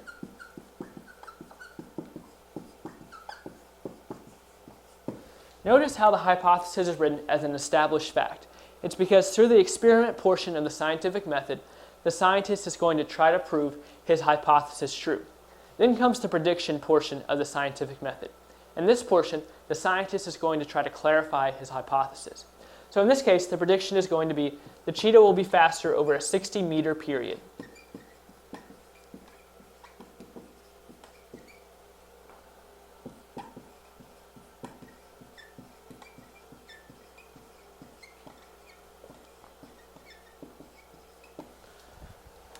It's important to realize the difference between a hypothesis and a prediction. A hypothesis is stated as established fact, and the experiment is either going to prove or disprove the hypothesis. The prediction clarifies the hypothesis because otherwise the experiment could just prove that the cheetah is faster over a 2-meter period, but that doesn't really show any endurance on the cheetah's part.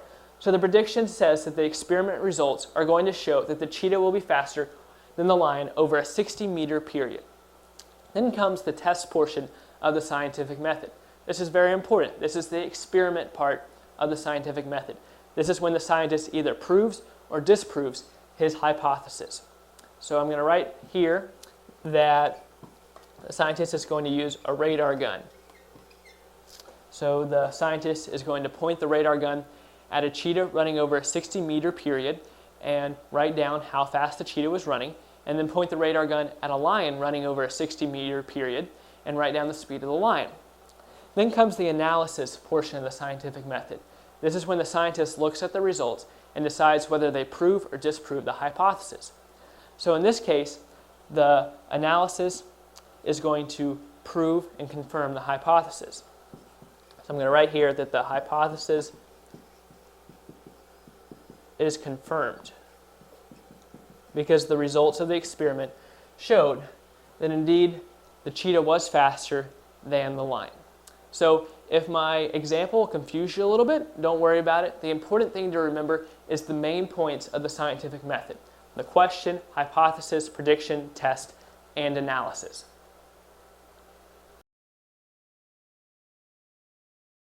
The sun. The sun is at the center of the solar system, which is a system surrounding the sun, solar having to do with sun. It is composed of 70% hydrogen, 28% helium, and 2% various metals. So there are a small percentage of metals that make up parts of the sun. Now, the sun is one of about 100 billion stars in the Milky Way galaxy. And stars are basically just balls of burning gas, hydrogen and helium being the primary gases of the sun. So since it's a ball of burning gas, it's going to have some high temperatures. Now, its diameter is about 1,390,000 kilometers. And to give you some perspective, that's about 109 times Earth's diameter. So if you lined up 109 Earths in a row, that would be about the diameter of the sun, which means if you stretched it out, it would be that far apart and go all the way around that distance each time. So the sun is really, really big. It doesn't look that big from us, from where we are, but that's because we're very far away from it.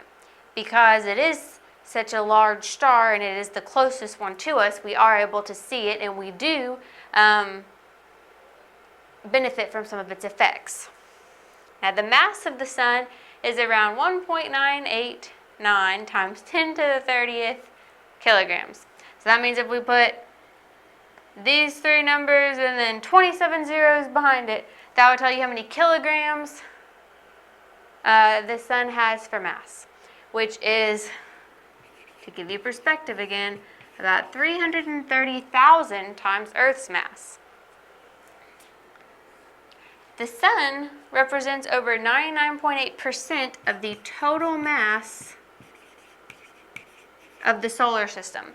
So within the solar system, this is 330 times the mass of Earth, and since it was 109 Earths, and then you keep multiplying that exponentially whenever you're figuring out the mass, because it's 109 Earths in a row, but not 109 Earths volume-wise. So it's 330 times Earth's mass.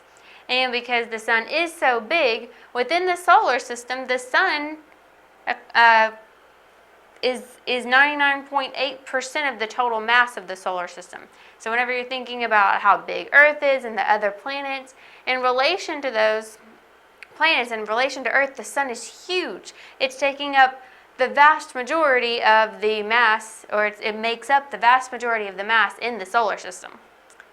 Now the sun's surface temperature, remember we talked about really high temperatures because this is basically just a huge ball of burning gas. The sun's surface temperature is around 5,800 Kelvin, and the core temperature reaches 15.6 million Kelvin. So at the very center, it's very, very, very hot, and even on the surface, it's still 5,800 Kelvin, which is really hot. At the core, the density is more than 150 times the density of water. So we compare densities to the density of water here whenever we're getting specific gravity and things like that. So as a basis, the density of water, think about that, it's 150 times as dense as water at the center, at the core of the sun.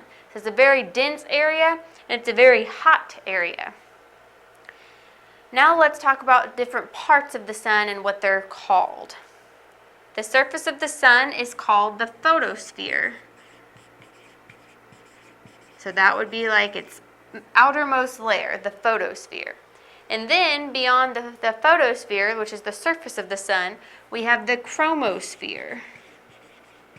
And the chromosphere lies above the photosphere, and it's like another really hot region, but it's not actually a part of the sun. Where the photosphere is the surface, the chromosphere is the area right around the surface, kind of thinking about like the atmosphere surrounding the Earth. It's not a part of the Earth, but it surrounds it. And the chromosphere kind of surrounds the sun in the same way.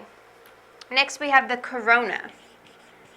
The corona extends millions of miles into space after the chromosphere. So you've got the photosphere, and then you've got the chromosphere kind of surrounding the surface of the sun, and then you have the corona just expanding into space. And temperatures can reach over 1,000,000 degrees Kelvin in the corona. So even though the surface is only 5,800 Kelvin, as it expands outward, the corona is taking on more of that heat coming off the sun and can reach up to 1,000,000 Kelvin. And then you've got sunspots, which are relatively cool regions on the surface of the sun with temperatures around 3,800 Kelvin. So that's about 2,000 Kelvin cooler than the average surface of the sun. So these are relatively cooler spots, and these can be seen as darker spots whenever astronomers are studying the sun. And finally, the heliosphere. It kind of required several descriptions. So first, think of the heliosphere like a bubble surrounding the sun with the sun near its center. So the heliosphere expands outward. It's basically the area affected by the sun's particles, which are carried on solar winds. As the sun is heating up, it projects particles out, and they're carried on solar winds. And as far out as those particles go, that's the heliosphere. The heliosphere is as far out as the sun's particles are going, as far out as the sun's effects are being felt. And that area extends far beyond Pluto. So that is the heliosphere. Everything affected by the sun, basically a big bubble that branches out from the sun with the sun near its center. So the sun is at the center of the heliosphere, but it's also the center of the solar system. So it's what all the planets in the solar system are revolving around, and it's made up of the gases, hydrogen and helium, primarily hydrogen with a few various metals, but since stars are going to be giant balls of gas burning, primarily hydrogen and helium. It is a really big star in the Milky Way galaxy, but it is also the star closest to Earth, which makes it so bright for us. And it represents over 99.8% of the total mass in the solar system. So it is really big in comparison to everything else in the solar system. You think Earth's big, you think the other planets near us are big. The sun is way bigger than all of that. It's making up over 99%, 99.8% of the mass. So everything else is just 0.2% of the solar system. So the sun is really big, a really big star that is at the center of the solar system and also at the center of the heliosphere. The heliosphere being everything the sun affects, the whole bubble expanding outward from the sun.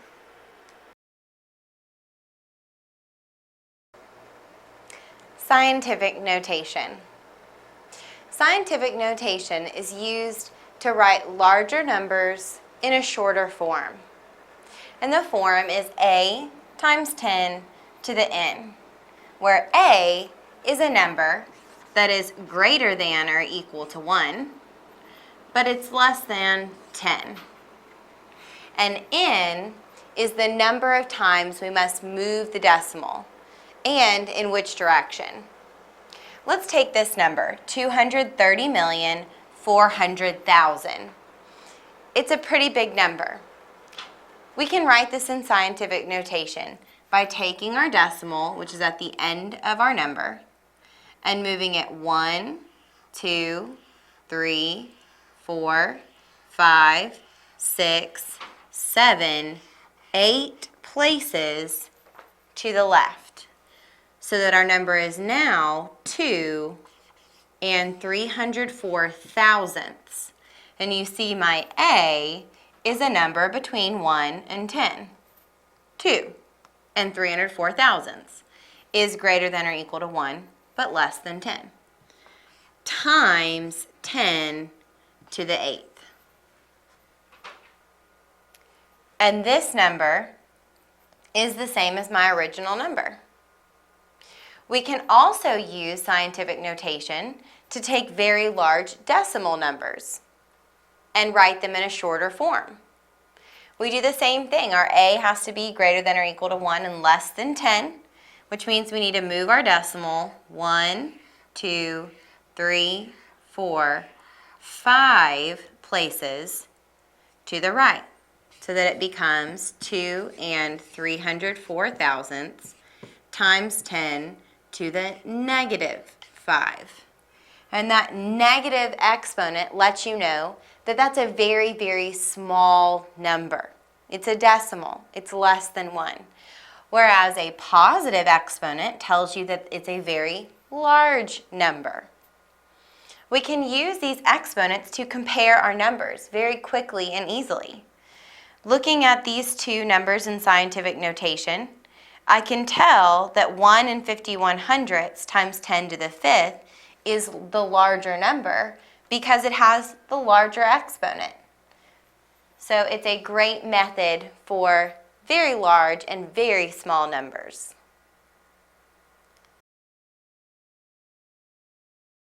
Probability problems are fairly straightforward.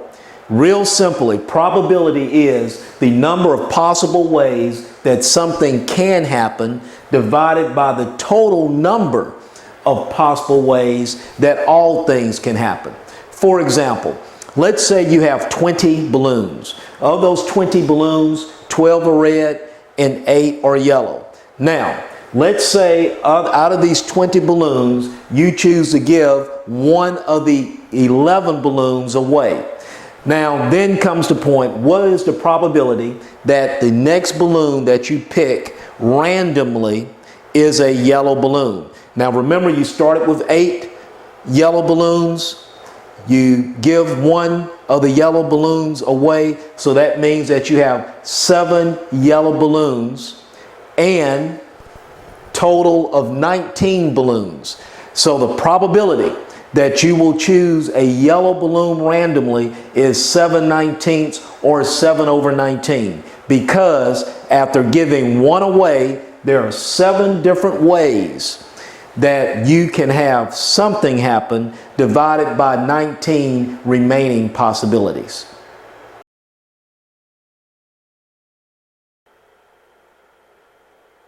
Specific heat capacity can be shortened to just be called specific heat, and we can abbreviate that as a capital C. And that's the amount of heat energy that it takes to raise the temperature of 1 gram of a substance by 1 degree Celsius. So it's a measure of a substance's ability to store and transfer heat energy. Each substance has a unique specific heat. Water has a relatively high specific heat, meaning that it can absorb or release large amounts of heat with a little change in temperature. In contrast, copper has a low specific heat. It absorbs or releases a small amount of heat with a large change in temperature. Now, you measure a substance's specific heat in a calorimeter. And this is where heat is transferred from a known mass of the substance to a known mass of water. The corresponding temperature changes of the water and the substance are then measured. So the equation for specific heat is this right here. Specific heat equals heat transferred divided by mass times change in temperature. So let's go ahead and dive in and take a look at an example problem. A 100-gram copper block absorbs 1,170 joules of heat to raise its temperature by 30 degrees Celsius. So the question is, what is the specific heat of copper? Now, since we're looking for the specific heat here, this is a direct application of this equation right here. And so all we have to do is fill in the appropriate numbers. And so first we're looking for the change in heat. So that would be 1,170 joules divided by the mass, 100 grams, then times the change in temperature, which is 30 degrees Celsius. So I'll save you the math on this. The answer is 0.39 joules divided by grams Celsius.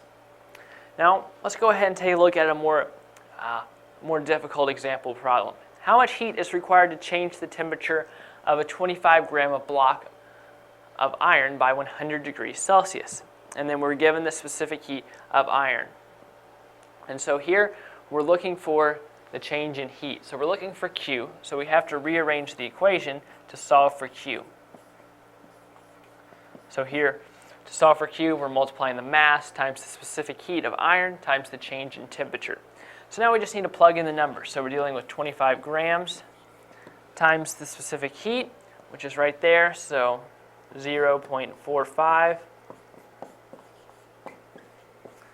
Then finally, we multiply it by the change in temperature, which is 100 degrees Celsius. And so then again, I'll save you the math, but the answer is 1,125 joules. And so the units here is just joules because we're looking at heat, and that's because Celsius and grams can both be crossed out there, so we're left with joules, which is the unit we need. So again, specific heat is the amount of heat energy that it takes to raise the temperature of 1 gram of a substance by 1 degree Celsius.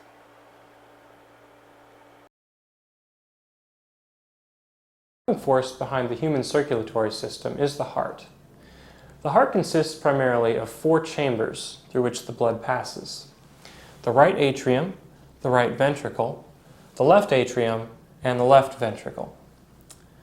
Both ventricles are bordered by a pair of one-way valves that ensures that the blood only flows through them in one direction. Let's take a look at the path of the blood flow as it goes through the heart. Blood comes into the heart from the extremities and the organs through the inferior vena cava and the superior vena cava. Both of these empty out into the right atrium here. Blood then flows from the right atrium into the right ventricle through the tricuspid valve, which is a one-way valve that ensures that the blood only passes that direction. It then is pumped out of the right ventricle into the pulmonary artery through another one-way valve, the pulmonary valve. You'll notice that the artery splits here to carry blood to each of the 2 lungs. The blood, which previously was deoxygenated, is now oxygenated and returns to the heart through the pulmonary veins. The pulmonary veins empty into the left atrium here. Blood then passes through the mitral valve, another one-way valve, into the left ventricle, where it is pumped through the aortic valve into the aorta. You'll notice here we have an arch. This is known as the aortic arch. From the aorta, the blood is distributed into all the major arteries where it's carried to the extremities and the vital organs, such as the brain.